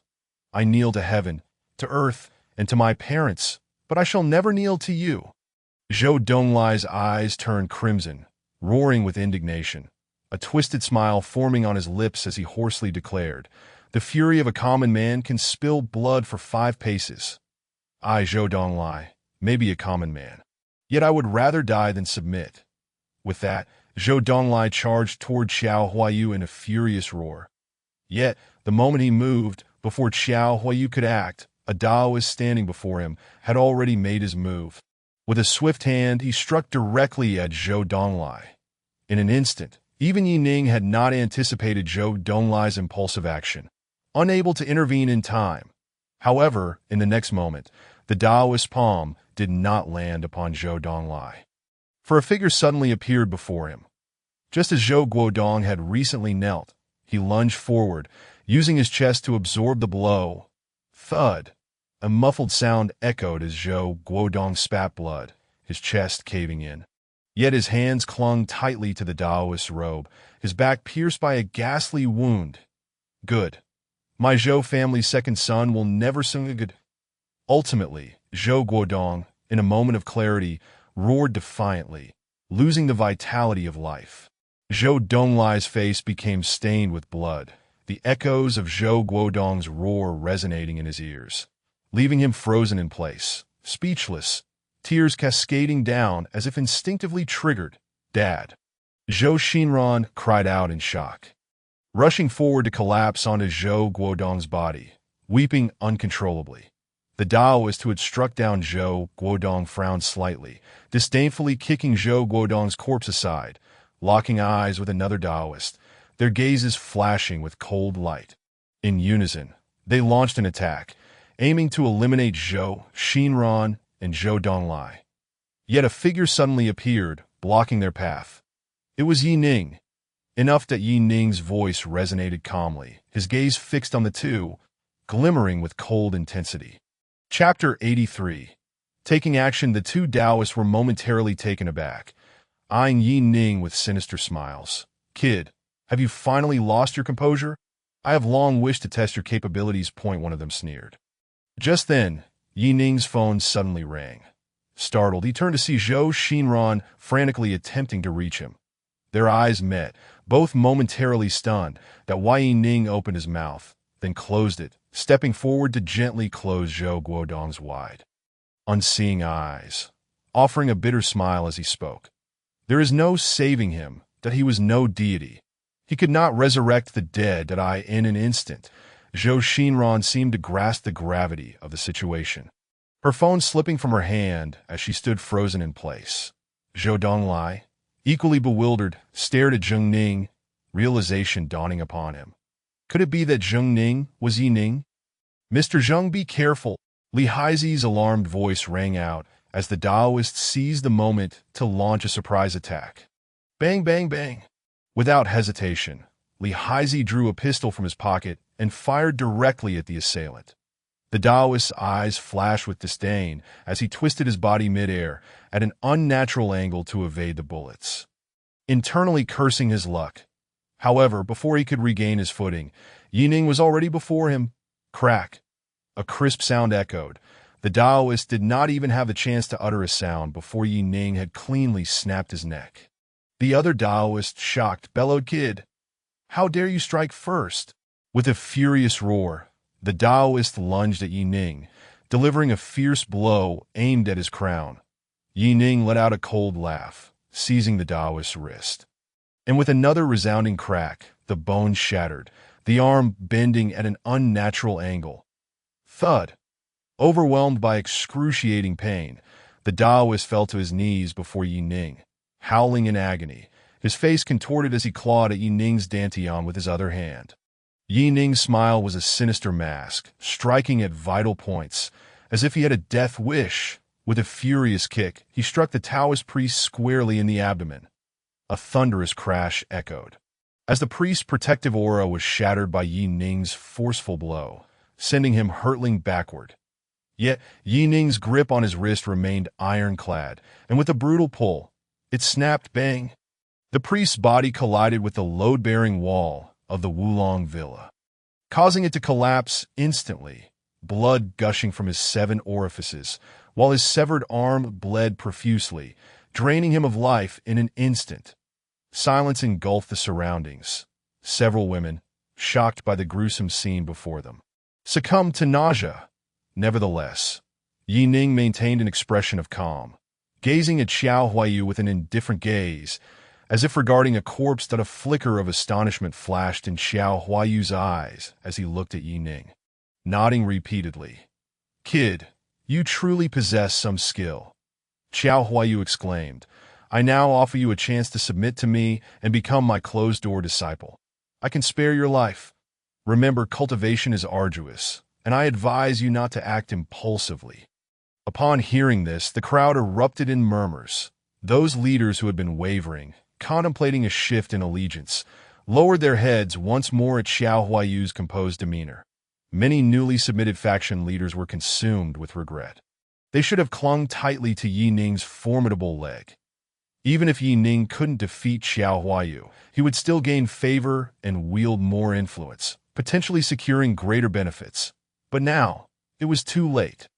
With blood already spilled, no one dared to take risks and alter their stance. They could only gamble to the end. Yi Ning exhaled a breath of frustration, turning to Xiao Huayu, and said coolly, "I am your sworn enemy. Do you intend to let me go?" Haha. To Yi Ning's surprise, Xiao Huayu burst into laughter. Shaking his head, Xiao Su was merely the product of an indiscretion with a village woman. After all these years, his talents are mediocre at best. Your potential surpasses his by leaps and bounds.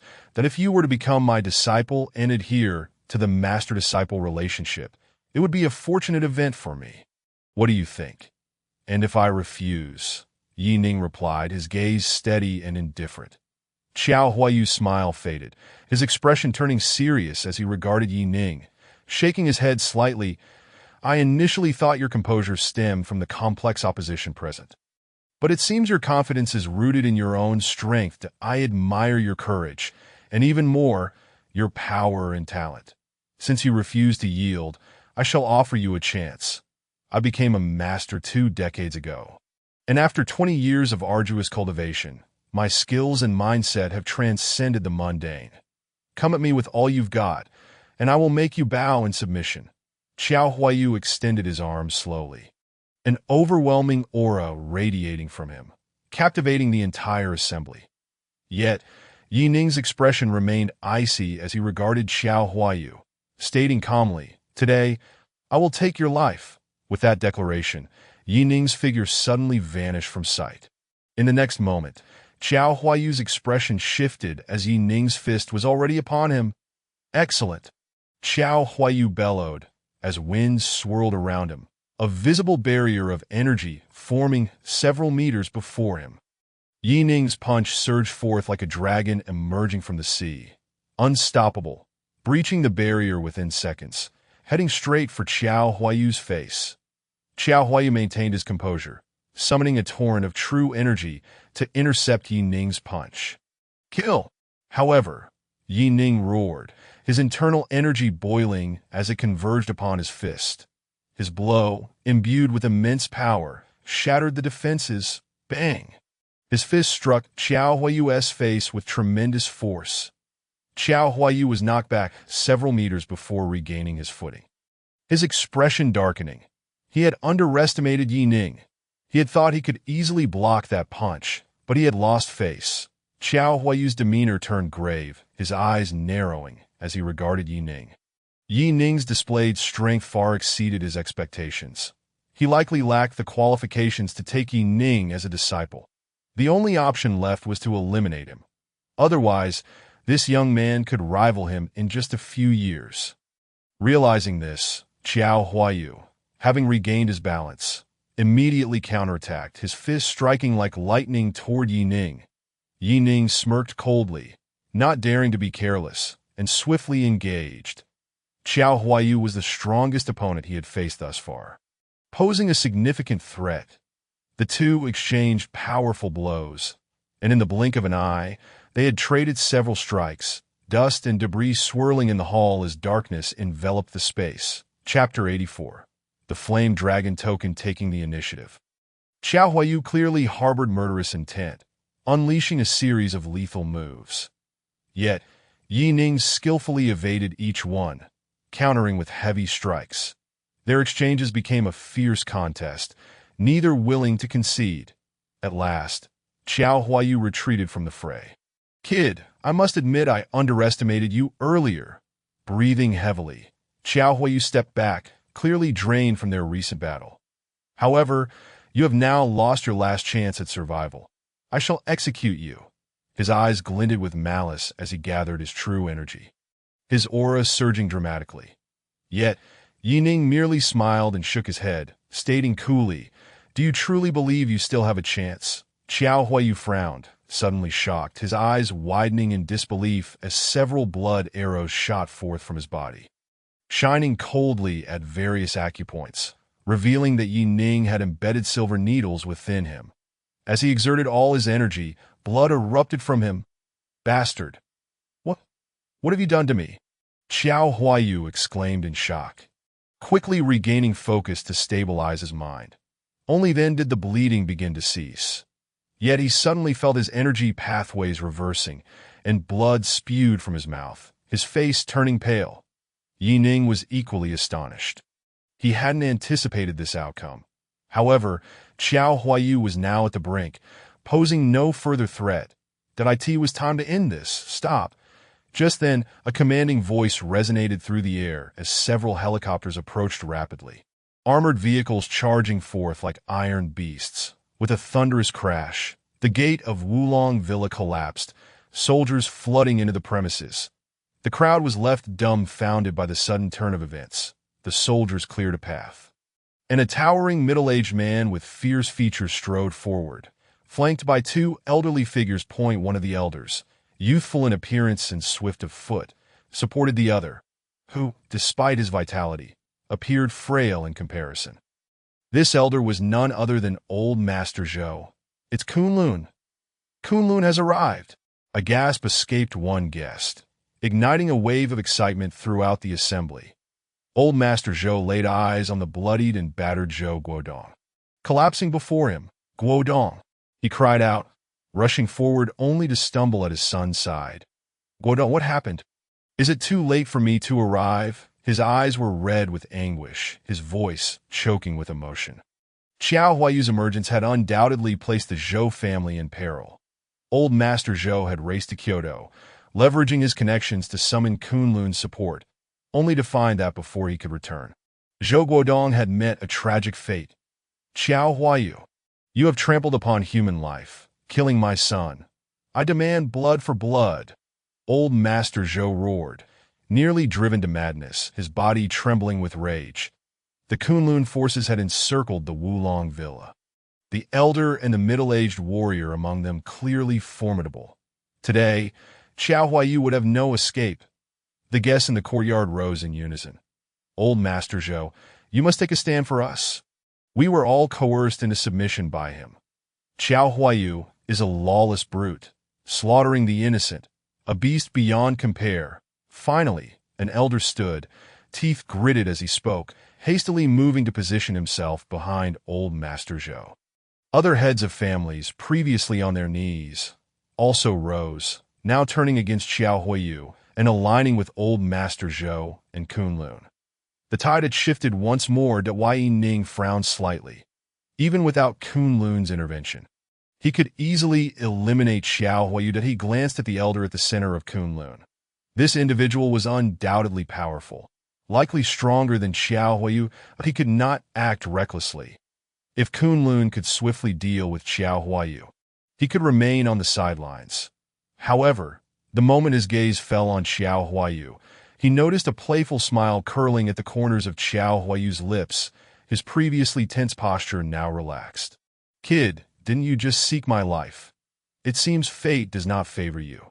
Xiao Huayu's calm voice rang out, addressing the elder at the forefront of Kunlun with a slight bow, saying, "I, Xiao Huayu, pledge my loyalty to Kunlun, willingly serving henceforth that I implore you, Great One, to show mercy."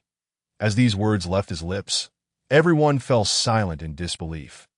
The elder from Kunlun was taken aback, having not anticipated Xiao Huayu's sudden capitulation at this critical moment. "Qian Sini, this man has killed my son. You must uphold justice for me today." Old Master Zhou hurriedly turned to Elder Qian, his voice trembling as he spoke. Elder Qian furrowed his brow slightly, pressed his lips together, and said in a low voice, "According to our customs, those above the Grandmaster level are no longer considered worldly beings, that if one wishes to seek refuge in Kunlun, I should show leniency and spare their life. However, Xiao Huayu, you can only blame your own misdeeds that I indeed owe Old Master Zhou a favor, and today, killing you will repay that debt."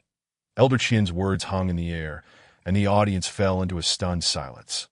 Yet many hearts were tumultuous. To the martial artists, the existence of such power was legendary, and witnessing it today shattered their understanding that a mere favor. Elder Qian's seemingly weightless words pronounced Xiao Huayu's death sentence. This was the formidable strength of martial artists. Power equated to authority. "No, you cannot kill me." Xiao Huayu frowned, producing a black wooden token from his pocket, declaring in a solemn tone, "I possess the Yanlong Order. Years ago, when the leader of Kunlun, Yanlong, sought to persuade me to submit, I refused, and he entrusted this order to me. Now that I willingly wish to join Kunlun, you cannot kill me. Otherwise, when Yanlong inquires, 'How will you explain yourself?' Elder Qian's eyes widened in shock. He had never expected that Xiao Huayu possessed the Yanlong Order. In Huaxia, the four great masters of Kunlun, known as the Four Leaders, included Yanlong among them. Elder Qian's expression shifted. For a moment, he hesitated to act. Old Master Zhou's face turned pale. That as one of the prominent families in Kyoto, the Zhou family was well aware of the intricate relationships within Kunlun. Elder Qian's position as a protector was far beneath that of the leaders. When Elder Qian had fallen from grace, the Zhou family had extended a helping hand, allowing him to attain this position. Now that the Zhou family faced a decline, Elder Qian's authority in Yunqing was unquestionable. However, if the Yanlong leader were brought into the equation, even a fleeting connection would pose a challenge to eliminate Xiao Huayu today. Chapter 85. Yi Ning takes action. As expected, after a moment of contemplation, Elder Qian turned his gaze to Old Master Zhou.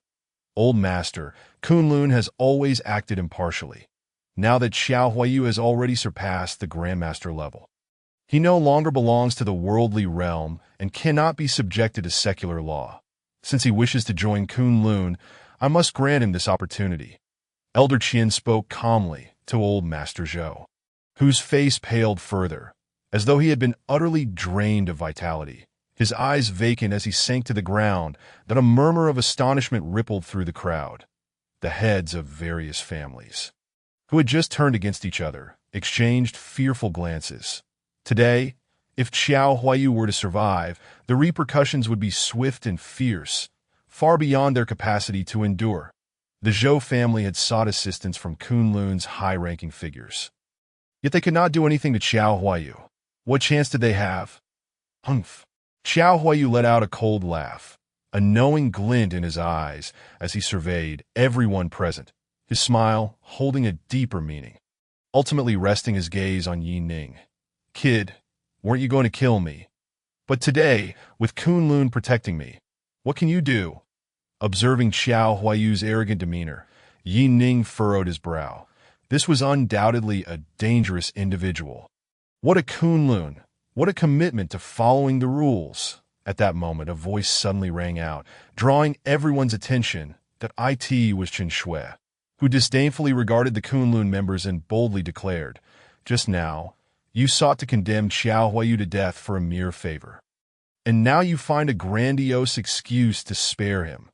Is this what you call rules? Ha! If I wish for his death, it shall be so, and if I do not, even if he desires to die, it will be difficult. Elder Qian looked down at Qin Shui, his gaze indifferent, dismissing her as nothing more than a secular individual. Among those present, I am the sole authority, that if I do not act, who among you can take his life? This is the essence of power. Should you surpass me today, you would naturally possess the authority, bullying the weak, contradicting oneself. This is Kunlun. Qin Shui shook her head in disappointment, her expression one of disdain. How shameless!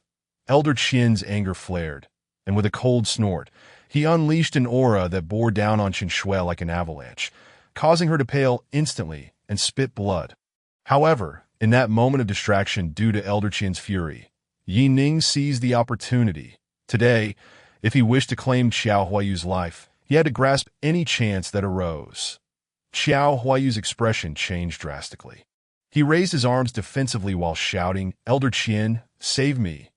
Yet by the time Elder Qian reacted, Yi Ning's palm had already breached his defenses, striking directly at Xiao Huayu's chest. With that single strike, Xiao Huayu met his demise. I had said to spare his life. Kid, you dare to act! Elder Qian's fury erupted, glaring at Yi Ning. Yi Ning, however, bore a playful smile, unperturbed as he approached Qin Shui, assessing her injuries before coldly remarking, "Did you not just say that if you did not act, no one here could take Xiao Huayu's life? I have now done so. I trust you will not hold this against me."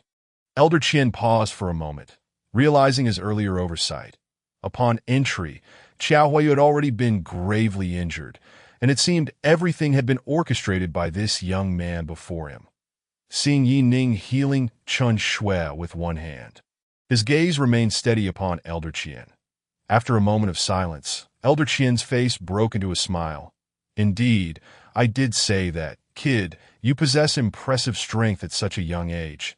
Would you care to join Kunlun?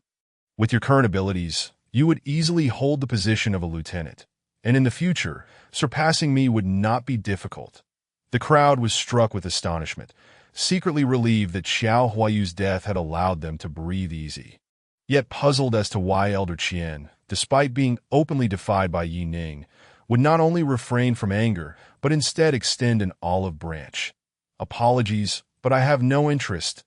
Yi Ning merely smiled faintly.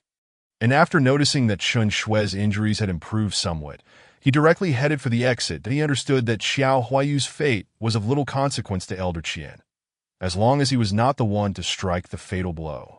Elder Qian would feel no remorse. Hence, he felt no fear. Qin Shui, Li Haizi, and the others hurried to follow. Upon reaching the door, the guards remained stationed at the exit, their expressions impassive as they regarded Yi Ning and his companions. "Elder Qian, is there something you need?" Yi Ning raised an eyebrow, glancing back at Elder Qian. Elder Qian maintained a cheerful demeanor, watching Yi Ning for a considerable time before finally waving his hand. "Let them pass." However, a hint of regret flickered across his face.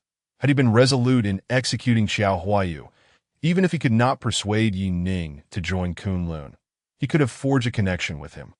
Such a young master, even among the scions of Kyoto's elite families, was a rarity that my goodness, Mr. Zheng I Li Haizi, have completely submitted to you today. Henceforth, I shall follow you, having gotten into the vehicle and driven quite a distance.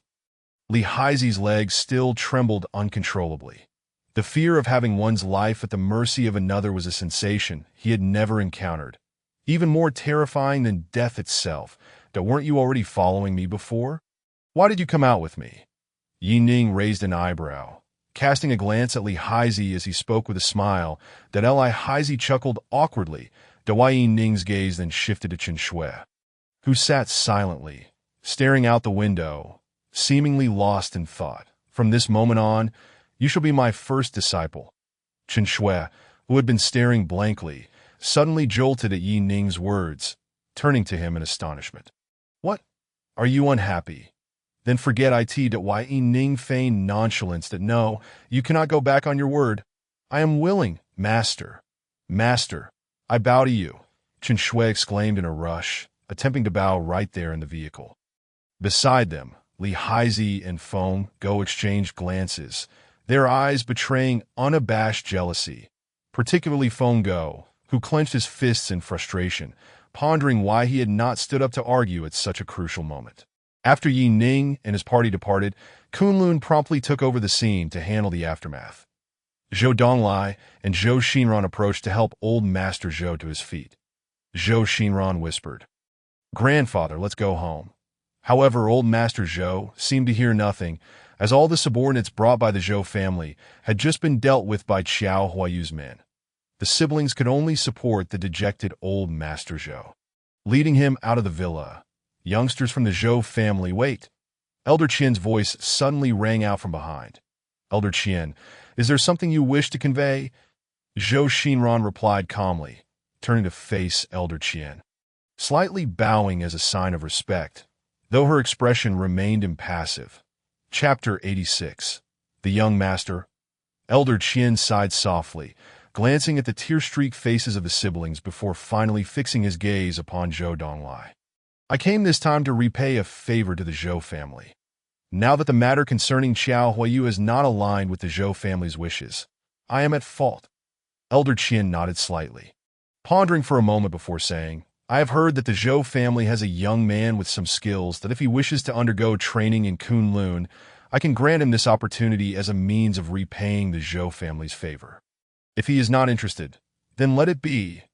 Zhou Donglai pursed his lips, his face reflecting humiliation, ready to refuse outright. However, before he could voice his thoughts, Zhou Xinran's stern voice rang out first to be quiet. Zhou Donglai was taken aback, staring at Zhou Xinran in shock, utterly bewildered.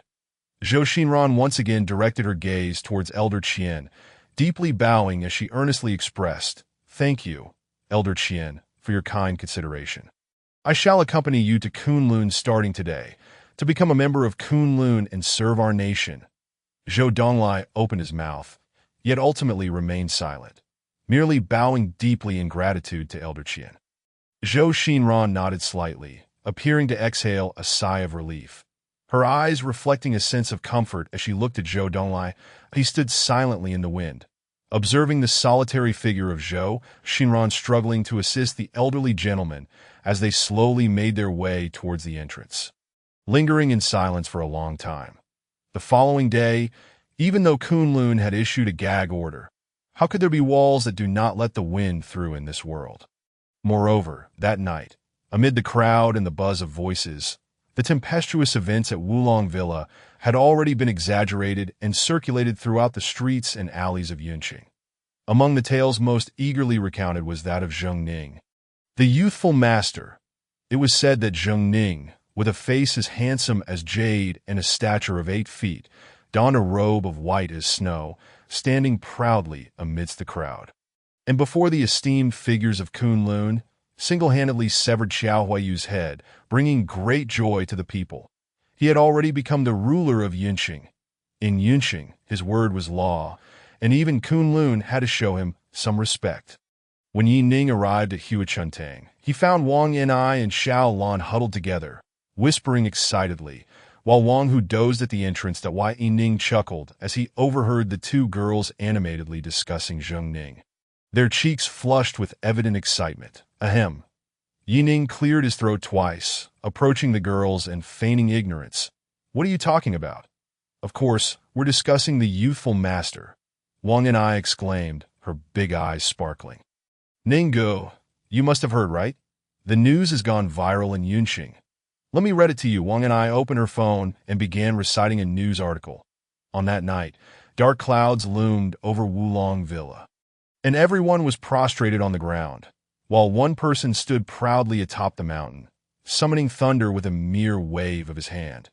Yi Ning's expression turned grim as he glanced at the news on Wang Ni's phone, discovering that the accompanying image was merely a random internet picture. IT was just a small media outlet sensationalizing a story for attention. Is Zheng Ning even as handsome as I am? Yi Ning rolled his eyes, feigning displeasure. That of course not. Wang Yan'ai replied with utmost seriousness. Who is Ninggu? No matter how formidable Zheng Ning is, does he know medicine? Can he perform miraculous healing? How can he even be compared to our Ninggu? Xiaolan beside her smiled faintly, refraining from voicing her opinion.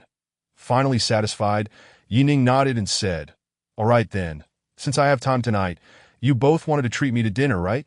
Let me treat you instead. You choose the place. All right." "Ninggu is too handsome," Wang and I exclaimed, raising her hands in cheer, her face beaming with joy. "Oh, why Yining nodded contentedly and turned to leave. However, as soon as he sat down, he overheard Wang and I and Xiao Lan whispering nearby. Their voices were low, barely audible, but Yining's senses were sharper than most, allowing him to hear them clearly. Xiao Lan, suppressing her laughter, said to Wang and I, "Xiao and I, you really are something. Zheng Ning is a youthful master, a legendary figure akin to a celestial being. Your earlier display was a bit too exaggerated, don't you think?" "What do you know?" Wang and I shot her a glance. Dismissively pouting, a mountain chicken desires to match with a phoenix. We must seize this opportunity. Although Ninggu isn't a celestial being, his medical skills are extraordinary, that he is undoubtedly the top figure in Old West Street. A man like him is not a loss for me. Wang and I. Xiaolan nodded in agreement, her gaze towards Yining turning somewhat forlorn. Ever since her previous rejection, a transparent barrier seemed to exist between her and Yining, instilling a sense of inferiority within her, that why Yining nearly spat out his tea upon hearing their conversation. "Ninggu, what's wrong? Is it too hot? I'll get you some cold tea," Wang and I said with a bright smile. Then hurriedly dashed to the tea shop across the street to fetch 2 pots of cold tea that in the afternoon. Hu Chentang began to fill with patients that Wai Yining personally attended to each one, taking pulses and prescribing medicine. Busily immersed in his work, it wasn't until 8 in the evening that the patients finally dispersed, a customary practice in Old West Street. Everyone was aware of Yi Ning's hard work, so they refrained from visiting after 8, finally having some leisure time. Yi Ning was curious about where Wang Yan'ai and Xiao Lan had chosen for dinner. Thankfully, Yunqing was not large. Even the most expensive 5-star hotel only cost around 2,000 per person. However, he was utterly taken aback when he discovered that Wang Yan'ai had chosen a seafood hot pot buffet. "What's wrong? Did you choose an expensive place? Otherwise, this private restaurant is also good. An all-you-can-eat meal costs only about 50 per person. Let us go there instead," Wang and I asked hesitantly, noticing Yi Ning's astonished expression as he looked at the shop she suggested. Xiaolan shot Wang and I a disapproving glance, thinking to herself how tactless she was. "Boss, I've been feeling unwell lately, otherwise we wouldn't go for seafood. The seafood buffet costs over 80 per person, and with our small frames, we obviously won't get our money's worth. Let us go to this private restaurant instead. I've been there a few times." Yi Ning stared at the two for a long moment, speechless that no matter how down on his luck he was still the owner of a clinic. How could they be so oblivious? Just as he was about to respond, his phone suddenly rang. Initially intending to ignore it, he saw that it was Zhou Xinran calling, so he answered that Wai Ning, "Do you have some time?" Zhou Xinran's voice on the other end was tinged with hesitation. "What's the matter? Just say it." That Wai Ning replied directly that it's my grandfather. Since he returned last night, he has been unresponsive, not eating or sleeping. Zhou Xinran's voice conveyed a sense of despair. "All right, I understand." That Wai Ning glanced at Wang and I and Xiao Lan, who were looking at him expectantly, and continued, "I need to go have a meal now. Drive over to pick me up later, that I will visit personally tonight."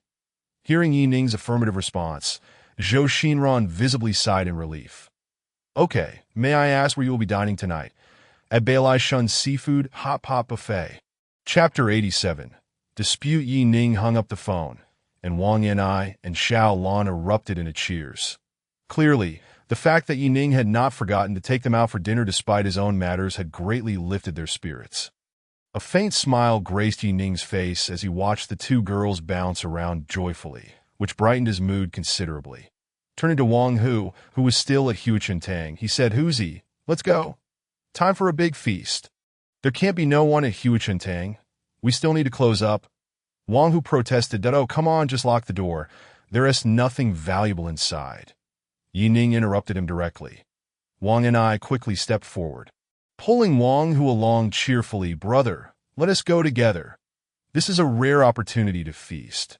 Yining chuckled, unable to help but touch his nose that he was generally quite approachable, but with everything happening lately, he might have appeared overly serious at work. That it was as if today, despite maintaining a friendly demeanor with the two girls, Wang and Xiaolan had grown closer to one another while distancing themselves from him as their boss.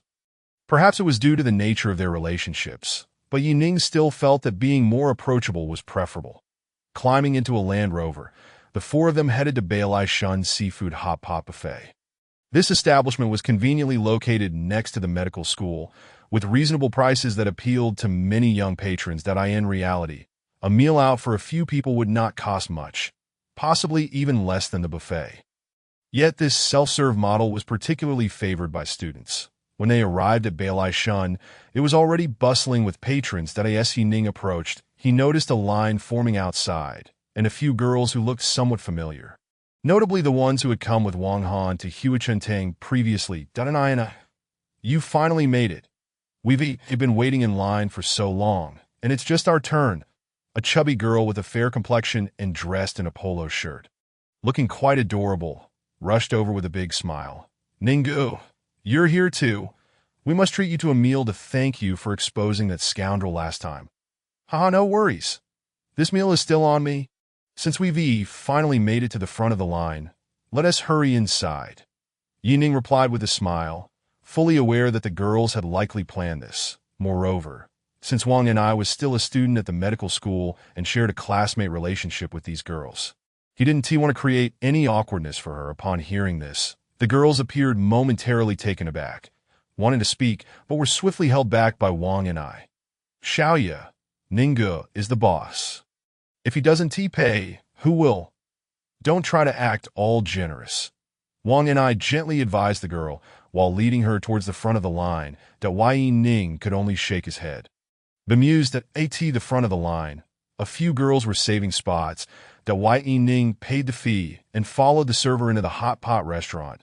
That he and Wang, who grabbed 2 bottles of Budweiser, settled down and poured themselves a drink. Wang, who downed a glass in one go, grinning at Yining. "Ninggu, let us have a toast." Yining raised his glass with a smile, genuinely enjoying this lively atmosphere. A group of young ladies chattered animatedly as they indulged in food and sauces, seemingly content with simply enjoying their meal. Such is the essence of a buffet experience.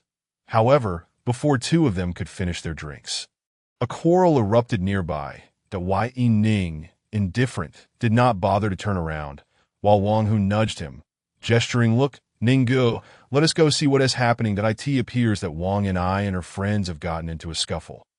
Yining paused, then turned to see Wang and I standing defiantly, like an irate hen, shielding a few girls behind her as she confronted a tall woman with a glare. Yining shook his head in exasperation, but nonetheless got up to follow Wang Hu. "Hey there, little girl. Don't be so arrogant with your words. Are you capable of compensating for that?" The tall woman, towering in her high heels and looking down at Wang and I with disdain, declared, "This skirt is a limited edition from Chanel, worth over 20,000, but if you can pay, I'll leave immediately." "Stop with your nonsense. I saw it clearly. You deliberately bumped into Xiaoya. Why should we pay you?" Wang and I's cheeks flushed with anger as she retorted, "You're just looking for trouble. We won't pay you a single cent today." The woman scoffed, shaking her head with a hint of mockery. "You read clearly in the wrong, yet refuse to admit it. Are you still a student? The real world isn't like school. You can't just say you want paid. I'll give you one last chance. Apologize to me now, or I'll call the police." "Call the police if you wish. Let us check the surveillance footage. I want to see how you'll fare then." Wang and I replied defiantly. Yining smiled wryly. Knowing this young lady was never one to shy away from confrontations, he stepped forward, placing himself between the two, and said, all right, it's just a skirt. No need to ruin our evening over this. We're all here to enjoy a meal. Ninggu, why should we be afraid when we're in the right?" Wang and I stamped her foot, glaring at Yining, clearly displeased with his conciliatory approach. The woman's eyes glinted with cunning as she smirked at Yining. "Finally, someone sensible has arrived." that if you want to settle this privately, just pay the full amount. 20,000, not a penny less. Yi Ning, hands clasped behind his back, raised an eyebrow. I mentioned compensation, but I never agreed to pay you 20,000. What do you mean by that? The woman was taken aback. Then, as if a cat had its tail stepped on, she shrieked, "Are you implying that I'm wearing a knockoff? Look closely. This is the latest limited edition from Chanel." Yi Ning shook his head in disbelief, wondering what motivated her to instigate a dispute with Wang Ni and the others. He had come to enjoy a meal and had no desire to escalate matters, wanting to afford her some dignity. Yet, her aggressive demeanor and foul language riled him. "Madam, I've never seen someone flaunting a $20,000 limited edition Chanel at a self-service hot pot restaurant." As he spoke, he took out his phone. "Let us do this. I'll call someone knowledgeable to come over that if your outfit isn't a knockoff, I'll compensate you at full price. If it is, you'll apologize to me and my friends immediately." Yi Ning's words drew laughter from the surrounding crowd, while the thick foundation on the woman's face couldn't conceal the redness creeping up her neck. You, fine. Bring your friend here for an on-site appraisal. If it's a knockoff, not only will I demand compensation, but I'll also have you thrown out in front of everyone." The woman huffed, her confidence wavering. She was gambling on the assumption that Yi Ning, dressed modestly, wouldn't have any knowledgeable friends in such a setting, that if she could just bluster and deny, she could avoid the police.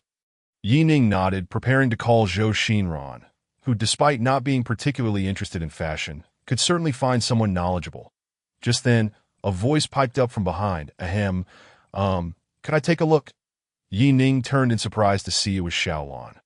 Wang Ni's eyes lit up, and she exclaimed, "Xiaolon is an expert on luxury brands. She even worked part-time in luxury sales." Xiaolon smiled shyly, and Yi Ning nodded. "All right, go ahead and take a look. What does a student from a vocational school know about luxury goods?" "Are you joking?" The woman sneered, feeling increasingly assured as she saw Yi Ning genuinely putting the phone down, convinced that his so-called knowledgeable friend was mere fiction. Xiaolon approached the woman, saying, "Madam, may I examine your skirt closely?" "Go ahead," the woman replied dismissively, her indifference palpable. Xiaolon stepped closer, moving behind the woman to inspect the label on the skirt. Her expression shifted to one of incredulity. "Madam, your tag clearly states made in Longhua," Xiaolon remarked, her tone a mix of confusion and concern. "So what if it says that?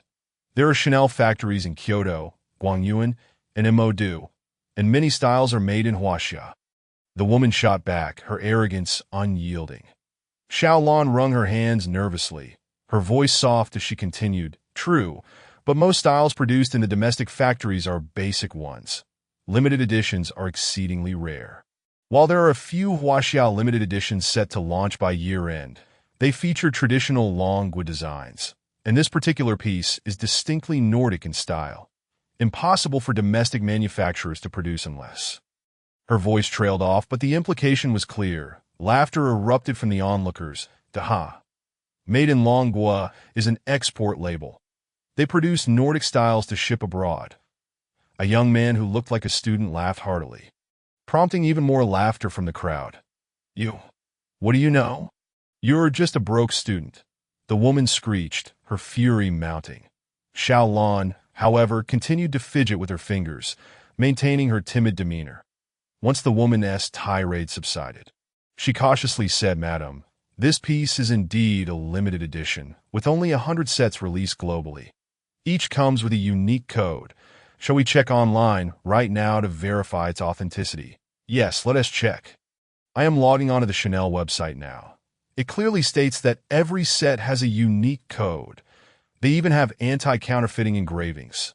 A voice chimed in from the crowd that I'm not short on cash. "How much did you pay for that knockoff?" "I'll cover it." Yi Ning chuckled, internally admiring Xiaolon's cunning approach, particularly against such a brazen woman. She feigned innocence while expertly hitting the mark, igniting sympathy from the crowd and driving the woman into a frenzy that "You'll all regret this. This isn't over." The woman spat angrily before storming off. However, she had barely taken a couple of steps when a few bystanders, emboldened by the confrontation, blocked her path. Have you finished throwing your tantrum? What is wrong with being a student? Are we beneath you? You want to leave without an apology. The woman's eyes reddened, and she glanced in a particular direction before reluctantly saying to Xiaolon, I'm sorry. I was in the wrong. That's sufficient.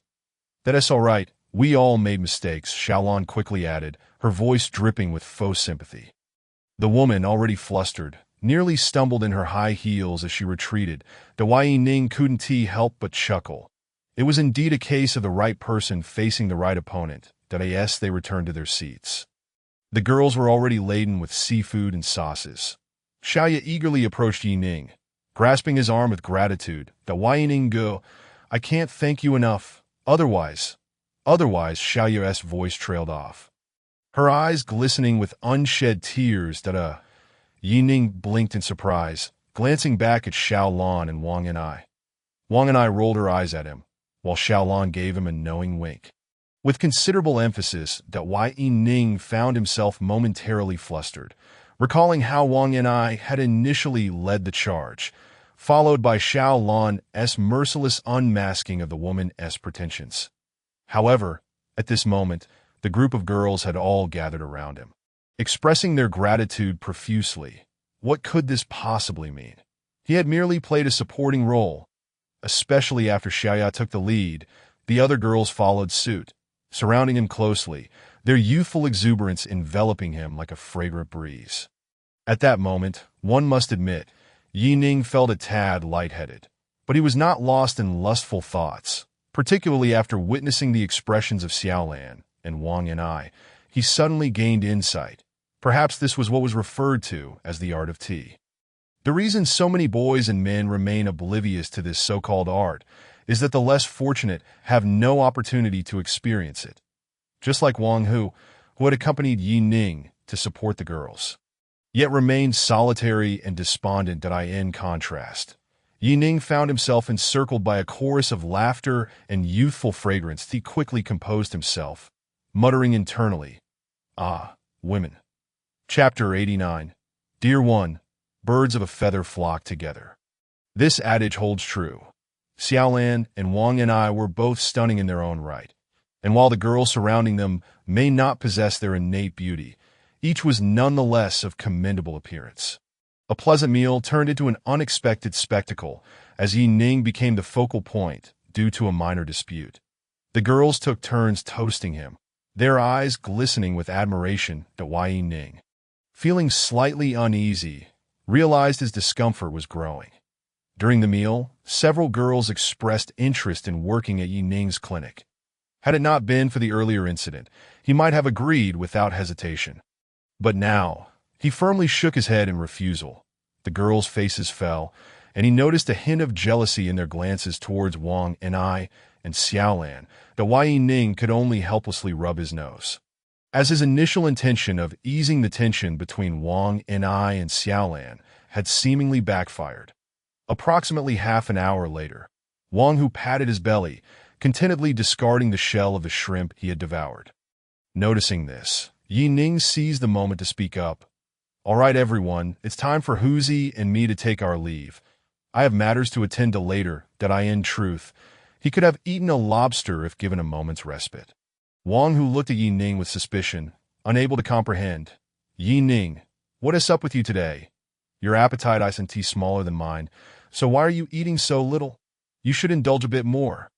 Yi Ning stared at his good brother, at a loss for words. It's all my fault. Yi Ning Gij, I'm to blame for making you drink so much earlier. You barely ate anything. Xiaoya, seated to Yi Ning's left, immediately chimed in, her expression one of guilt. Indeed. Yi Ning Gij, let me peel a shrimp for you, a girl to his right exclaimed, swiftly taking a small lobster to assist him. Ahem, I truly can't eat anymore. Yi Ning could only smile awkwardly. Moreover, I genuinely have matters to attend to tonight, so I must take my leave. Enjoy your meal and have fun. Huzi is treating. As he spoke, he tossed a bank card to Wang Hu, saying, Use it freely. There is no password. All right. I want tea hold back then. Wang Hu's eyes lit up, eagerly accepting the card, already envisioning a night of merriment with his sister. As for the other girls, he had no intention of entertaining them. That why Ning Gij. If you truly have matters to attend to, we want to keep you. Xiaya stood up, her tone considerate. The other girls followed suit. Yes. We'll walk you out, Xiaolan chuckled softly, stifling her laughter. Well, you all go ahead. I'm not quite full yet. I'll eat a bit longer. Wang and I beside her nodded seriously. Yes, I'm only half full too. Older brother, let us take a break, and then we can go catch a few lobsters. Not knowing how to enjoy, steamed lobster is the best. Wang shot a sidelong glance at Wang and I. Grinning. If you ask me, peeled and sliced raw is the way to go. Xiaolan joined in their banter with a smile that Wai Ning, rubbing his forehead, said nothing and turned to leave, with the girls immediately following him. As he departed, Yi Ning cast a glance towards the direction where the woman had been looking earlier. Seated in the corner were two individuals, one of whom was Wang Han. Suddenly, everything fell into place. Yi Ning frowned slightly. That scoundrel, they must have done that on purpose, Xiaya huffed, scrunching her nose. Yi Ning smiled faintly, leaving the restaurant alongside the girls. Upon entering the elevator, Yi Ning addressed them. You don't need to see me off. I truly have urgent matters that if I were free, I would have accompanied you back to school. No worries. Yi Ning Gij will walk you out and get some fresh air. I'm feeling quite stuffed after that meal. Xiaya quickly patted her belly with a grin. That Wai Ning could only nod in agreement, realizing that only Wang and I, and Xiaolan had genuinely come to dine, while the others were merely performing. As for Yi Ning, he felt like a victim in this scenario. Upon reaching the entrance, Yi Ning lightly tapped his phone, contemplating how to foster a harmonious relationship between Wang and I and Xiaolan with their classmates. As long as he declared he had a girlfriend, the girls would likely not feel jealous. Previously, Yi Ning had dismissed the notion of jealousy among girls, but now he recognized the gravity of the situation. Those girls could very well concoct schemes against the two at any moment. With that thought in mind, Yi Ning picked up the phone and called Zhou Xinran. Mr. Yi, have you finished your meal? Zhou Xinran answered promptly after just 2 rings. Dear, have you arrived? I can't drive after drinking, Yi Ning stated as expected. Upon hearing his words, the expressions of Xiaoya and the other girls shifted dramatically on the other end of the line. Zhou Xinran paused momentarily, but quickly replied without hesitation. All right, Yi Ning nodded, affirming her response before hanging up. Wai Ning Gij, is your girlfriend coming to pick you up? Xiaoya inquired with wide eyes, testing the waters. Yes, since I can't drive after drinking, and Huzi is too preoccupied with the lobsters, I had no choice but to call my girlfriend. Yi Ning explained with a smile. Wow, that's perfect. I can't wait to see her. Yi Ning Gij, you're so exceptional. Your girlfriend must be a fairy sister, Xiaoyao exclaimed with delight. If you want to see her, you might just get the chance, Yi Ning responded with a faint smile. Choosing to say no more, as the elevator reached the first floor, Xiaoya and the other girls gathered around Yi Ning as they stepped outside. A red Porsche flashed its lights twice at the entrance, and the car door slowly opened to reveal a pair of long, fair legs stepping out. Today, Zhou Xinran donned a light purple gown, draped in a white silk shawl, her hair elegantly styled in an updo. Compared to her usual demeanor, she exuded less innocence and more of a commanding presence. Wai Ning was taken aback by the noticeable transformation in Zhou Xinran after just a day apart. It seems you've had quite a few drinks, dear, Zhou Xinran remarked playfully, her smile teasing as she observed Yi Ning. Initially, she had been puzzled by Yi Ning's sudden endearment, but upon seeing him surrounded by a throng of admiring girls, she quickly understood. With a knowing smile, she stepped forward, deftly taking Yi Ning's arm from Xiaoyao's grasp and linking it with her own. Ahem. Indeed. I've had my fair share, Yi Ning replied, his smile stiffening as he met Zhou Xinran's playful gaze, feeling a wave of discomfort wash over him. Chapter 90. Promises that IT felt as though he were caught in a compromising situation. Although Zhou Xinran was a wealthy heiress, she typically presented herself as a neighborly little sister in Yi Ning's presence, evoking his protective instincts and making interactions feel effortless. However, today, she had undergone a remarkable transformation into a powerful woman, radiating confidence. Not only had she donned light makeup and high heels, but she also drove a flashy sportsy air. Be careful on the road, sister, Xiaoya said, her smile momentarily faltering but quickly recovering. Zhou Xinran, entwined with Yi Ning's arm as they approached the car, raised an eyebrow, momentarily pausing to flash a brilliant smile at Xiaoya and the others. That don't worry, little sister, that I do apologize. Had I known you were here, I wouldn't have driven the sports car over. With only 2 seats, I can't take you back to Do. Be cautious on the road. It's unsafe for girls to be out alone at this hour, Zhou Xinran added before turning back to Yi Ning and getting into the car. Xiaoya and the others felt their smiles gradually stiffen. Women, as the engine of the sports car roared to life and the evening breeze swirled around them. Yi Ning couldn't help but gaze up at the stars, letting out a sigh. Whether it was Xiaolan, Xiaoya, or Zhou Xinran, all possessed sharp tongues, which prompted Yi Ning to reflect deeply. What was it about women? How many unfortunate souls willingly played the role of sycophants? Was Yi Ning, the esteemed healer, now troubled by the abundance of women around him? Zhou Xinran smiled, her words laced with teasing that why Yi Ning remained silent. His heart stirred by every move of Zhou Xinran, not due to any fatal attraction she held for him now, but because she had transformed so dramatically compared to her former self. It seemed we ought to re-evaluate our understanding of you, Miss Zhou, he remarked seriously, turning to her. Indeed, Zhou Xinran replied calmly, her gaze fixed ahead as she drove. The atmosphere suddenly grew heavy with silence. And after a moment, Yi Ning spoke first. That I failed to act in time before. It's all in the past. Zhou Xinran interrupted him calmly, taking a deep breath and forcing a bitter smile. You are not to blame. I have no reason nor position to hold you accountable. That in fact, I owe you my gratitude for avenging my father and now worrying about my grandfather's affairs. Truly, I am sincerely grateful to you, Dr. Yi. That I am sorry.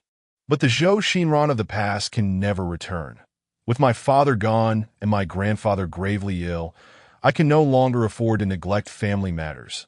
I must step up. I long to revert to the carefree Zhou family heiress of yesteryears. But I cannot, nor shall I understand. Yi Ning nodded, a knowing smile gracing his lips. Xinran, no matter how you change, you will always remain the same in my heart. Should you face any challenges in the future, do not hesitate to seek my support. Such a simple statement made Zhou Xinran, who was driving, tremble involuntarily. Biting her lip, her eyes unexpectedly glistened with tears.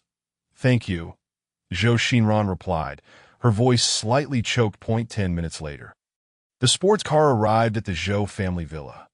Before entering, Yi Ning called Li Haizi, instructing him to keep an eye on Wang Hu and Wang Yanai, who were dining at Beilaishan. Out of concern for their safety, with his absence, he worried that others might take advantage of the situation. Only then did he follow Zhou Xinran into the villa, inside the villa's grand hall.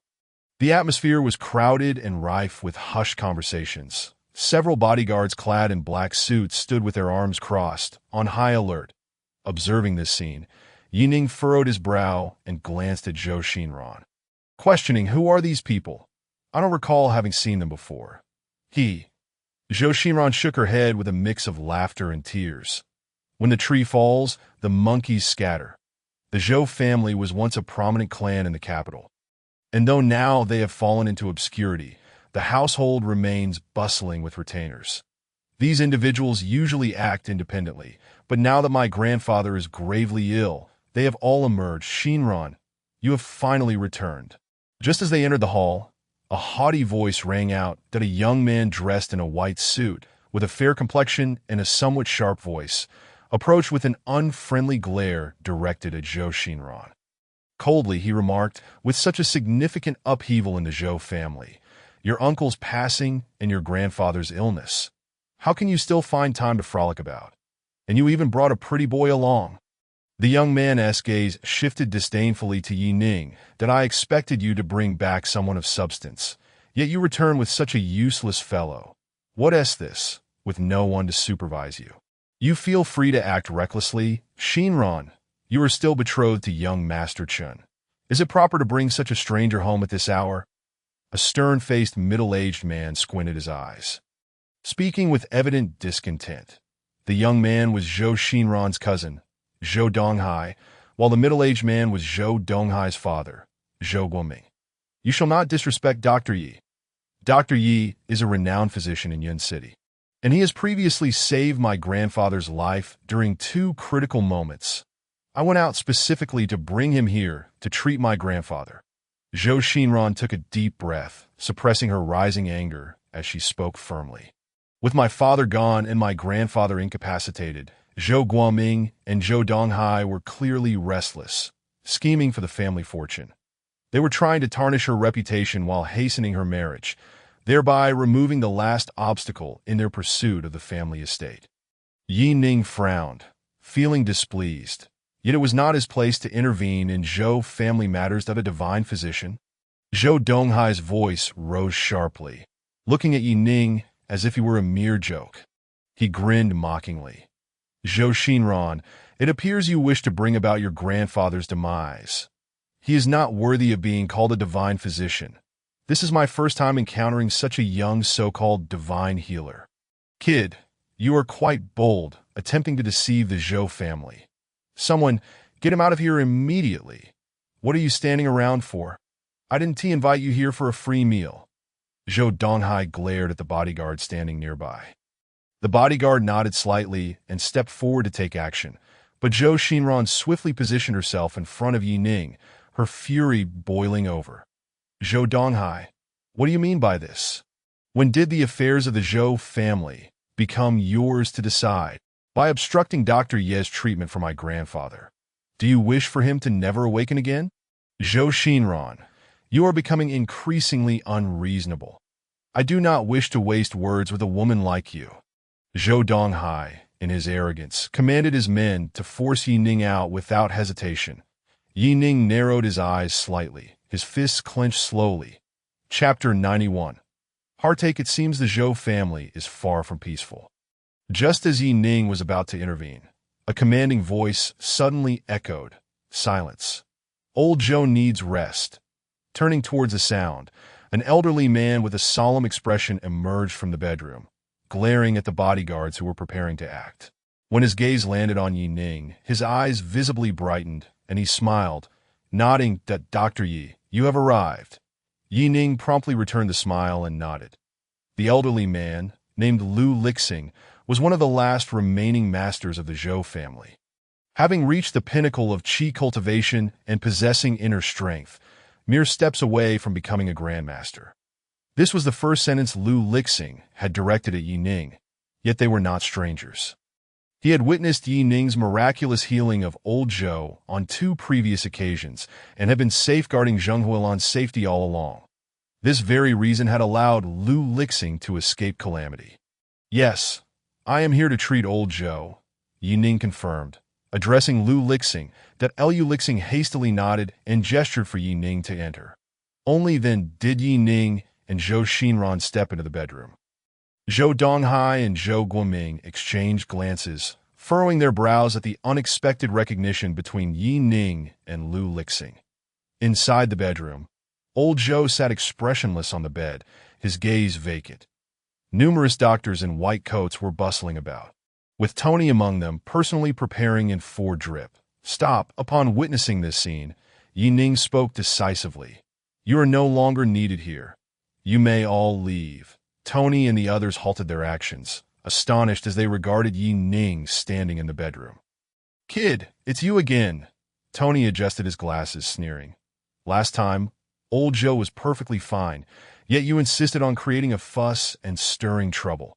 Now that old Zhou is gravely ill, you intend to sabotage things. I believe you are seeking to take old Zhou's life. Dr. Tony, you may leave now, Lu Lixing interjected, frowning. Since Ye is here, old Zhou is unlikely to face any danger. Old fool. I believe you must be losing your mind. Tony scoffed. This little fraud is merely a barefoot doctor. What can he possibly compare to me? You are asking me to leave, and that means you are condemning old Zhou to death." Lu Lixing's frown deepened, while Zhou Donghai and Zhou Guoming exchanged glances, both eyes gleaming with a hint of excitement. The last thing they wanted was for old Zhou to awaken, if old Zhou were to remain forever asleep. Zhou Xinran, a third-generation member of the Zhou family, would undoubtedly be no match for the duo, allowing them to easily seize control. With thoughts racing, their schemes began to take shape to Dr. Tony. "This matter is at the discretion of Elder Lu Lixing. You need only comply." Zhou Donghai spoke first. Zhou Guoming followed suit, coldly adding, "Do you know who Elder Lu is?" In his prime, he was a formidable figure capable of single-handedly fending off countless foes. A mere slap from him could end your life. Hearing their words, Tony felt a tremor in his heart, unable to suppress a twinge of anxiety. However, looking at Yi Ning ignited a sense of humiliation within him. This barefoot doctor has managed to bamboozle the Zhou family with his silver tongue. Having earned old Zhou's gratitude for saving his life, he has now gained fame in elite circles and even opened his own clinic. He was filled with resentment and envy that if he could save old Zhou today, he would become the next Yi Ning, leveraging his connections and qualifications to surpass Yi Ning by leaps and bounds. With this thought, Tony suddenly regained his bravado, puffing out his chest as he declared, "I speak nothing but the truth." "What? Do you intend to disregard human life? We are in a society governed by law." Yi Ning furrowed his brows as he gazed at the defiant Tony, letting out a sigh before speaking slowly. "Dr. Tony, the reason I insisted on your departure is that you are utterly incapable of curing the old gentleman's ailment. The crux of this illness lies not in the physical realm, but rather in the psychological. Unless old Master Zhou can overcome this mental barrier, even if you employ various methods to coax him into speaking or leading a normal life, he will not survive beyond 3 days." Upon hearing Yi Ning's words, Zhou Xinran visibly tensed up, clenching her fists in agitation. Lu Lixing's expression turned grave as he narrowed his eyes and stepped forward, stating, "Dr. Tony, I have said my piece. Leave at once and allow Physician Yi to attend to the old gentleman, or I shall personally escort you out." At this, Tony shuddered, clearly intimidated. Meanwhile, Zhou Guoming and Zhou Donghai were stifling their laughter, reveling in the absurdity. Psychological issues? Yi Ning, who claimed to be a miraculous healer, was merely an acupuncturist. How could he possibly address psychological disorders? Mental illnesses, particularly depression, have long been a global conundrum. This was the first time they had heard of traditional Chinese medicine being touted as a remedy. Thus, the two exchanged glances and signaled to their subordinates, who promptly seized Tony and forcibly escorted the unwilling doctor out. The previously bustling medical staff were left in shock at the scene. "What are you all staring at? Hurry up and leave," Zhou Guoming huffed, glaring at them. With resigned sighs, the staff hurriedly vacated the premises. Once the room was clear, Yi Ning was about to approach old Master Zhou when Zhou Guoming and Zhou Donghai obstructed his path. Zhou Donghai sneered, "My grandfather is gravely ill. Lu Lixing, we just chased away Dr. Tony because of you. What if this young man fails to cure the old gentleman's affliction? I shall bind my own hands and neck." Lu Lixing retorted fiercely, "You old fool. You deserve to die for causing the demise of the family patriarch." Zhou Donghai scoffed, seemingly envisioning the moment Lu Lixing would meet his end, feeling a sense of triumph. With Zhou Guodong's passing and the old gentleman in a confused state, they initially believed they could act with impunity and seize control of the Zhou group, only to find Zhou Xinran emerging as an obstacle. Had it not been for Lu Lixing's unwavering protection of Zhou Xinran, they would have likely succeeded in their plot, losing several skilled subordinates in the process. Now, they harbored a deep-seated animosity towards Lu Lixing. Once he was dealt with, the vast Zhou group would undoubtedly fall into their hands. Zhou Guoming smirked, looking at Zhou Xinran. "Moreover, Xinran, this young man is your guest, and if anything happens to the old gentleman, you too shall bear the consequences."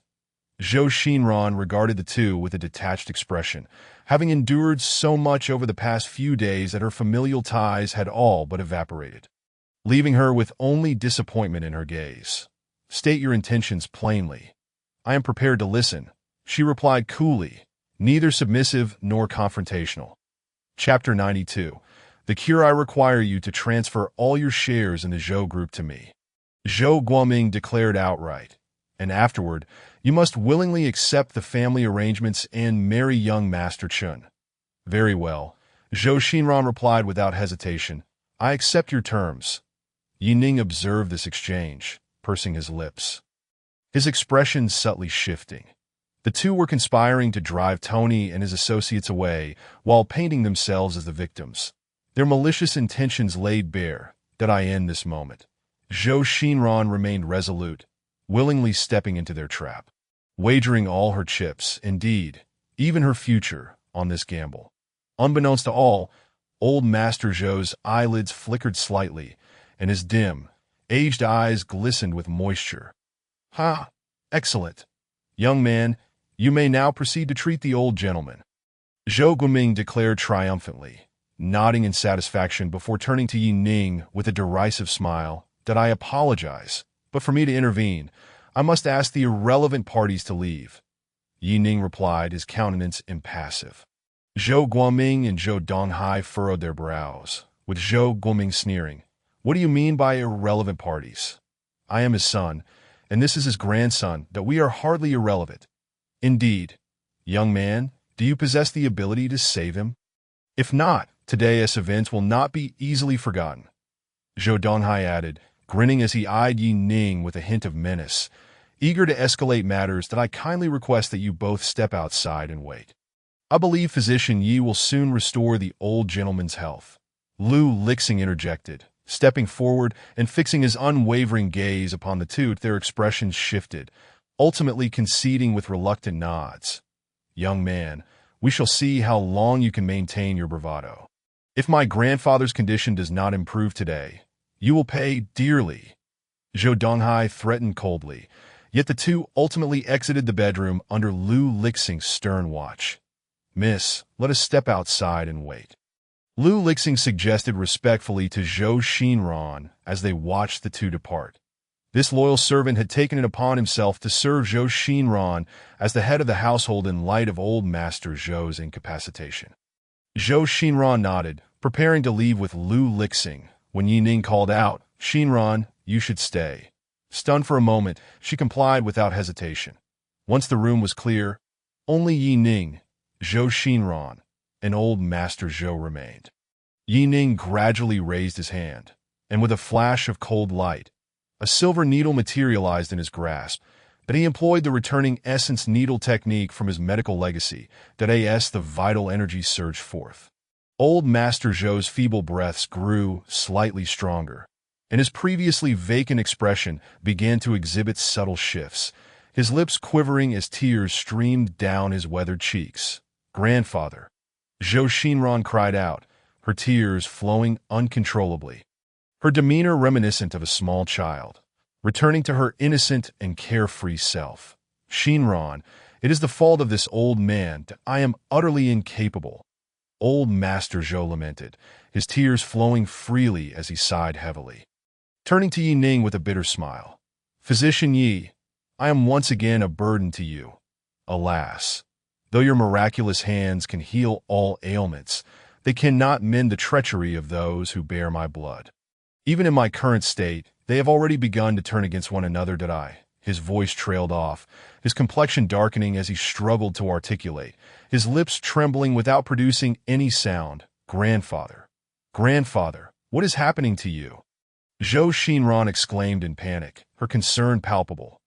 Yet old Master Zhou remained voiceless, his body growing increasingly cold. Yi Ning sighed softly.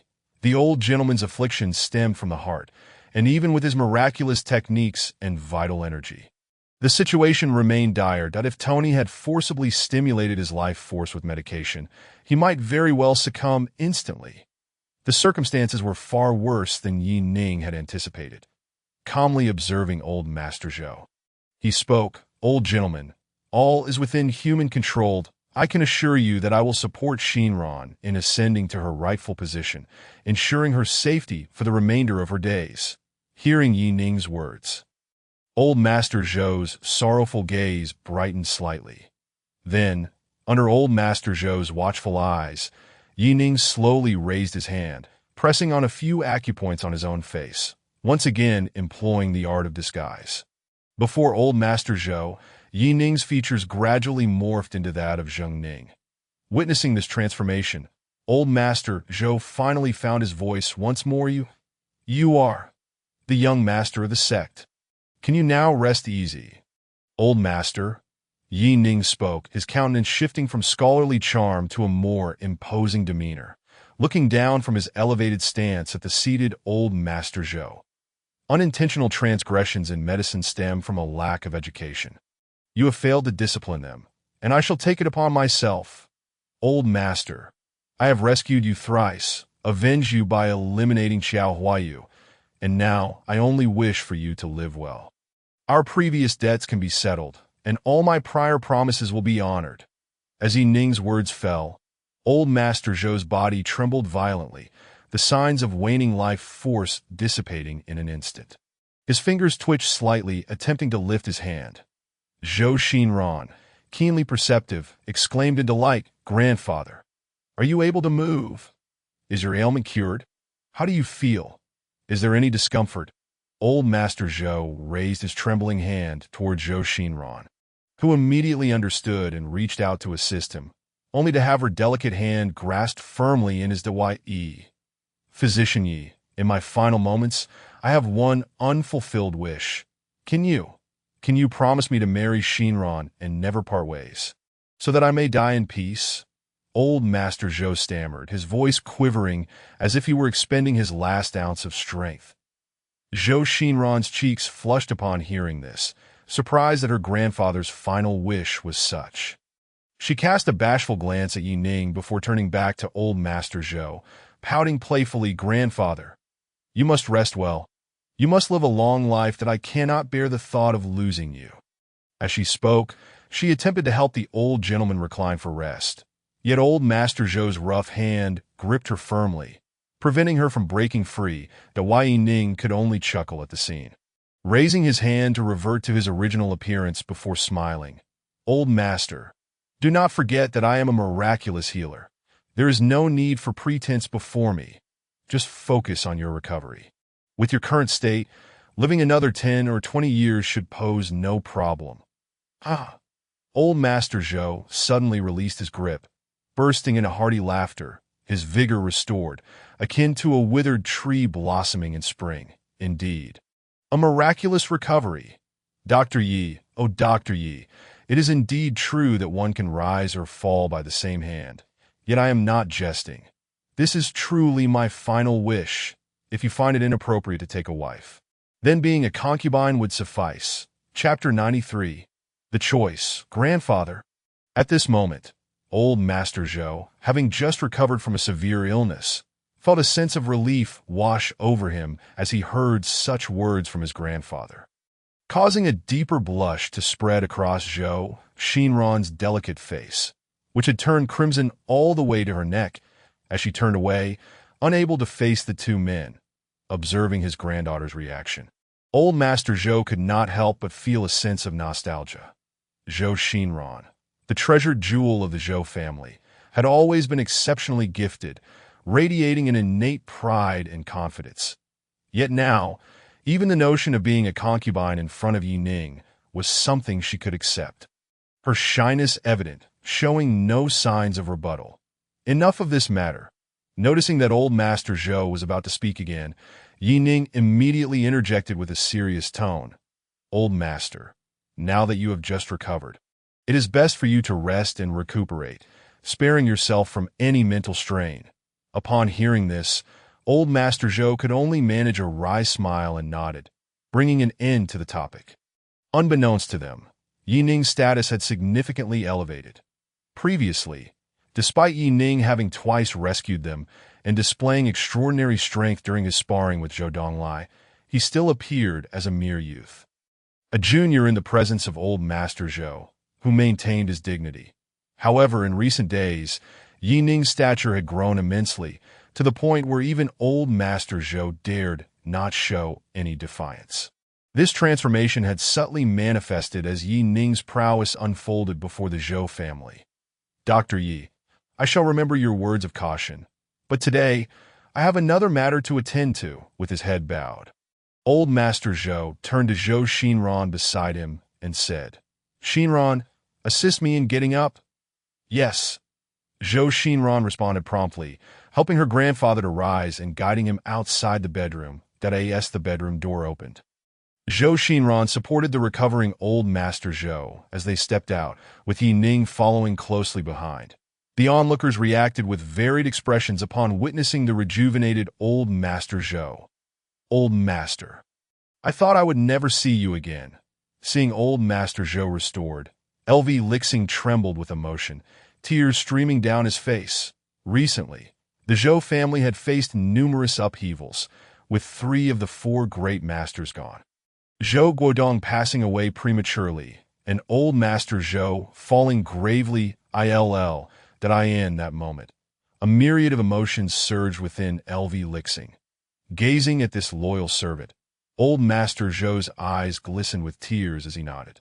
Though he had been unable to speak, eat, or drink during those days, he had still keenly observed everything around him. However, in the next instant, old Master Zhou's gaze turned sharp as he fixed it upon Zhou Donghai and Zhou Guoming among the crowd. You 2 beasts, step forward. With a thunderous shout, old Master Zhou's command sent a tremor through Zhou Donghai and Zhou Guoming, both feeling a sense of foreboding. Father, I cannot express how overjoyed I am to see you recovered. Dr. Yi, you are truly miraculous. With a mere touch, you have cured him. Even Hua Tuo would pale in comparison. Zhou Guoming hastened forward, offering his congratulations while casting a beaming smile towards Yi Ning. Showering him with praise. Beasts, kneel. Old Master Zhou's voice was cold as he sternly declared, Do you think I was oblivious to your misdeeds during these days? You must be hoping for my demise to seize control of the family without restraint. Am I right? Thud. Zhou Guoming and Zhou Donghai, their legs giving way, knelt before old Master Zhou, trembling as they protested. Father, I did all this for the family. I am your own son, now that my elder brother has passed. It is only natural for me to assume his position. Moreover, as an elder to Xinran, how can a 3rd-generation junior lead when the 2nd generation is still in its prime? If you believe my words to be amiss, I shall accept any punishment you decree. Yet, I refuse to yield. Zhou Guoming's outburst instantly incited other members of the Zhou family to echo his sentiments. Most of these individuals were from the collateral branches of the Zhou family, seeking to claim the Zhou group without justification, lacking sufficient qualifications and strength. Now, with Zhou Guoming as the younger brother of Zhou Guodong, he naturally seemed the most suitable candidate.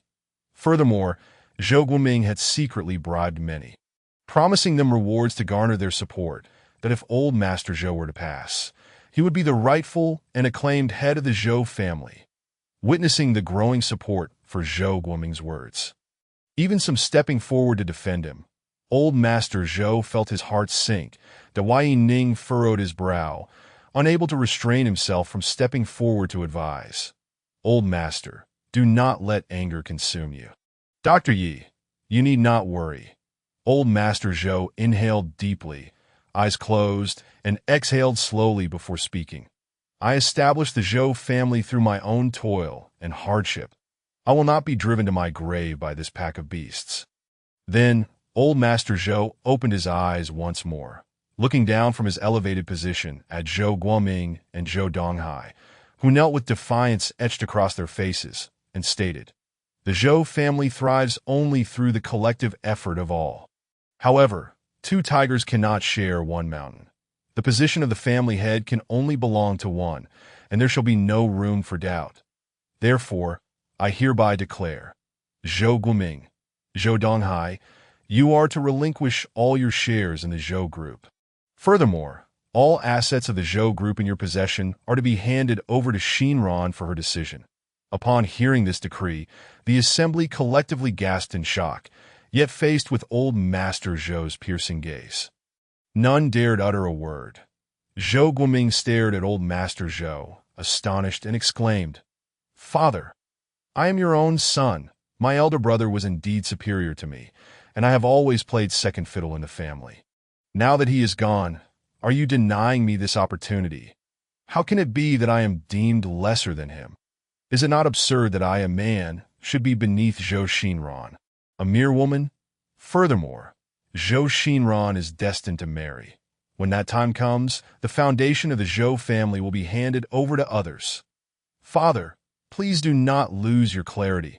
I am only providing you an opportunity." Old Master Zhou, his expression calm, replied, "If you refuse to comply, and I must take matters into my own hands, you shall no longer be a member of the Zhou family, and I shall disown you." Upon hearing these words, Zhou Guoming trembled violently, his face paling in an instant. He could hardly fathom that old Master Zhou still had the chance to awaken. Even more shocking was that upon awakening, old Master Zhou was so resolute, granting him no opportunity for recourse. Ha! Zhou Guoming let out a bitter laugh, slowly rising to his feet, casting a resolute glance at old Master Zhou, and coldly remarked, "Then come and take it yourself." "Head of the Zhou family, beast!"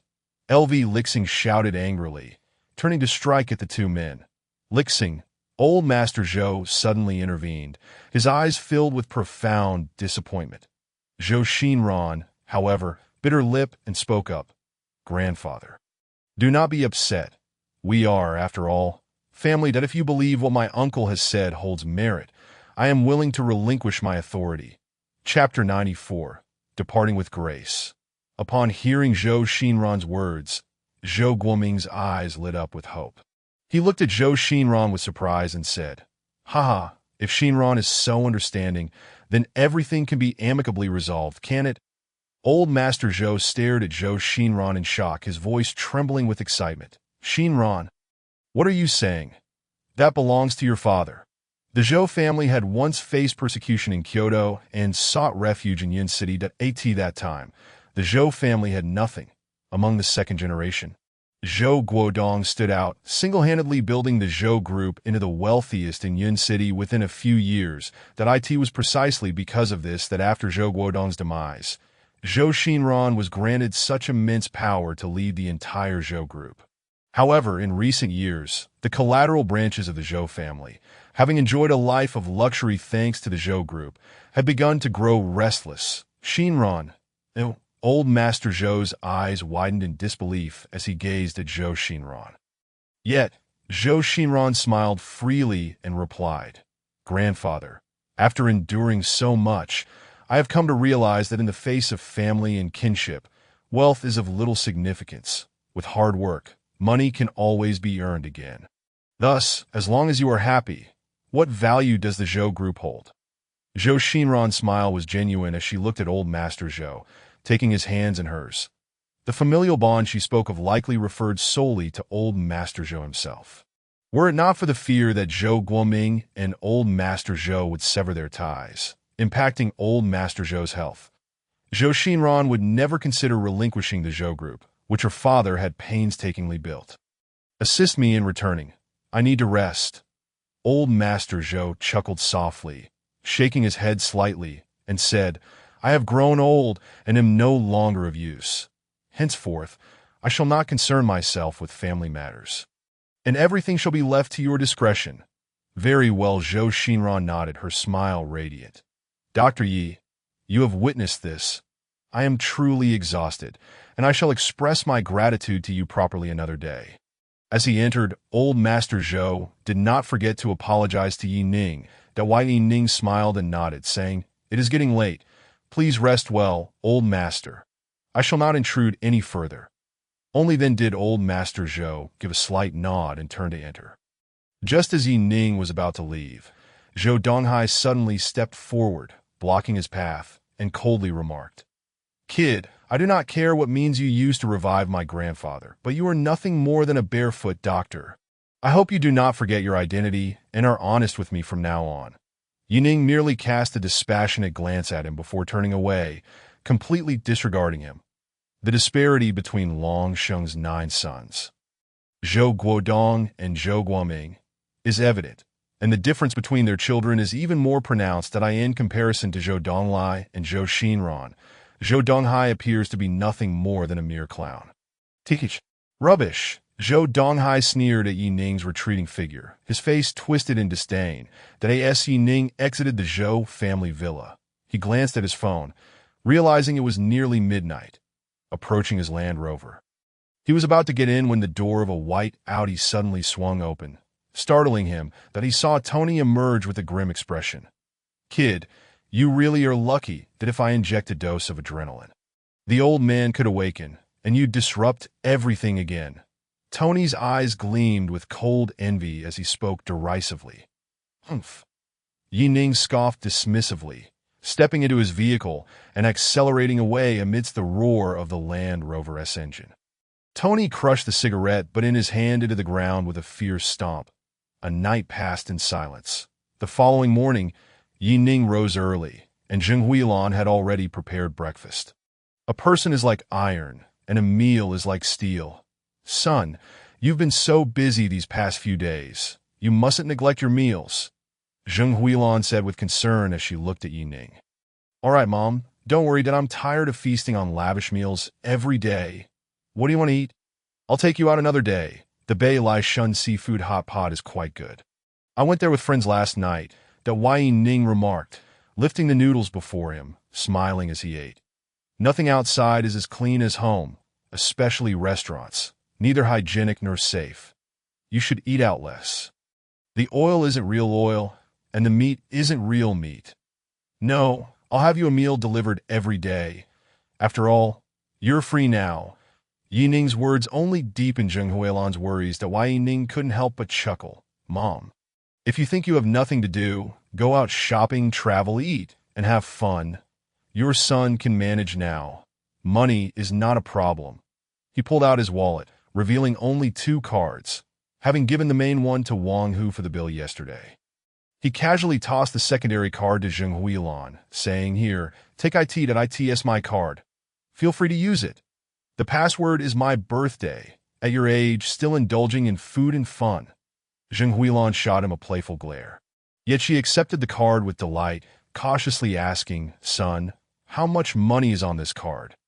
Yining was taken aback, realizing he didn't even know how much was on it, that I'm not sure. But don't worry, Mom. Whatever you spend will surely be enough, and this money is for you, as a token of my filial piety. Oh, such sweet words. Zheng Huilan grinned, clearly in high spirits. After breakfast, Yining left early. Since he was not needed at Huichun Hall that morning, he intended to visit Li Haizi, or more accurately, to see Chen Shui. After all, Chen Shui had officially become his first disciple, having only taught her some basic breathing techniques previously. Yining was eager to assess her progress after 2 days. Meanwhile, as soon as Yining departed, Zheng Huilan also tidied herself and hurried out. She headed straight to the bank, and upon entering the counter and entering the password to check Yining's card, she was utterly shocked to discover it held over 2 million. Over 2 million in this card. Leaving the bank, Zheng Huilan felt dazed, almost unaware of how she managed to walk out, tightly gripping the bank card.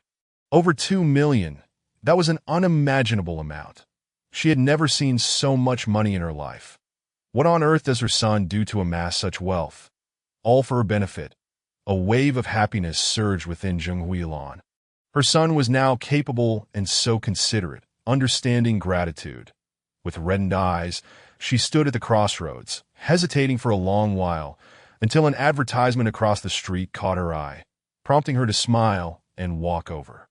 On Yining's side, he arrived at the Huangqiao KTV, the stronghold of Li Haizi. After parking the Land Rover, he was about to enter when he noticed the entrance was already teeming with people. At this hour, Huangqiao KTV seemed not yet open. Chapter 95. Teaching by example that Yining hesitated for a moment before stepping into a shadowed corner to disguise himself as Zheng Ning, then made his way toward Huangqiao KTV. Hey, who do you think you are? Dare to cut in line. An irate young man in a white suit glared at Yi Ning, scolding him. However, in the next moment, before the young man could utter another word, several people beside him trembled in fear, repeatedly apologizing. Isn't this the Zheng Ning who single-handedly took down Xiao Huayu at the Highland Cup and left the Kunlun experts at Wulong Villa in shock? In the eyes of the common folk in Yun City, Zheng Ning was merely a topic of gossip, but among the elite, he was a figure feared and revered. Xiao Huayu was formidable, having stirred up the entire Yun City single-handedly. Yet he was vanquished by Zheng Ning. What right did they have to offend him? Offending Zheng Ning could mean the end of their lives. Shut your mouth. One of the young man's companions hissed in a desperate, red-eyed whisper, glaring fiercely at the provocateur. This gentleman is Mr. Zheng Ning, the very one who eliminated Xiao Huayu at Wulong Villa.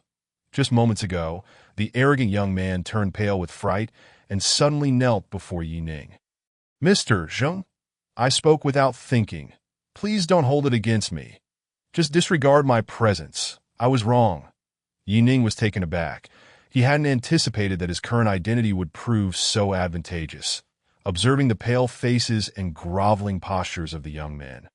He couldn't help but reflect on Zhou Donglai and Zhou Xian Ran, that in terms of heritage and vision, these so-called elite families of Yun City were worlds apart from the Zhou family. After a brief moment of surprise, Yi Ning did not linger and walked directly into Huangchao KTV to in the back courtyard of Huangchao KTV.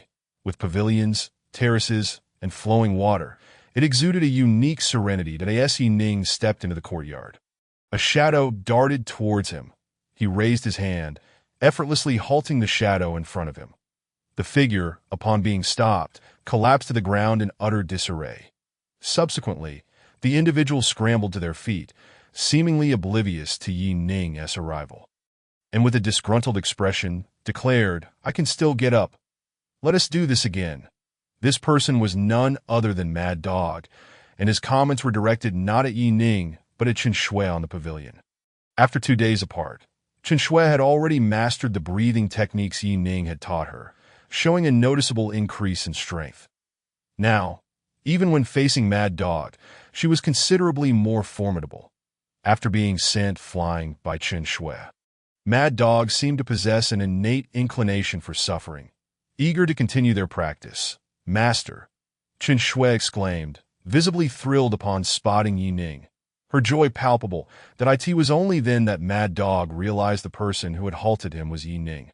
And he quickly turned to Yi Ning, respectfully cupping his hands in greeting. Master Zheng, I was unaware of your esteemed presence. Enough, enough. Just call me Mr. Zheng from now on. There's no need for such formalities. Yi Ning interrupted, waving his hand dismissively, then curiously inquired, What is going on outside? Outside. Mad Dog blinked in confusion before realizing, a smile spreading across his face. Those people outside are all here for you, Mr. Zheng. After the battle at Wulong Villa, the entire Yun City knows that Haizi is your subordinate. Now, they're all busy bringing you gifts. Additionally, there are some matters I need to report to you. Yi Ning nodded slightly, signaling Mad Dog to continue. Mad Dog proceeded to detail the events that had transpired in the 2 days following the battle at Wulong Villa. As it stood, Wulong Villa had fallen under Li Haizi's control, with all the old pharmaceutical merchants who had followed Xiao Huayu having pledged their allegiance to Li Haizi. The long queue of people outside was not there to patronize Huangchao KTV, but rather to present gifts and curry favor with Yi Ning. Upon hearing this, Yi Ning nodded in understanding. You can handle these trivial matters with Li Haizi. There's no need to report everything to me. Understood. The Mad Dog's eyes sparkled with excitement as he promptly nodded in agreement. Then turned to Yi Ning and tentatively inquired, Mr. Zheng, the Wulong Villa is indeed a splendid location. Although the Zhou family has amassed considerable wealth over the years, constructing villas that surpass Wulong Villa in both scale and decor, the villa's unparalleled location at the foot of Wulong Mountain is truly exceptional. The majority of the front side of Wulong Mountain belongs to the Wulong Villa, which also encompasses a natural hot spring.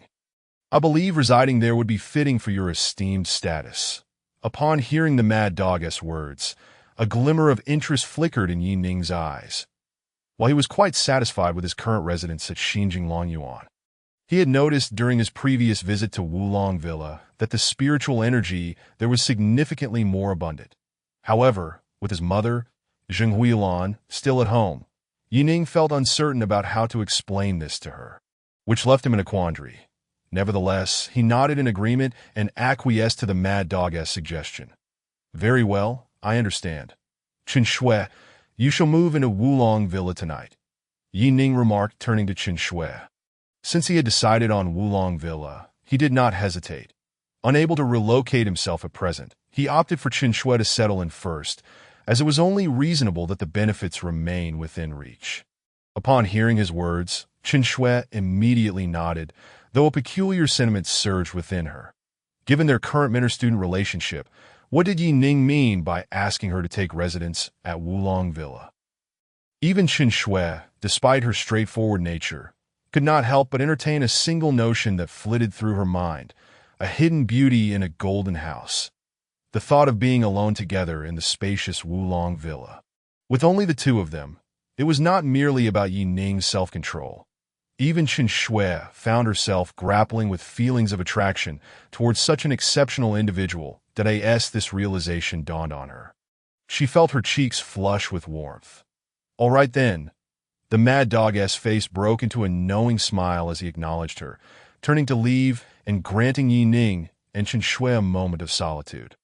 Yi Ning's gaze roamed over Chen Shui, noting her evident adherence to his guidance over the past few days. Even during her sparring sessions with the mad dog, she had not forgotten to employ the breathing techniques he had taught her, resulting in a marked improvement in her physical prowess.